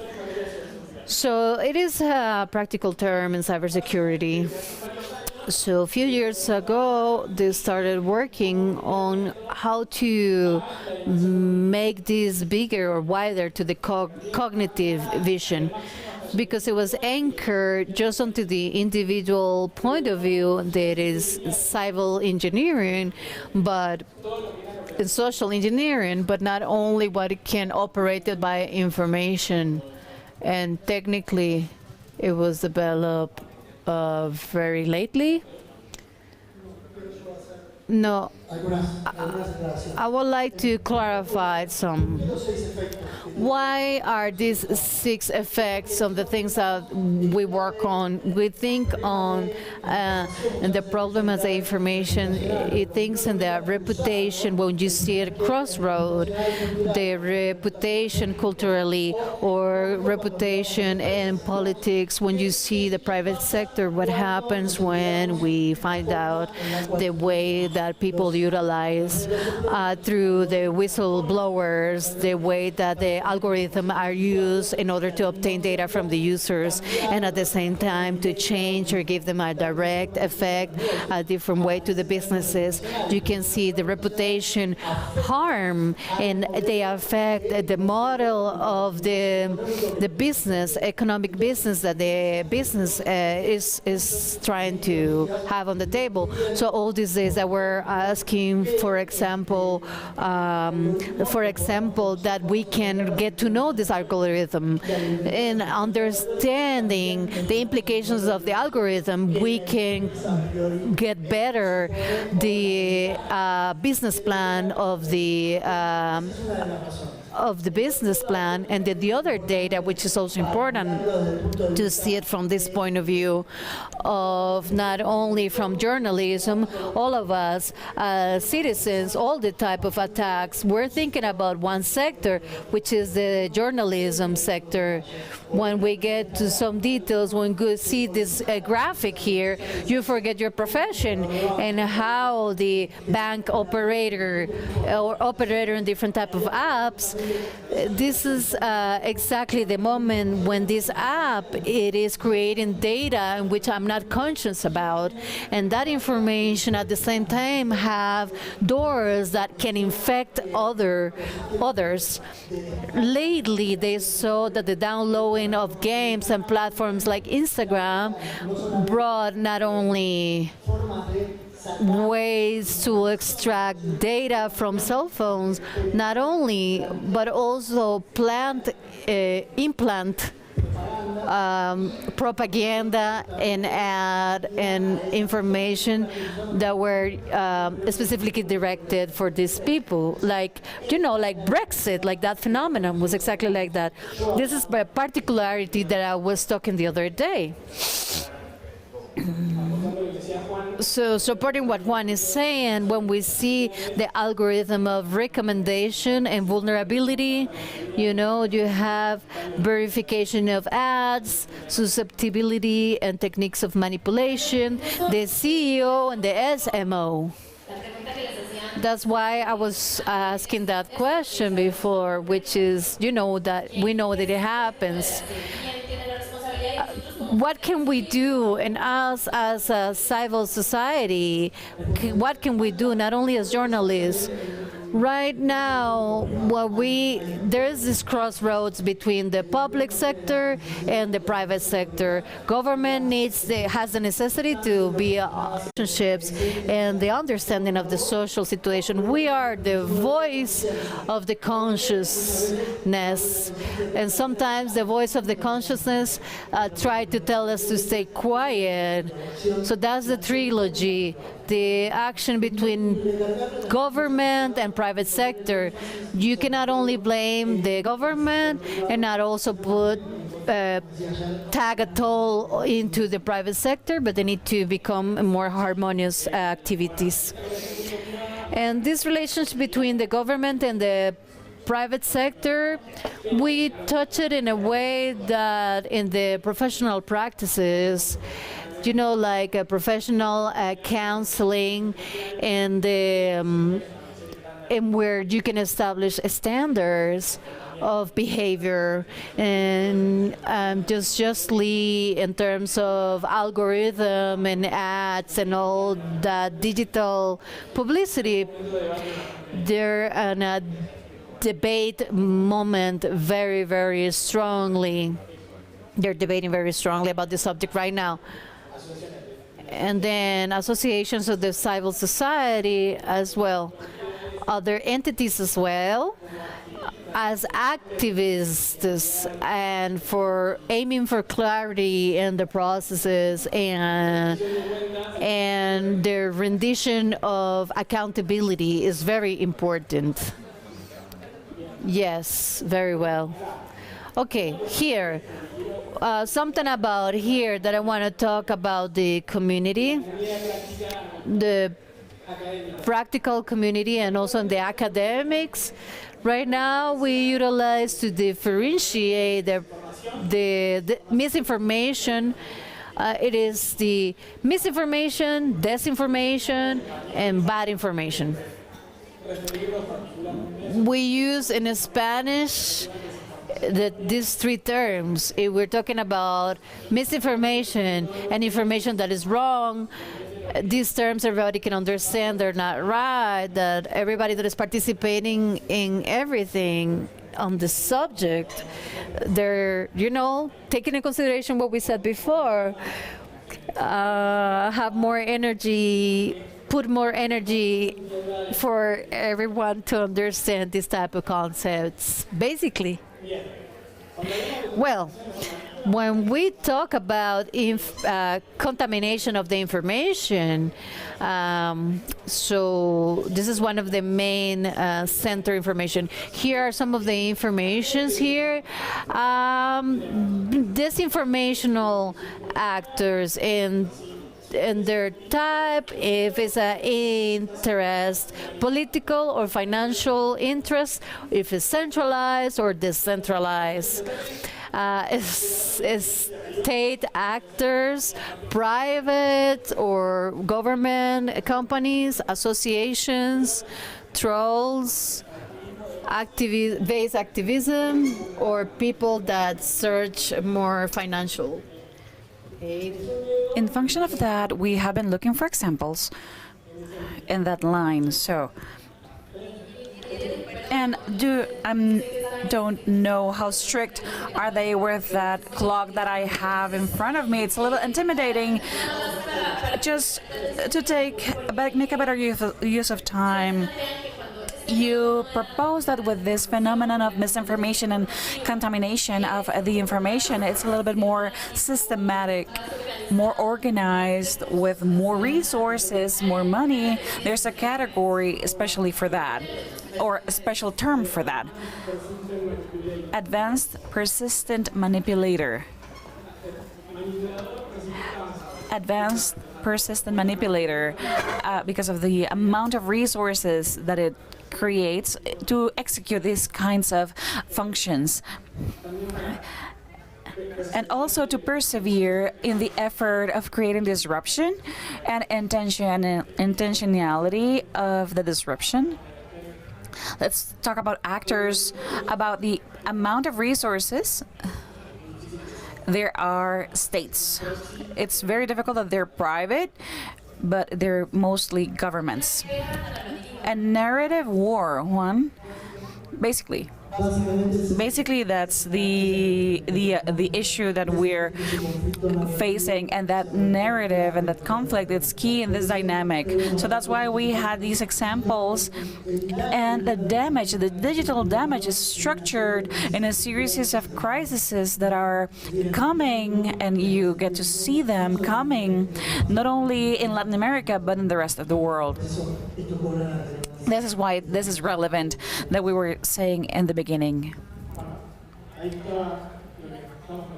That's what we were commenting recently, and in this case, this is a study that was done an area of the Oxford University. It was called, they did studies of computational propaganda. Now it's called DemTech. Now it's about technology of democratics. Well, and It's a study it's issued every 2 years, if I'm correct, in which what they do is to map actors or players that are misinforming. They are typified according to their nature and in which country were they found. This is a little example of what we can see is that the lines are very populated instead of Oman, that they point out that are just government, but in the rest of the countries. Well, Costa Rica, it's right there. Well,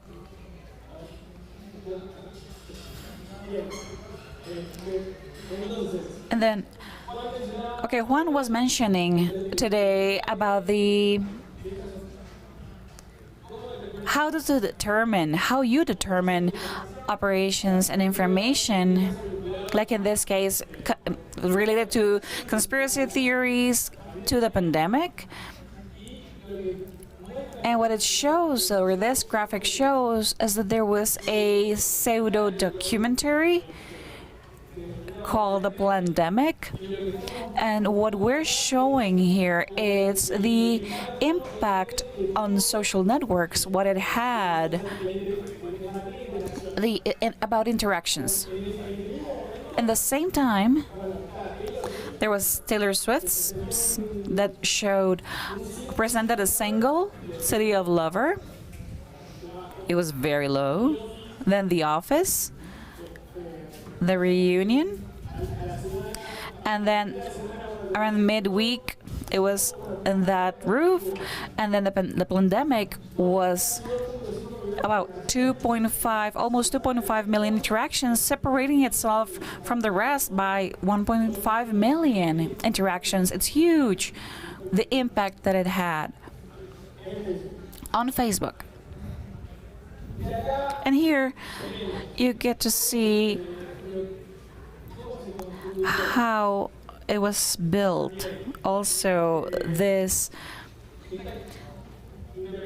interpretation, or conspiranoid interpretation, associated to the 5G network, also in the context of the pandemic. And here we're not working or not showing the issue of interactions, but how a complex story is told and created so that it's sustained over time or persistent. And we see 5 lines of argumentation: health, it's an elephant size of the state. In Argentina, we use this synonym with elephants: the environment, national security, and economy. As a detail, in the huge state, it's about people control, the flat earthers, geopolitical, China, and a dispute of standards with China. There were many things that were crazy, but this one was a little bit better, but some others were very distorted. Anything about this? Okay. And thinking about solutions, it's to build resiliency. And for us to be resilient in democratic societies, we have to have present respect to fundamental liberties. Another issue is the proactivity and manage to prevent, so early detection. These changes of models, not only to see one specific dimension whenever we're talking about misinformation in the digital era, but also to see it transversely. This is fundamental to elaborate robust solutions and to work in networks to make it effective, and to plan, to point out forums like these allow us to do that. It's extremely important to create value base that it's shared amongst peers. Also, building practical communities that allow us to share experiences and information to generate innovation. That's what we're here. Juan, do you have any other comments? It's part of the purpose of us being here. I had thought that if someone had questions, but I insist that watch, it's threatening me. So I'm not sure, Maddie, if we... Okay, no, there's no more time. So we thank you to Juan and Daniel. I didn't mention your titles before. I thought that the council was already introduced, but it's an academic institution that has the purpose to stimulate study and debate of international issues, analyze political and economical and social relations, and also offer its tribute to representative figures from Argentina and other countries to consolidate peace and the development of the countries. It's very important with a tighter communication and reciprocity, which is what's being done today here between yesterday and today. Thank you so much for joining us.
Es lindo cuando estás en escenario con alguien. Who's going to speak first?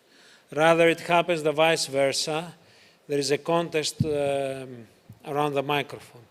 As now we entered the final phase of of this event, we are here, the team of DCN Global, that we would like actually to wrap up what we have discussed during these days, what we actually foresee for the future in terms of our future here in the region, and actually the core concepts that we want you to take with you as we actually close this event and actually launch and start a new phase of DCN Global, which is DCN Americas.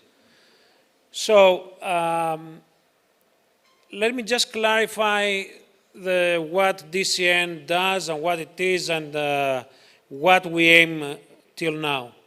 DCN Global has been created through the passion of people that believed in the power of young people, in the power of willingness, and in the commitment to bring change.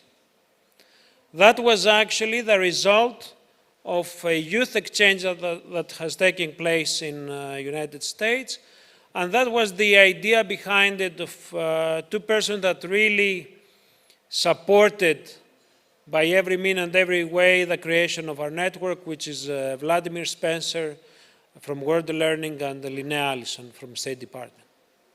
To that end, World Learning has been the supporter of DCN Global. What we are doing, we are actually have implemented a lot of activities around issues of seminars, of trainings, of report, research, and innovation. But all these activities are centered around of what you just have listened, centered around in the power and actually on how digital technologies can be used in order to make the most out of them.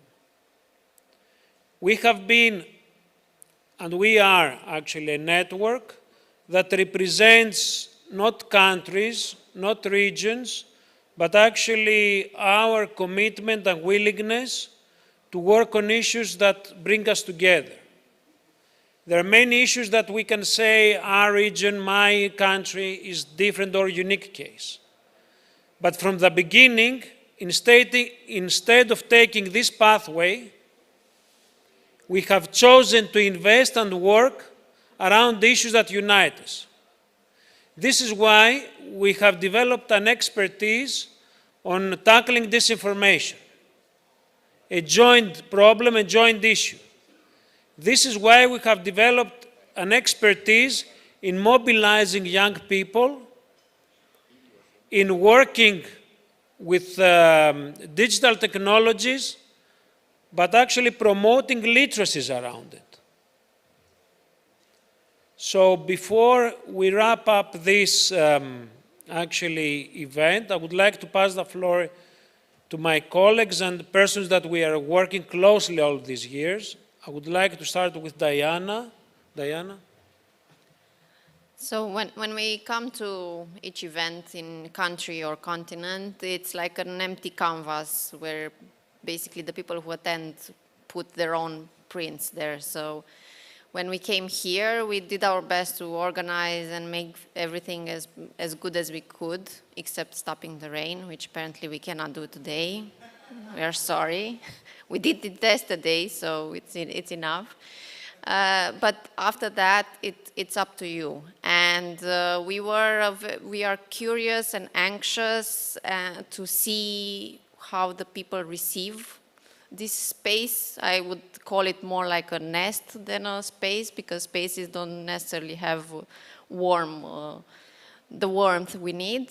And my opinion, I come from one of the few Latin countries in Europe, and first of all, I felt more at home here than I do in many Western countries in Europe, because we share a warmth and I don't know, a humanity which is sometimes lost. And I'm very happy that I found it here as well, not just from the country, but from you. And we were talking a few minutes earlier that this is probably one of the best groups we've met, and this is not just being polite. And the sky is the limit on how many things can happen from here. And you decide where is the sky for you and what do you want to do.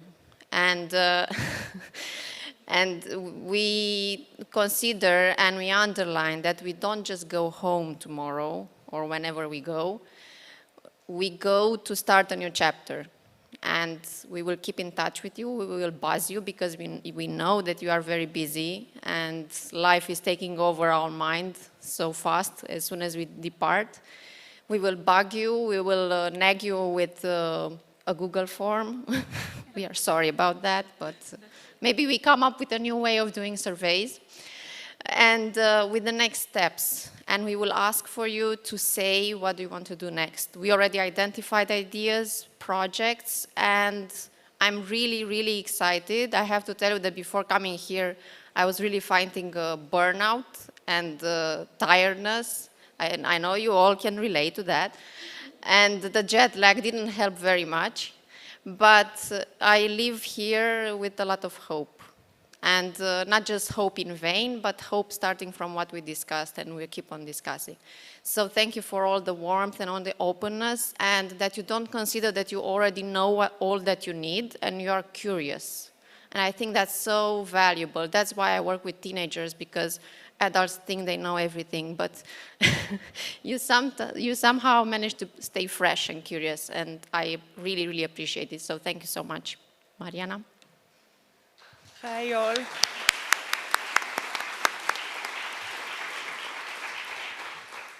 You know, we were preparing this event a lot of months with Vlad Spencer, Anna, Juliana. We are a team of people that we have the passion and we are dedicated to our passion. But I think that this event went beyond our expectations because of you.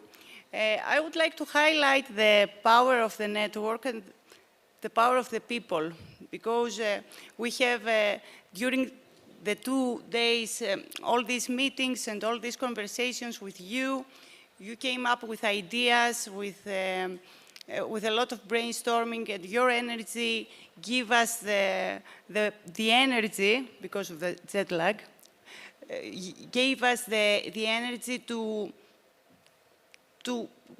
continue to work with you and coordinate for new projects, for new digital campaigns, for things that you think that they will have an impact in this region.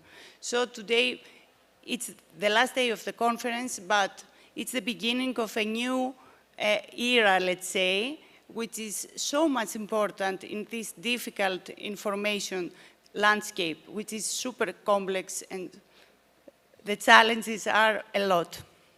So I will give now the floor to our beautiful and amazing, amazing moderator. Please, an applause to Marisela. Thank you. Okay, so I'm gonna do this in Spanish. I'm sorry for my Caribbean and Brazilian friends. Pero bueno, es más fácil en mi idioma. Bueno, muchísimas gracias por todo el amor, el cariño que he sentido de allá y el apoyo cuando se perdió el control y no se perdió el control. Ha sido muy lindo estar acá, no me lo imaginé, hace 2 meses. Una de las cosas que decían nuestros compañeros es que nunca habían sentido más esperanza acá. Y quisiera hablar un poco de ese sentido de las personas que vienen de América Latina, del Caribe, y que hemos enfrentado tantísimos retos en nuestros países. Algunos compañeros que están acá han tenido su vida en peligro, y compañeras. Otras no pudieron llegar por razones de seguridad, otros no pudieron llegar por COVID. Y esos retos y sigo muchísimo, por ejemplo, los compañeros y compañeras de Nicaragua, que tienen una gran lucha y enfrentan retos que aquí en Costa Rica jamás podríamos imaginar, no al menos en este momento, no al menos mi generación. Y realmente me duele mucho que como región no hayamos podido ponernos de acuerdo. Políticamente no lo hemos logrado, y yo creo que es una gran estrategia para que no crezcamos. Yo sigo soñando con una América Latina, con un Caribe unido, con un continente fuerte. Hoy en la mañana hablaba con Guy de porque siempre, I'm talking about, what our discussion in the breakfast. Y estamos hablando de todas esas influencias, de las grandes potencias, y siempre somos los pequeñitos en esa influencia. Y si vemos el tamaño de toda nuestra región, de todo el espacio de mar y tierra que tenemos, somos enormes. Y a veces lo que nos hace falta es encontrar los puentes de diálogo, encontrar esos espacios donde nos parecemos, ponernos de acuerdo en lo que no nos parecemos y en lo que tenemos que negociar. Y no puedo pensar un mejor lugar que los periodistas y las personas comunicadoras que finalmente mueven las sociedades, finalmente las personas que hacemos comunicación, porque es más allá de eso, ¿verdad? Y los que tratamos de trabajar en iniciativas educativas y de comunicación queremos eso, queremos enfocarnos en nuestra gente, en nuestros vecinos, en las personas que tenemos muy cerca, y que queremos un país y una región cada vez más fuerte. Y creo que ese sueño lo compartimos todos y todas. Y por eso se defiende la democracia, la justicia, la libertad y los grandes valores que nos representan y que tal vez en algunos países no nos han representado o no se han vivido de manera completa, lastimosamente. Entonces, yo hoy lo que quería decir era, yo lo que siento es un gran espíritu de lucha, escucharles enojados con el sistema, enojados porque no se sienten seguros, porque parece que se pierde la lucha muchísimas veces porque estamos lidiando con fuerzas que no entendemos y con fuerzas que son complicadas de manejar.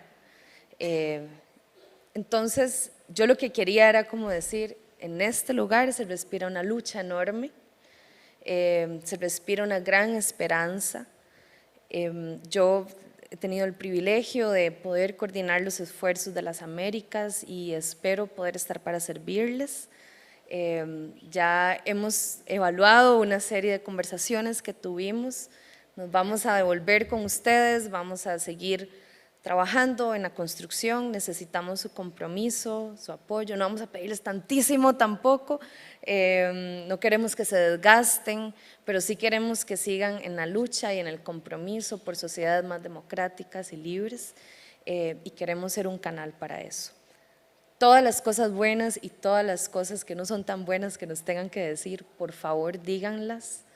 Queremos crear un espacio seguro, un espacio donde podamos construir y un espacio donde podamos pensar Latinoamérica y el Caribe desde otra perspectiva, dejar de caer en la trampa de dividirnos, de si le va bien o no a mi compañero o a mi vecino del norte, del sur, del este o del oeste.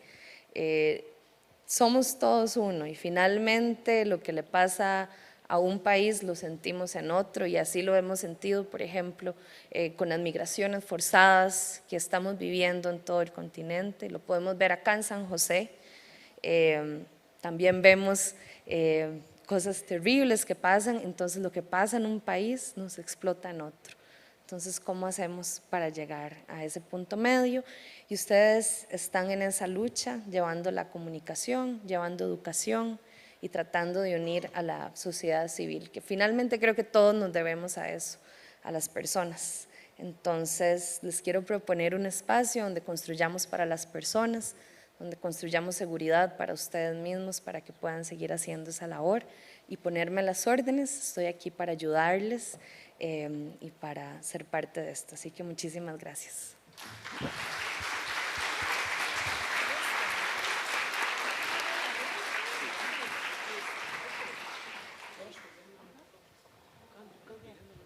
So, we have the time left. I would like you to play a game with us, because I know that everyone is exhausted. We need some energizer. I would like you to share just a word, the first word that you think when you think that the informational literacy in the age of disruption. In other words, these 2 days, what is the first word that you think? Happiness. I think it's happiness. And mine is hope, and unofficially and off the record is beer. Because it's... So we start from here, and pass it along, please. Okay. Collaboration. Civil society. Useful. Empowerment. Opportunity. Educación, education. Oportunidad. Challenge. Lucha. Connection. Educación. Intelligence. Network. Oportunidad. Freedom. Educación. Libertad. Knowledge. Aprendizaje, learning. Español, Spanish. Análisis. Resiliencia. Resiliency. Opportunities. Accessibility. Community. information, brotherhood, learning, inspiration, America, Latin America, construction, potential, education, alliances, community, empathy. I was going to say that. Compañerismo, Central America, community, integridad, interest, bueno, transparency, technology, trust, community, information,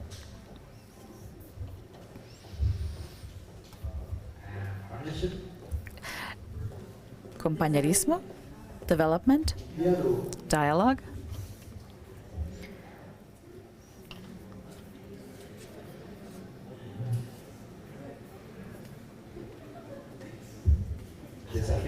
challenges, future, democratization, opportunities, education, tools,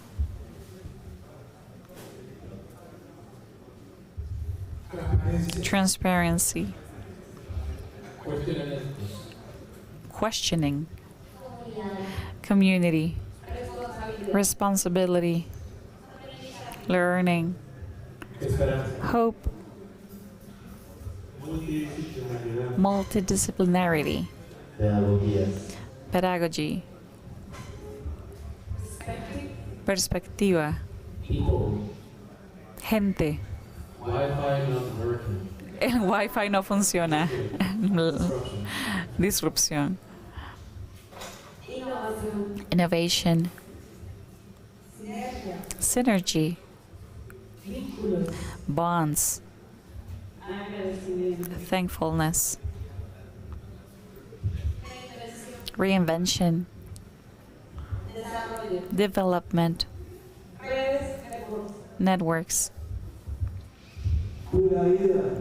Pura vida. Commitment. Imagination. Co-creation. Hope, esperanza. Dialogue.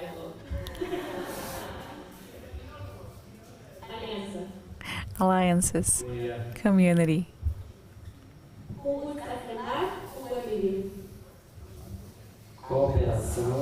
Cooperation. Connection.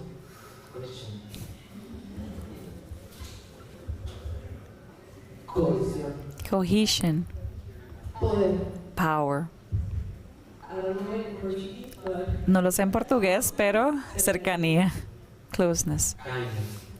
Amabilidad. Information. Opportunity. Cyber democracy. Networking. Integrity. Community.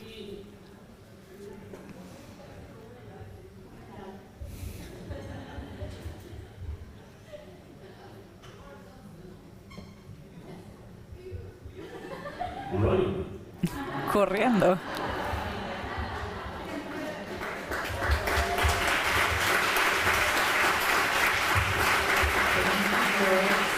Gracias, chicas. ¿Por qué no nos damos una? Why don't we give us a round of applause because we survived these 2 days?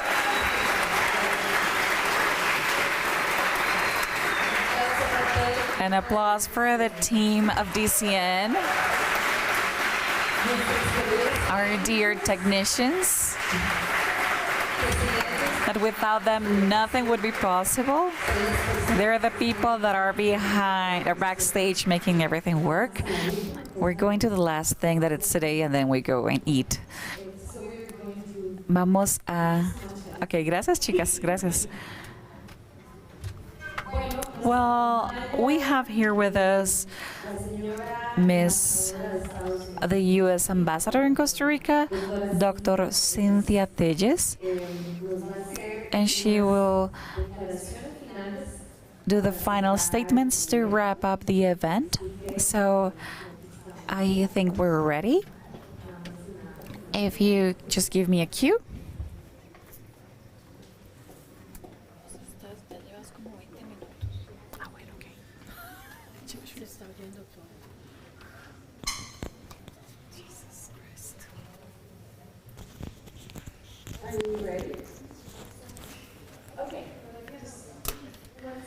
Estamos listos. Things that I have to tell you that I need you to do. If you have a transmission device for the interpretation, please give it back. We don't want to chase you tomorrow. Please, the one that have the devices, apparatus, please drop it off so we don't have to chase you at the airport tomorrow. That on one note, and then in the other hand, we're going to send you a Google form. Sorry, I know you're tired about forms. It's very important to define the next steps. So we're going to be behind that. Tonight, we're going to have dinner. We're going to get out of here. We're going to end up, but it's out here.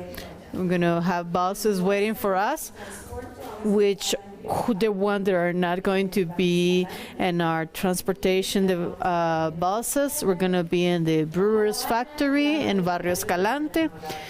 Hopefully you will go there and mingle with people that you haven't talked with yet. Homework is today. Talk to people you haven't talked yet. I'm pretty sure there's people you haven't talked yet here. That's your homework. And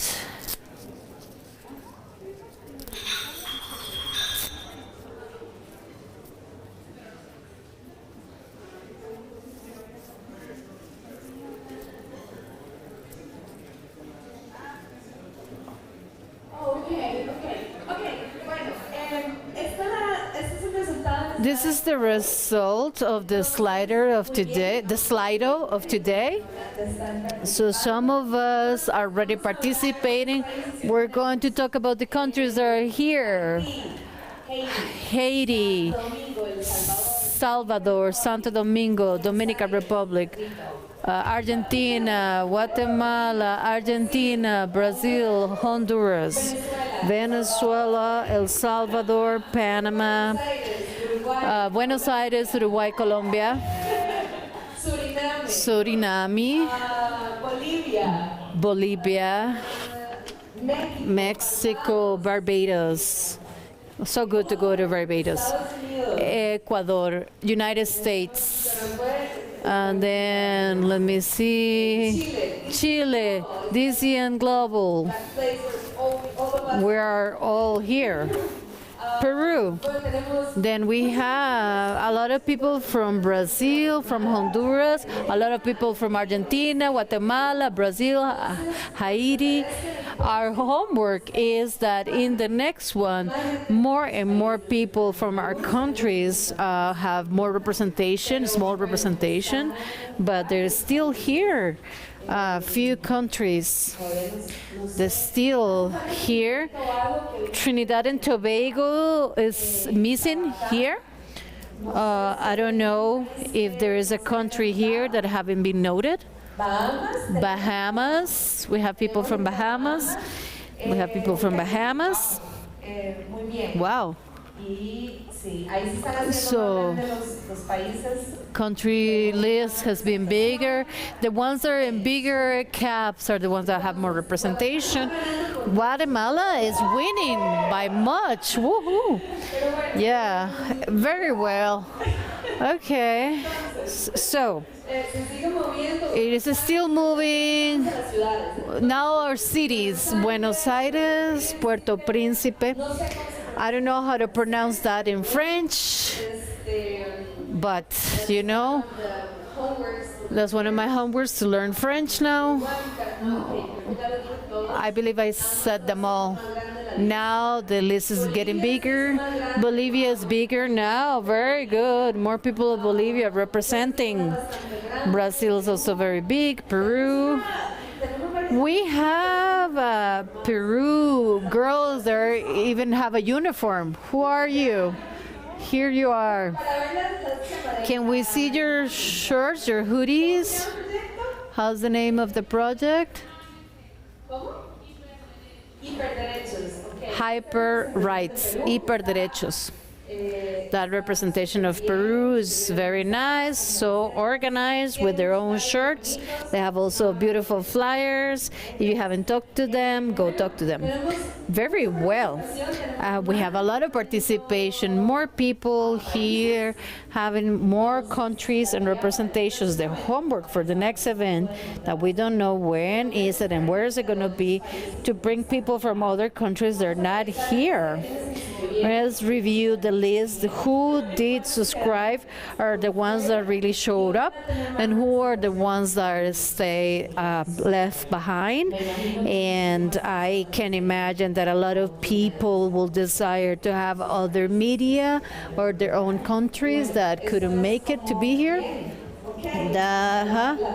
Okay, so now is a serious time. We're going to welcome the Madam Ambassador. So, is she already here? Yes? Good. Entonces.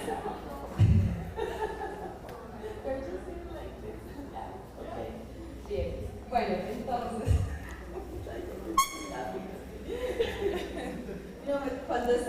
When this type of things happens, the one that is here in the podium only has to continue.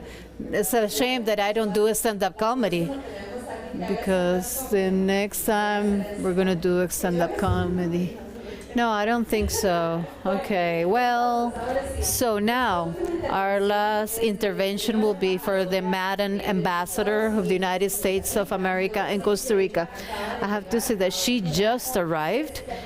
She just got in. She's the first ambassador that speaks Spanish in Costa Rica from the United States. That's very exciting.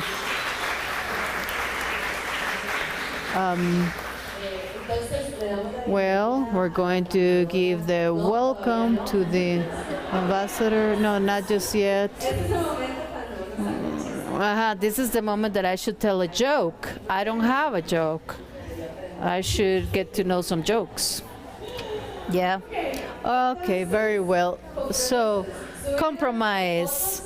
Upload your pictures on Instagram and tag us. I asked you that since yesterday. Have you guys doing that? Tonight you're going to talk with people that you haven't talked yet these 2 days. And also more homework. You have to fill up the Google form we're going to send you. And now we're gonna go, we're gonna leave by bus to the brewing factory. We're gonna eat delicious food, and then we're going to connect. And then I don't have nothing else to say. How are we doing? Timing? Okay.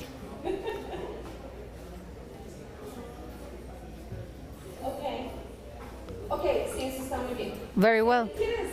If someone wants to be in the open mic, a question, you have a good joke, this is a good time. Fede. Here I am. I wanted to, we were just commenting between us.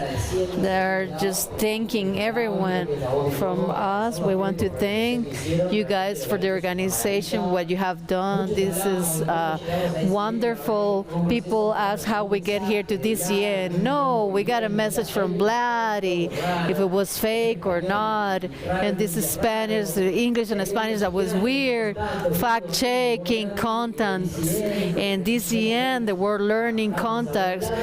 We were just like, we were understanding backwards. In that moment, it was a whole theme. We needed networking that was impressive. The morality of this, it was a success. How you manage timing, the speakers in this break, how you organize all this over time, and all this, you see this here. And this event is also, it was a lot of work, it's a lot of labor from now on and behind. So a big round of applause for all of you. And just give you thanks because of that. Second time you saved me today. Okay, very well. Here we are. We're ready. This is the fourth time I'm going to present her. Fifth time I am improving. Now, we're going to receive the Madam Ambassador of the United States in Costa Rica, Cynthia Tejes. A round of applause.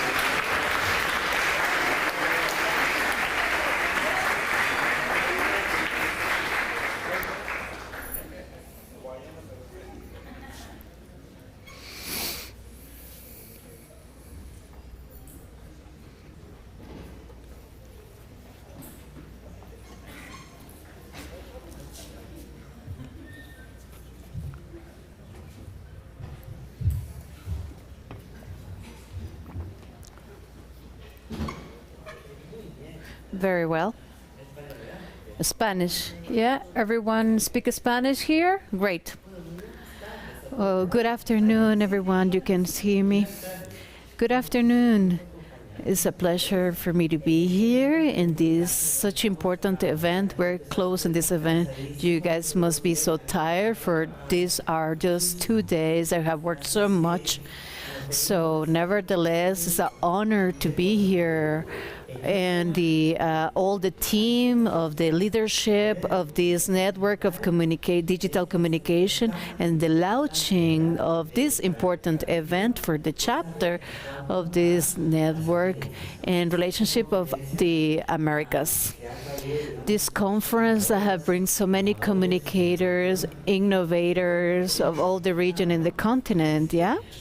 So had a lot of success, has get together people like you that had common ideals for freedom of speech and integrity, and also to promote the unity for the strengthening of the democracy in these regions. You know that is so important. As you have seen, that we had a lot of challenges, a lot of challenges in this area, in this region, in terms of democracy and freedom of speech, on ideas, and the role that you are going to play is super, super important to maintain democracy. As an ambassador, Madam Ambassador of the United States in Costa Rica, I feel honored that you decided to have this summit here in Costa Rica, a country that is a leader in this region, with a high compromise in the democratic values. My dad was ambassador of the United States in the early 60s. He was by President Kennedy under his realm. Costa Rica, he used to say Costa Rica was a little piece of heaven, and it continued being like that, not only because of nature that surrounds us, that is amazing, but also because of the people and the values and the principles and the compromises that we have with the democracy that we had for so many decades. What a place, so beautiful place for you guys to have your summit in here. This network of digital communication had a lot of success in Africa and Europe and many places. And have educators, professionals, journalists of different media of communication, and also public affairs representatives that work among to protect information. And now you have chosen us to be here, and we're so happy for you to expand also to our regions. Hopefully, we're able to support and provide you the keys to be able to work together among the journalism, independent journalism, to support the civil society and promote the democratic values. It's so exciting to count with this network here in the Americas, so important. Anyway, you are the ones that are going to be the leaders and going to promote the values, the shared values that you have been talking and sharing these 2 days you have been here. So I know that you're exploring in union how you can explore the threat of the misinformation, because this really is this threat against democracy, against freedom. So important the tasks that you have to do. All of you together are going to promote journalism, citizenship journalism, and work against banning and bad propaganda. And starting at this point, that is such a significant moment. This new chapter here in the Americas, this network is going to have a lot of success. Very well, we're counting on you. We're counting on you to promote the freedom of speech, integrity of information, and all your origin countries. And hopefully all of you will stay connected and continue communicating with each other and working among each other. The Americas is a region that had a history and a cultural heritage that is exquisite, and a compromise with the independence, to give a voice for the ones that cannot speak, for the ones that have no power of freedom of speech. Working alone all together, you're all going to create wonderful things together. I'm going to be asking around about how is it going with you all. To strengthen the democratic values in this region, there have been threatened lately, as you can have seen all that.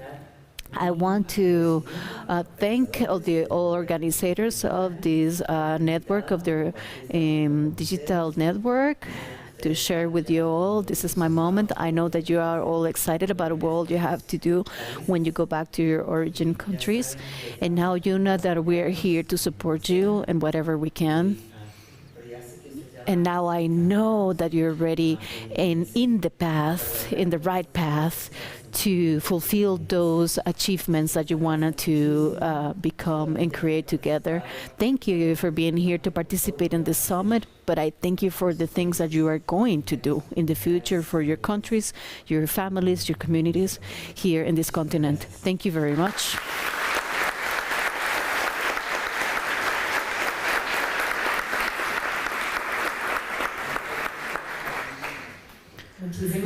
Thank you very much, Madam Ambassador, for your words. Now we are at the end. So exciting. We're going to do now the whole round of applause for all of us.